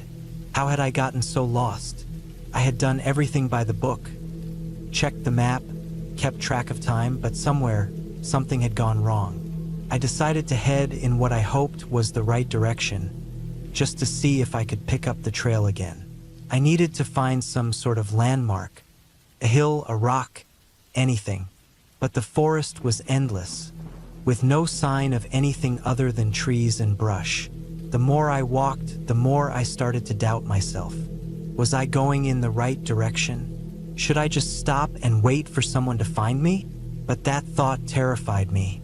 I didn't know how long it would take for someone to realize I was missing. I had to keep moving. I couldn't afford to just wait around. By the time the sun had set, the forest was almost completely dark. My flashlight was weak, its beam barely cutting through the blackness around me. I knew I needed to find shelter, but I had no idea where to go. There were no signs of civilization, no roads, no lights, just the oppressive darkness and the sound of the wind rustling through the trees. I eventually stumbled upon a small, weathered shack. It wasn't much. A simple wooden structure that looked like it had been abandoned for years. It didn't look like the cabin I had been searching for, but it was something. I didn't have much of a choice. I approached it cautiously, checking to make sure there were no dangerous animals inside. The door creaked as I pushed it open. Inside was empty, save for some old furniture covered in dust and cobwebs. It was better than being out in the cold, so I decided to settle in for the night. I locked the door behind me and curled up on the floor, using my jacket as a blanket. The wind howled outside, but I felt a little safer inside the shack, even if it wasn't much of a shelter. I was exhausted, but sleep didn't come easily. Every little sound made me tense up. The creak of the shack's wood settling, the rustling of leaves outside. My mind raced, and I kept replaying the events of the day. How had I gotten so lost? What had happened to the trail? Why was I so deep in the woods with no sign of help? Eventually, I must have drifted off, but my sleep was restless. I kept waking up, startled by noises outside or the feeling of being watched. The night dragged on, and I couldn't shake the feeling that something was wrong. When the first light of morning broke through the cracks in the walls, I was up and moving. I didn't want to waste any more time. I needed to get out of the woods and find my way back to civilization. I grabbed my bag, checked my supplies, water, snacks, and set out once again. The forest looked different in the daylight, less menacing but still confusing. I had no idea where I was going, but I figured I couldn't get any more lost than I already was. I kept walking, hoping that eventually I'd find a road or a sign of life. Hours passed, and just as I was starting to lose hope, I saw something in the distance. A clearing, a break in the trees. My heart raced as I pushed through the underbrush, desperate to reach it. When I finally emerged into the open, I couldn't believe my eyes. There, in front of me, was the cabin I had been searching for. It was exactly where the map had said it would be. I stood there for a moment, taking it in. It was a small, rustic building, but it was real, and it was a sign that I had made it through the woods. I approached the cabin cautiously, my nerves still frayed from the night I'd spent in the shack, but there was no sign of danger. The door to the cabin was unlocked, and I stepped inside, grateful to finally be somewhere safe. The cabin was basic, but it was a shelter, and for that, I was thankful. I spent the next few hours taking stock of my situation, trying to calm down and regain some sense of normalcy. I wasn't sure how I had ended up in the wrong part of the woods, but I knew one thing for sure. I wasn't going to take the wilderness for granted again. After a while, I made my way back to the trailhead, retracing my steps as best as I could. The journey was long, but I finally reached my car. My hands were shaking from the strain of the past 2 days, but I was alive, and that was all that mattered. Looking back at the woods one last time, I couldn't help but feel a mix of relief and unease. I had gotten out, but I had learned a valuable lesson. The woods weren't just a place of peace and quiet. They were wild, unpredictable, and you couldn't always trust your map. Sometimes you had to trust yourself. And if I ever went back, I would be ready for whatever the forest had in store.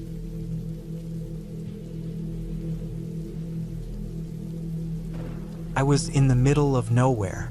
No cell service, no roads, just dense woods stretching as far as I could see. It had been a spontaneous decision, a weekend getaway to escape the noise of the city.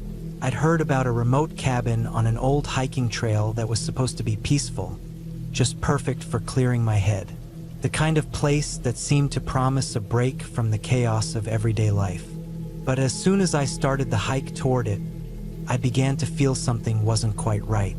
The cabin wasn't far off, a couple of miles or so I thought, but the path wound through trees so thick that I could barely see ahead of me.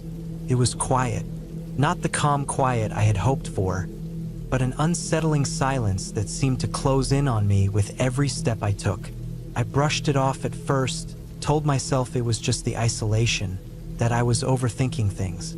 But then there was the sound, the kind of soft rustling that didn't come from the wind. It was like something was moving nearby, just out of sight. I stopped, listening hard. The rustling stopped too. A chill crept down my spine, and for a second, I wasn't sure if I should keep going. But then I told myself it was just the wind. I pushed ahead. The trail wasn't well marked.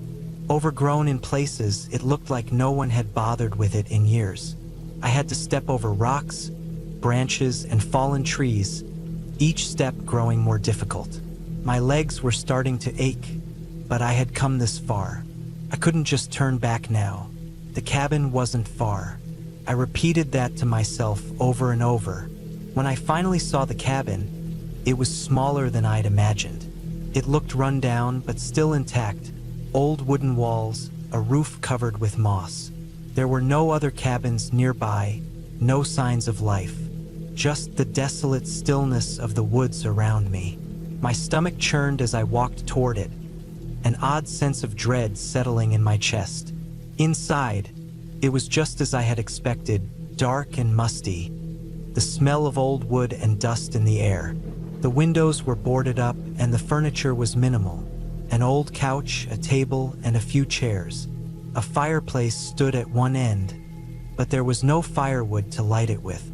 I set my bag down, the silence pressing in from all sides. I spent the first few hours unpacking and settling in. I kept my things close, not wanting to wander too far. The thought of leaving the cabin even for a short while made me uneasy. I couldn't shake the feeling that something wasn't right about this place. As the evening came, the sun dipped below the trees, casting long shadows across the cabin. I sat by the window, staring out into the thickening woods. I could still hear that rustling sound, faint but persistent. At first, I thought it was just an animal, maybe a deer or something bigger like a bear. But the more I listened, the more it sounded off, too deliberate, too constant. Like whatever it wasn't moving in the usual way. My mind began to race. Maybe it was nothing. Maybe I was just jumpy from being alone in the woods, far from any real help. But the rustling persisted, moving closer. At some point, I thought I heard a low thud, like something heavy hitting the ground. It was close, very close, and it made my heart race in a way that felt primal. Like some part of me knew I wasn't alone. I stood, my legs shaky as I moved to the door. I had to know what it was. I couldn't just sit in there, waiting for something I couldn't understand to happen. I opened the door slowly, stepping outside onto the porch. The woods were dark now, and I could barely see a few feet in front of me. The rustling had stopped, and the silence felt deafening. For a long time, I stood there, straining my ears. Then I heard it again, a soft, almost imperceptible scraping sound, as if something was dragging itself across the ground. My breath caught in my throat. I couldn't explain it, but there was something in the sound that felt wrong. I didn't want to go searching for it. I didn't want to see what was out there, but I couldn't stay in the cabin either, not when every instinct in me screamed that something was wrong. I grabbed the flashlight from my bag and stepped off the porch, the beam of light flickering in the darkness. I walked slowly, my footsteps careful, listening intently. The sound grew louder, closer. It wasn't animal, it was something else. Something human. It was dragging its body through the underbrush. My throat tightened, and I almost turned back, but curiosity, or maybe sheer fear, kept me going. I followed the sound until it led me to a clearing.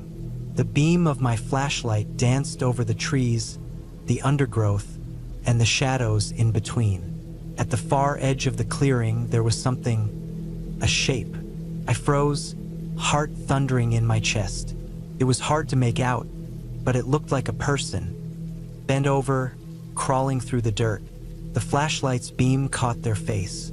It was a man, his face covered in dirt, his eyes wide and unblinking, staring directly at me.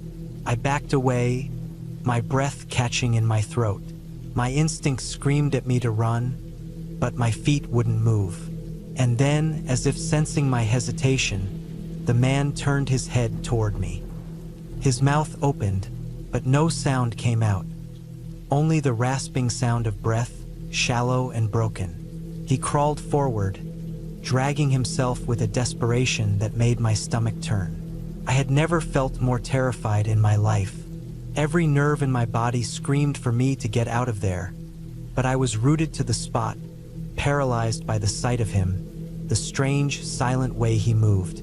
It took every ounce of strength to turn and run. I didn't stop until I was back at the cabin, slamming the door behind me. My hands were shaking so badly that I could barely lock it. I didn't know what was out there or what had just happened, but I wasn't staying to find out. I spent the rest of the night inside, every creak and groan of the old building making me jump. I kept my flashlight close, too scared to even think about sleeping. When morning finally came, I didn't wait for the sun to fully rise. I grabbed my things, packed as quickly as I could, and left. The whole time, I kept glancing over my shoulder, half expecting to see that man crawling toward me again. I made it back to the trailhead, my heart still pounding, but when I finally got to my car, I breathed a sigh of relief. The woods behind me felt like a different world, one I was glad to leave behind. It wasn't until I returned home, safe and sound, that I realized just how close I had come to something I didn't understand. The whole trip had felt off, but I had dismissed it as my imagination running wild. Maybe I was just overthinking it, but the man crawling in the dirt, there was no way that was a coincidence. I don't know what he was doing in those woods, or how he had gotten there. I don't know why he was crawling or what had happened to him. But I'll tell you this, I'm never going back to those woods. Whatever it was that was out there, I'm done with it. Some places are meant to be left alone, and some things are better off unexplained. I don't know if I'll ever really understand what happened, but I'm just grateful I made it out in one piece. The memory of that man's eyes still haunts me, though, and sometimes, when I'm alone at night, I hear the faintest sound, like something dragging itself across the floor. But I don't go looking for answers anymore. Some mysteries are better left unsolved.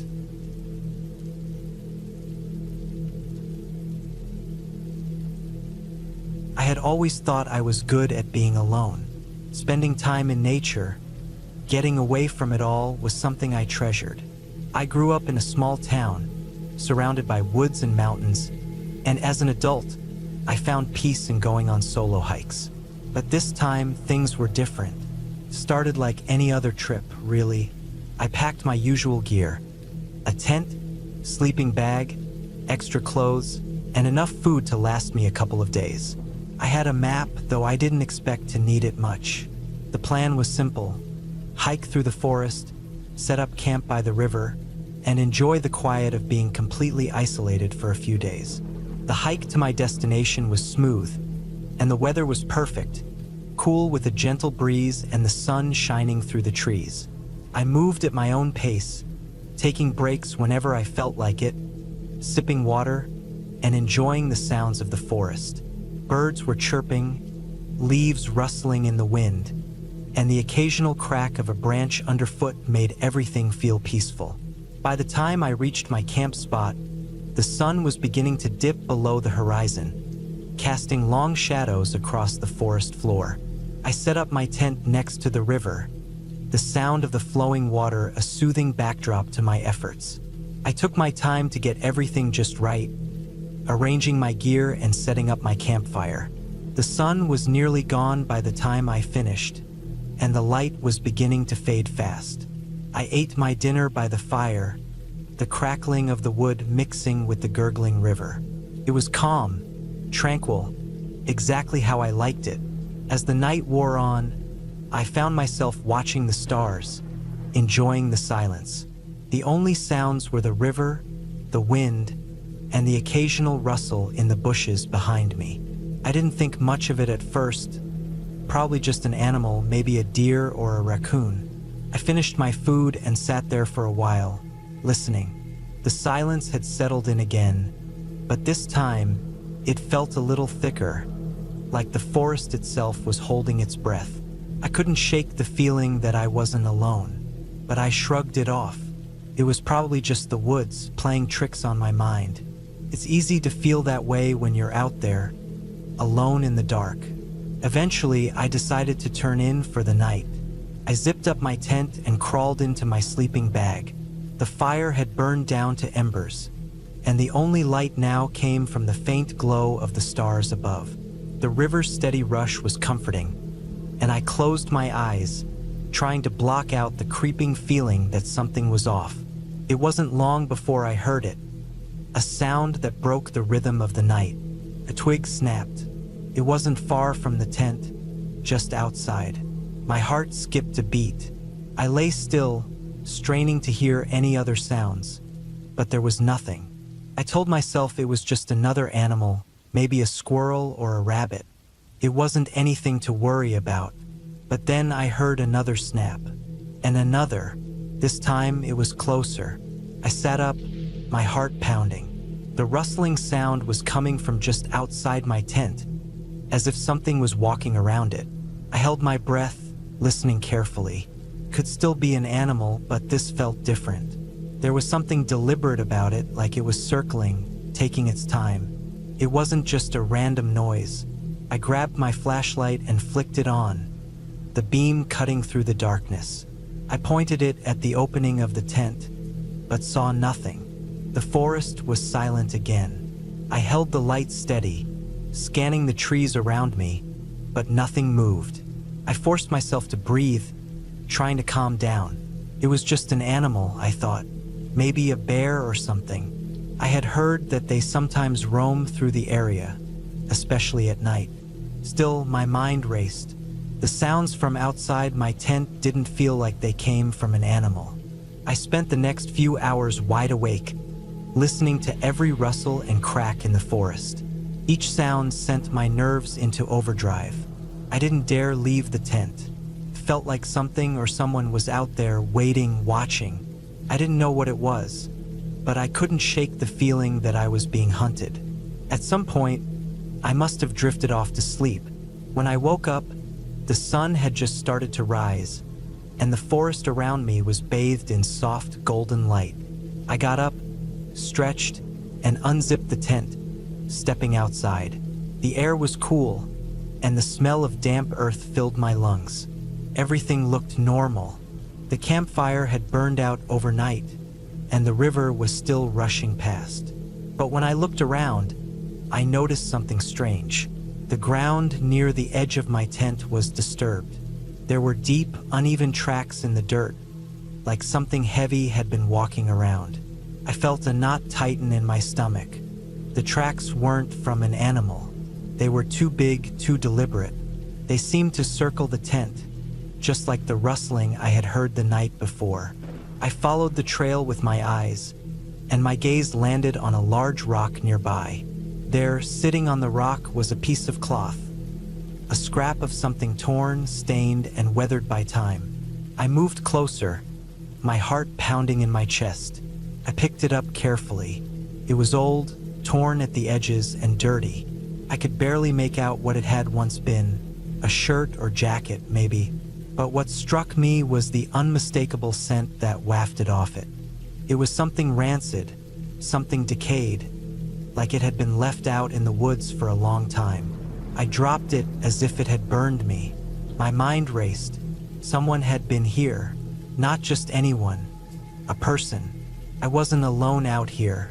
I grabbed my pack, shoved everything into it, and didn't waste any more time. I didn't care to finish my trip or find out who or what had been circling my camp the night before. I just wanted to get out of there. I hurried along the trail, my eyes scanning every tree and shadow, my ears straining for any sign of movement. I wasn't sure what I was afraid of, but the fear was real. My instincts were screaming at me to leave, and I wasn't about to ignore them. The path out seemed endless. My legs ached, my heart pounded, but I kept going, not stopping for anything. The woods felt heavier now, darker even though the sun was high in the sky. Every rustle, every crack of a twig made me jump. I kept expecting someone to step out from behind the trees, to confront me, but no one ever did. It took hours to make it back to the trailhead. By the time I saw the familiar road, I was completely drained. I had never been so relieved to see civilization. I didn't speak to anyone when I reached the parking lot. I just loaded my gear into my car and drove straight back home, not once looking in the rearview mirror. I never went back to those woods. I don't know who or what was out there with me, but I wasn't about to find out. It wasn't until later that I realized how close I had come to something dangerous. That scrap of cloth, the strange tracks, the sounds in the night, it all pointed to one thing. Someone had been watching me, but why? I don't know, and I don't care to find out. I still go on hikes, but I never venture far into the woods anymore, and I'll never again ignore that feeling of being watched. Sometimes, when I'm out in the quiet of nature, I can still hear that faint rustle in the distance, but I never stay to listen. I know now that not all things in the woods are meant to be understood, and sometimes it's better to just walk away and never look back.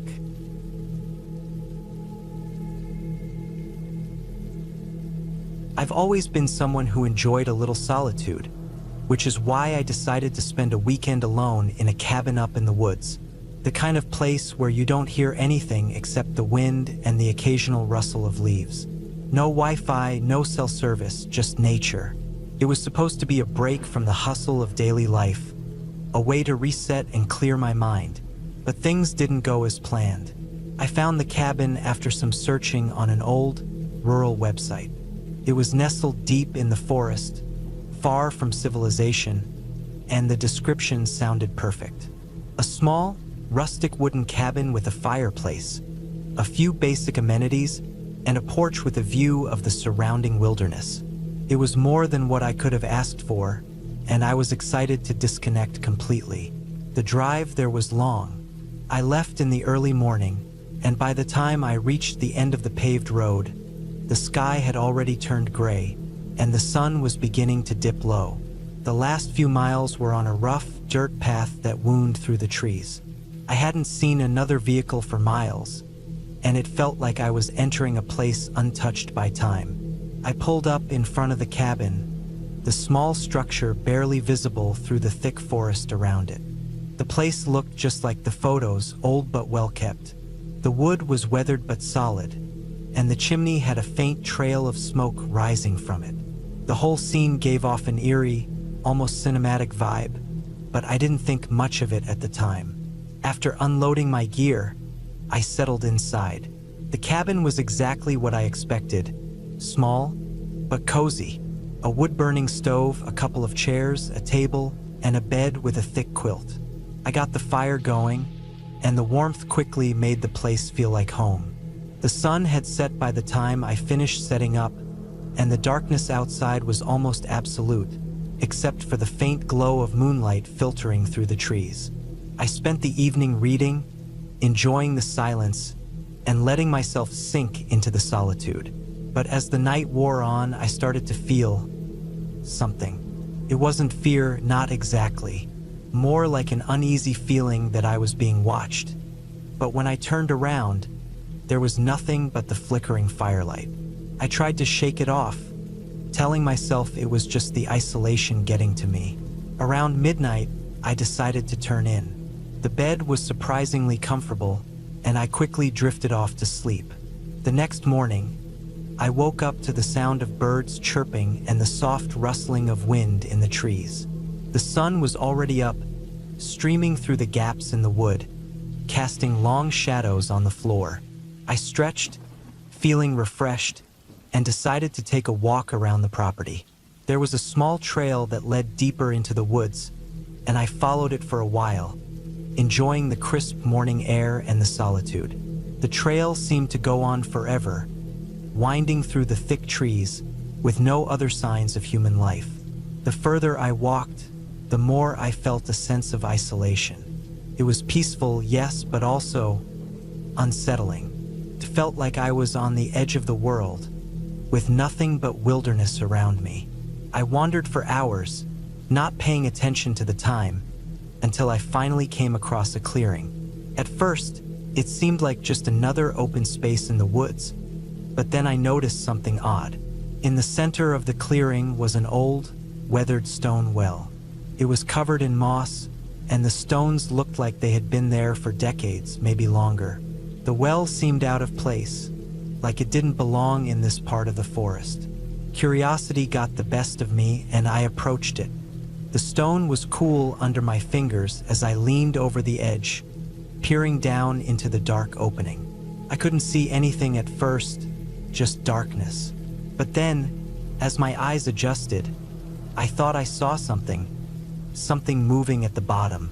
I blinked, unsure if I was imagining it. The forest was still, and the breeze had died down, leaving an uncomfortable silence. I stepped back, shaking off the feeling, and turned to leave. That's when I heard it. A soft rustling noise, like footsteps in the leaves. But there was no one around. I froze, my heart skipping a beat. My breath caught in my throat as I slowly turned in a circle, trying to locate the source of the sound. Nothing, just the trees and the breeze. I didn't want to stick around to figure it out, so I hurried back to the cabin. The feeling of being watched was even stronger now, and I couldn't shake the sense that something was wrong. That evening, I decided to stay inside, reading and keeping the fire going. As the night fell, the shadows grew longer and the air colder. I locked the door behind me, more out of instinct than any real concern. But as the night wore on, I kept hearing strange noises from outside, branches snapping, something moving through the trees. It sounded like footsteps, but I was sure there was no one else around. The silence was overwhelming, punctuated only by the crackle of the fire. At some point, I must have fallen asleep, but I woke up in the middle of the night to the sound of a loud bang coming from outside. My heart raced as I sat up, my mind racing with possibilities. Was it an animal or something worse? I grabbed a flashlight and made my way to the door. My hands were shaking as I twisted the handle and stepped outside. The cold air hit me like a slap to the face, and the light from the flashlight cut through the darkness, revealing nothing but trees. The noise had stopped, but I couldn't shake the feeling that something was wrong. I circled the cabin, checking every corner, but there was nothing. Just the wind rustling through the trees and the occasional distant animal call. Still, I couldn't shake the feeling of being watched, of being so small and vulnerable in this vast, empty wilderness. That night, I didn't sleep. I kept the fire going and stayed on edge, listening to every creak and groan of the cabin as the wind picked up. By morning, I was exhausted, but I tried to brush it off. I packed up my things and decided to leave, telling myself it was just my nerves playing tricks on me.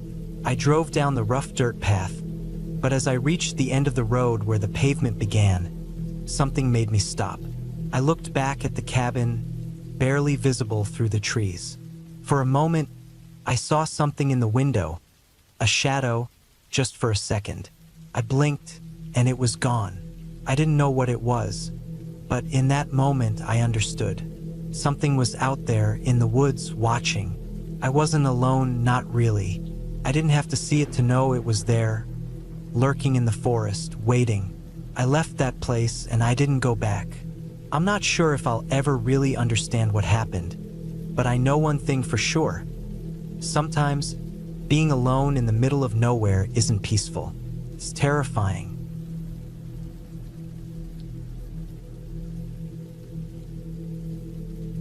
I had no business being here.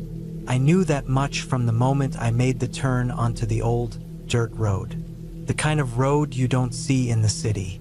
The kind of road that seemed to be swallowed by the forest, with trees pressing in on either side like they were trying to block me from turning back. But I was already too deep into the trip to turn around. It had started as an innocent enough idea. A weekend getaway to some cabin I found online. Something remote, secluded, where I could just get away from it all. No fones, no internet, no distractions.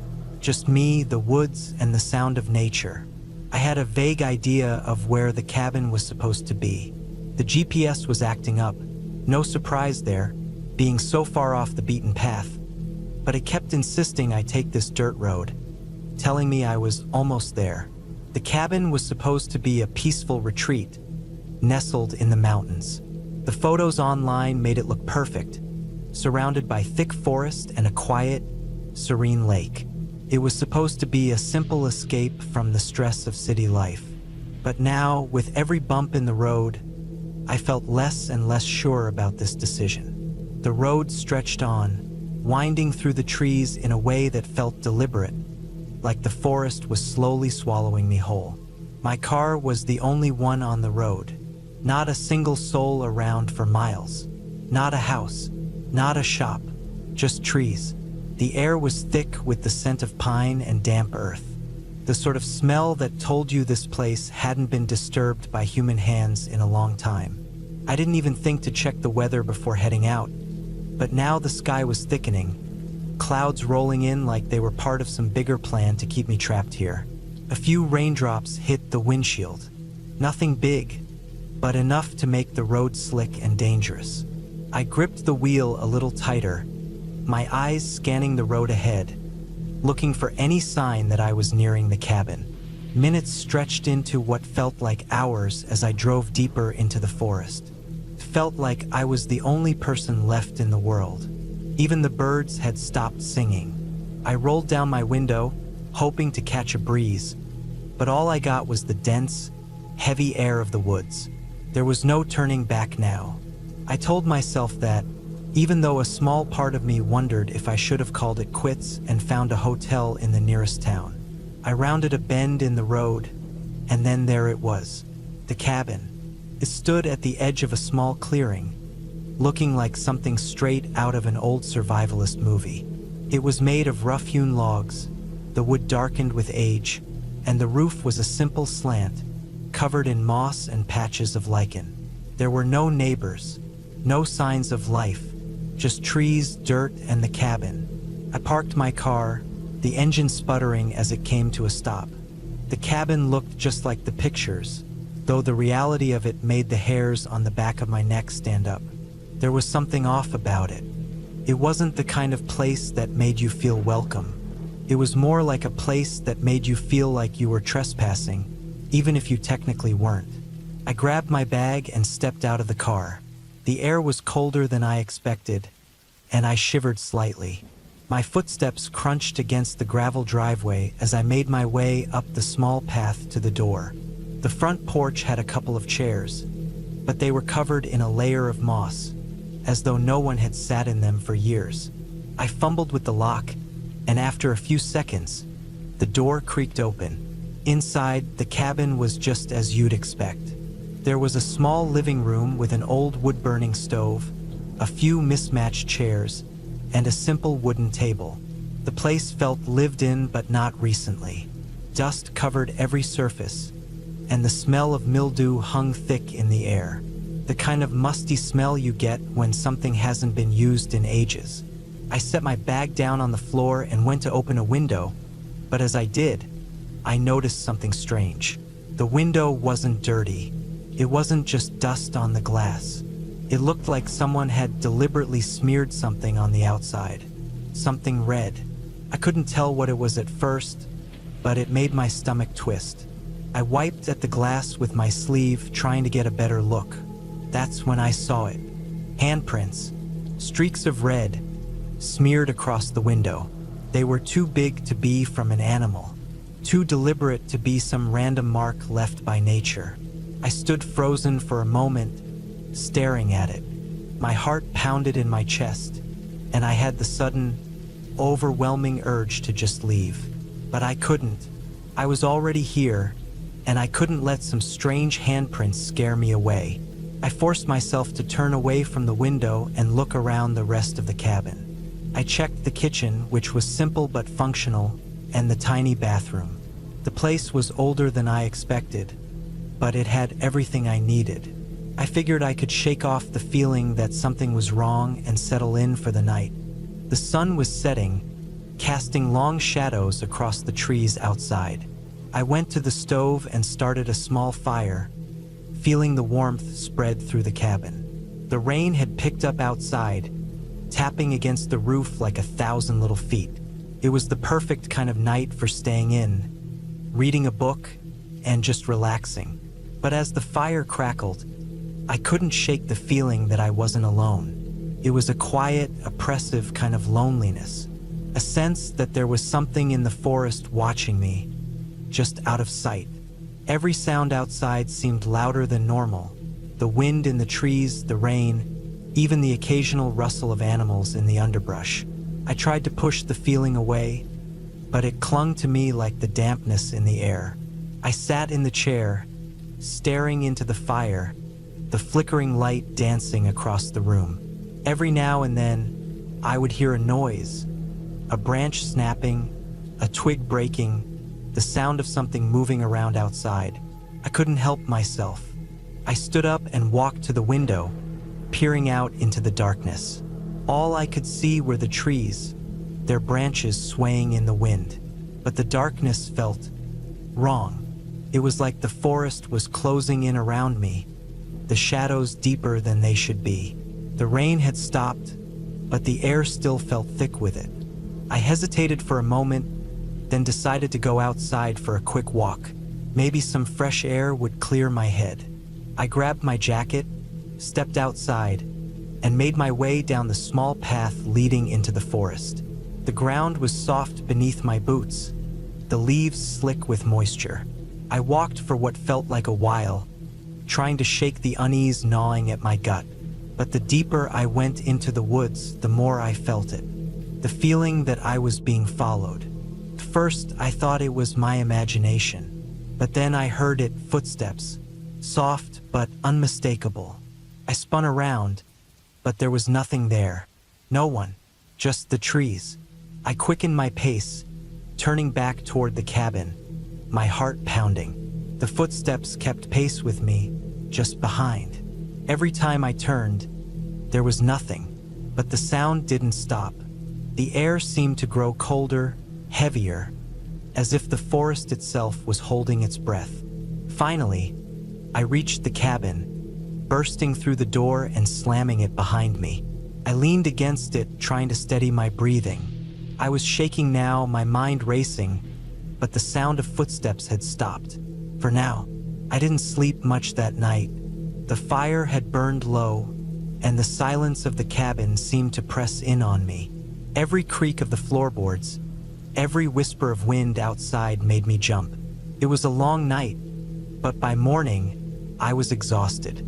I made a quick breakfast, packed my bag, and decided it was time to go. I didn't care about the cost of the cabin or what anyone might think. I just needed to get out of there.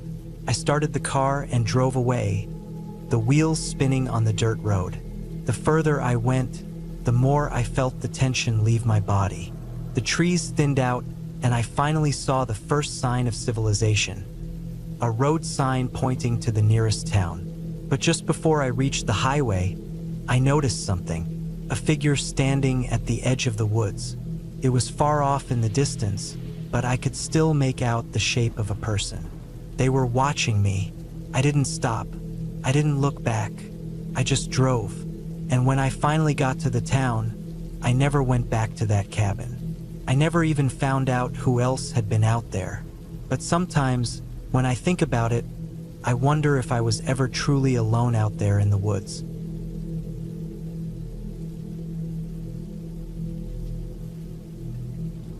It was supposed to be a simple trip. Just me, the open road, and a cabin hidden somewhere in the middle of nowhere. A getaway from the noise, the stress, and the people. The kind of retreat where you don't have to explain yourself, where you can just breathe. I had rented this cabin for a weekend. The owner, an older man with a thick beard, had given me directions that were vague at best. "Follow the road until it ends," he'd said with a weird smile that I couldn't quite place. "Can't miss it. Just keep your eyes peeled for the old pine tree. You'll know you're close when you see it." I wasn't really concerned. After all, how hard could it be to find a cabin in the woods? Plus, I wanted the isolation. No distractions, no interruptions, just me and the wild. I packed my car, a simple hatchback with just enough room for my gear. A few days worth of food, water, my sleeping bag, and the camping stove I wasn't sure I'd need. It was a 2-hour drive from the nearest town, but the road quickly turned into a narrow, winding path the moment I left the pavement behind. The trees crowded in around me, their dark shadows stretching long across the road, making everything feel even more remote. I tried not to think about how quiet it was. No traffic, no other cars. Just the soft hum of my engine as I kept going. The farther I drove, the more my phone lost service, the signal fading until it was gone completely. A little unsettling, maybe, but not enough to make me want to turn back. Eventually, the road did end. True to the old man's directions, I came to a spot where the gravel turned to dirt and the path narrowed, winding between towering pines that seemed to close in around me. I could barely make out the shape of the cabin in the distance through the trees. It looked more like a small, weathered shack than anything you'd expect for a rental. I parked my car near a makeshift clearing, the gravel crunching under my tires as I stepped out. The air smelled fresh, pine and dirt, but there was something else too, something I couldn't put my finger on. I grabbed my bag and started walking toward the cabin, careful not to trip over the uneven ground. The door creaked as I pushed it open, and I took a deep breath as I stepped inside. The cabin was simple, barely furnished, with a small stove in the corner, a couple of chairs, and a thin mattress on the bed. The windows were covered with heavy curtains that blocked out most of the light, and the only sound in the place was the soft wind rustling through the trees outside. I took a seat by the window and looked out, feeling a sense of relief wash over me. For the first time in a while, I felt like I could actually relax. There was no one to talk to, no one to bother me, just the quiet of the woods and the sound of the wind. I thought about the hike I was going to take the next day, exploring the forest, maybe finding a stream or a quiet spot to sit. But as I looked out over the land surrounding the cabin, a strange feeling started to creep over me. It wasn't fear exactly, but a sense of something being off. The trees were thick, and the land felt unnaturally still. It was too quiet, almost as if the world itself was holding its breath. I tried to push the thought out of my mind and settled in for the night. There was nothing to fear here, just me, the cabin, and the woods. But when the sun set and the shadows lengthened, something strange happened. The cabin seemed to shift. The temperature dropped, and the air turned thick, like something was pressing down from above. I chalked it up to the cold, but the hairs on the back of my neck stood up as I pulled the blanket tighter around my shoulders. I spent the rest of the evening trying to distract myself, watching the fire crackle in the small stove, reading a book I had brought along, but I couldn't shake the feeling that something was wrong. It was too quiet. The woods had gone completely still. No animals, no wind, nothing. At some point, I decided to call it a night. The bed was hard, but it was fine. I tried to sleep, but sleep wouldn't come. The unease that had been creeping around the edges of my thoughts all day had grown into something much stronger. It wasn't the usual feeling of being alone in the wilderness. It was something else, something darker. I shifted under the blanket, glancing toward the window. The trees outside were swaying, their branches scratching against the glass like fingers tapping on the wall. I shut my eyes, trying to push it out of my mind, but the sound kept coming over and over again. Suddenly, a loud crash echoed through the cabin. I shot up, heart racing, eyes wide. I had no idea what had caused it, but it was impossible to ignore. I grabbed the flashlight by the bedside table and crept toward the door. The wind had picked up again, howling through the trees, but it wasn't just the wind I was hearing. There was something else out there, something moving. I held my breath, trying to listen, but everything was drowned out by the noise of the storm. I stepped outside, flashlight in hand, scanning the woods. The beam of light cut through the darkness, but all I could see was the forest, silent and still. I decided to stay inside the cabin for the rest of the night, but as I lay there, I couldn't shake the feeling that I wasn't alone. Every creak of the wood, every whisper of the wind, made me jump. Morning finally came and I was exhausted. I hadn't slept at all. I pulled myself out of bed and forced myself to eat something. Anything to get through the day. I couldn't stay cooped up in the cabin forever. I needed to get out and clear my head. I set out for a hike in the woods, hoping it would help shake the feeling of unease that had settled over me. The woods were dense, with towering trees that blocked out much of the light, making it feel like twilight even though the sun was high in the sky. I followed a narrow trail that wound its way through the thick undergrowth, the crunch of dry leaves underfoot the only sound I could hear. As I walked deeper into the woods, the silence returned, settling over me like a heavy blanket. I felt like I was being watched. My skin prickled, and I couldn't shake the feeling that I wasn't alone. I kept glancing over my shoulder, half expecting to see something or someone lurking just out of sight.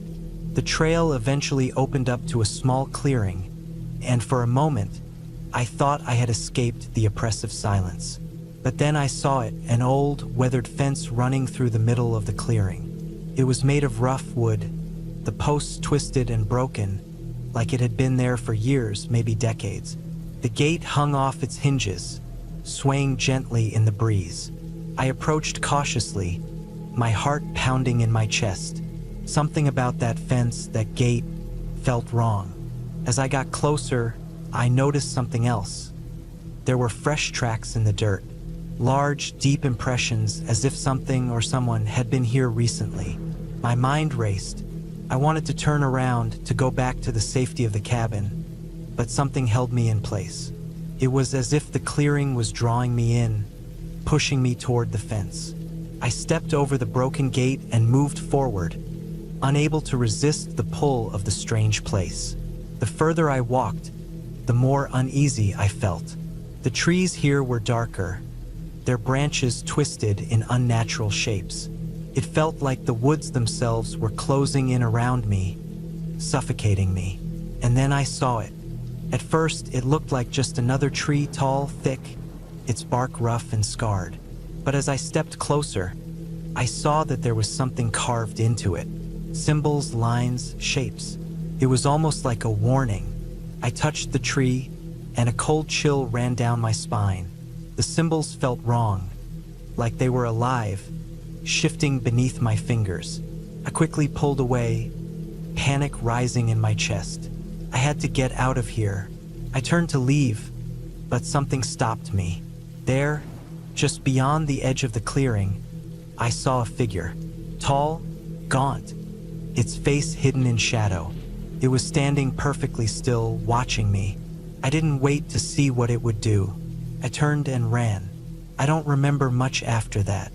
My heart was pounding so loud in my chest that I could barely hear my footsteps, but I didn't stop running. The trees blurred past me, the ground uneven beneath my feet, but I kept going until I reached the cabin.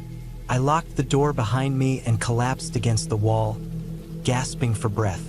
My body was shaking uncontrollably, my mind racing with thoughts of what I had seen. But as I sat there, the fear slowly started to fade. I was safe for now. The thing, whatever it was, hadn't followed me. I was back in the cabin, back where it was safe. I stayed inside the cabin for the rest of the weekend, not daring to go back into the woods.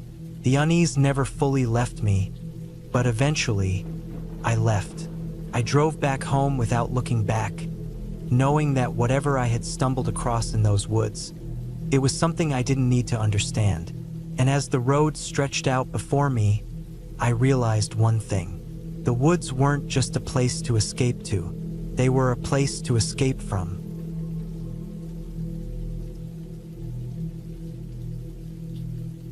I had always wanted to go on a solo hiking trip, far away from the noise of the city and the distractions of everyday life.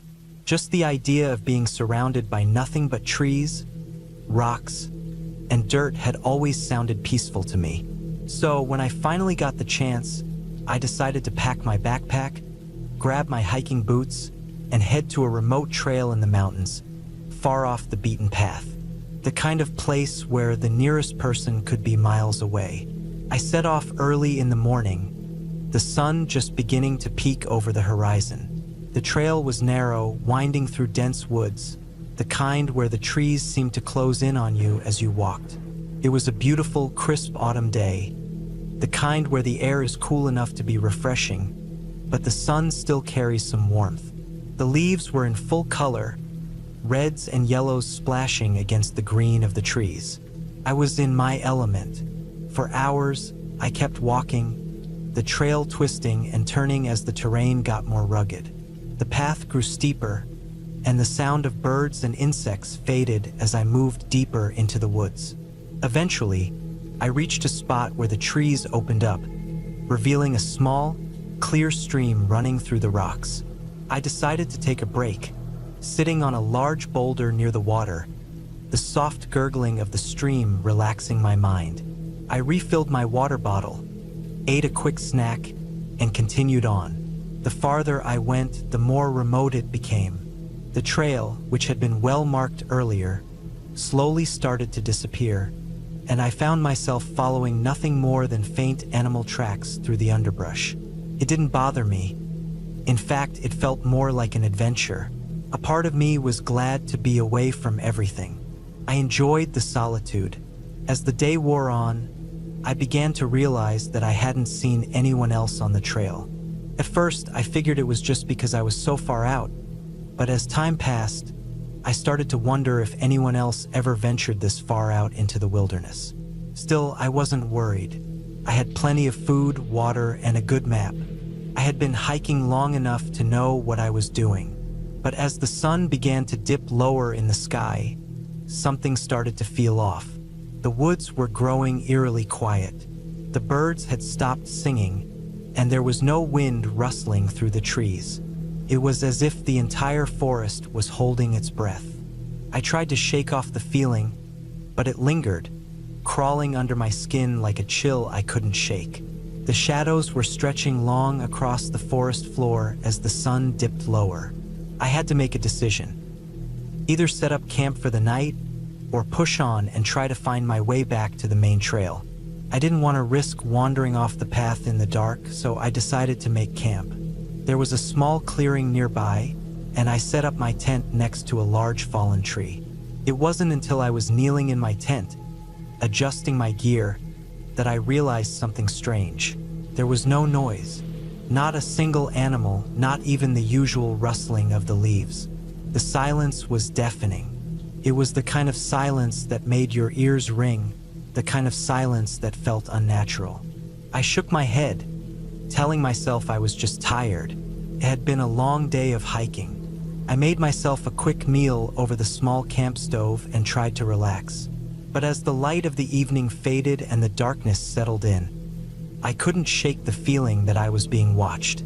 I tried to convince myself that it was just my imagination, but the feeling of unease kept growing stronger. My heart started to race. I kept glancing over my shoulder, half expecting to see someone standing in the woods just outside my tent. But every time I looked, there was nothing. I lay down in my sleeping bag, trying to calm my nerves. The darkness outside seemed to grow thicker, pressing in on me. I couldn't remember ever feeling so alone in my life. I told myself I was being ridiculous, that this was just the fear of the unknown playing tricks on me. Still, I couldn't shake the feeling that something was wrong. I tried to sleep, but sleep didn't come. The night dragged on, every creak of the trees, every snap of a twig, making my heart race. Then, just when I thought I might lose my mind, I heard it, a sound, a soft, slow rustling in the leaves just outside my tent. I froze, my breath caught in my throat. It was the kind of sound an animal would make, maybe a deer or a fox, but it was too deliberate, too slow, almost intentional. I held my breath, listening. The rustling continued, then stopped. For a few long seconds, there was nothing. Then a soft thud, followed by another and then a third. Something heavy was moving around my camp. My heart pounded in my chest. I wanted to look outside to see what it was, but the fear held me still. I couldn't bring myself to open the tent flap. Whatever it was, I didn't want to know. I tried to stay as still as possible, my breathing shallow. The sounds continued for what felt like hours, but when I dared to peek outside, I saw nothing. Just the same dark trees, swaying gently in the night breeze. I didn't know if it was the wind or if I had imagined the sounds, but I wasn't going to stick around to find out. I grabbed my pack and threw it on, my hands shaking. I wasn't staying another minute in that camp. I didn't care how dark it was. I didn't care if I got lost. I just wanted to get out of there. I packed up as quickly as I could, my movements jerky and frantic. The quiet around me was unnerving. I stepped out of the tent, the cool night air biting at my skin. My flashlight beam cut through the darkness, scanning the area around me. There was nothing but the trees and the endless silence. I didn't waste time. I grabbed my map, found the nearest trail and started walking. I kept my head down, only looking up occasionally to make sure I was on the right path. Every snap of a twig, every distant rustling made my heart jump in my chest. The darkness felt endless, and the woods seemed to close in on me, pushing me further into the unknown. I kept walking for what felt like hours, the cold seeping into my bones. The moon had risen, casting long shadows over the trail. I felt like I was walking in a nightmare, unable to wake up. Eventually, I found the main trail. I wasn't sure how long I had been walking, but the familiar markers on the trees gave me a sense of relief. I wasn't alone anymore. I followed the trail back, my feet aching, my body exhausted, but the fear was finally starting to fade. By the time I reached the main road, I was a mess. My clothes were dirty, my hands shaking from the adrenaline. I had no idea what had happened that night, but I wasn't about to stick around to find out. I flagged down the first car that passed, and within minutes, I was on my way back to civilization. It wasn't until much later that I learned the area I had been in was known for strange occurrences. People who had gone missing, hikers who had returned with unsettling stories, but no one could explain why. I didn't need to know. I had my own story to tell now, and it was one I didn't intend to repeat. I don't know what it was that night. Maybe it was just my nerves getting the better of me. Maybe it was something more, but I never went back to that trail, and I learned my lesson the hard way. Sometimes the middle of nowhere isn't as peaceful as it seems.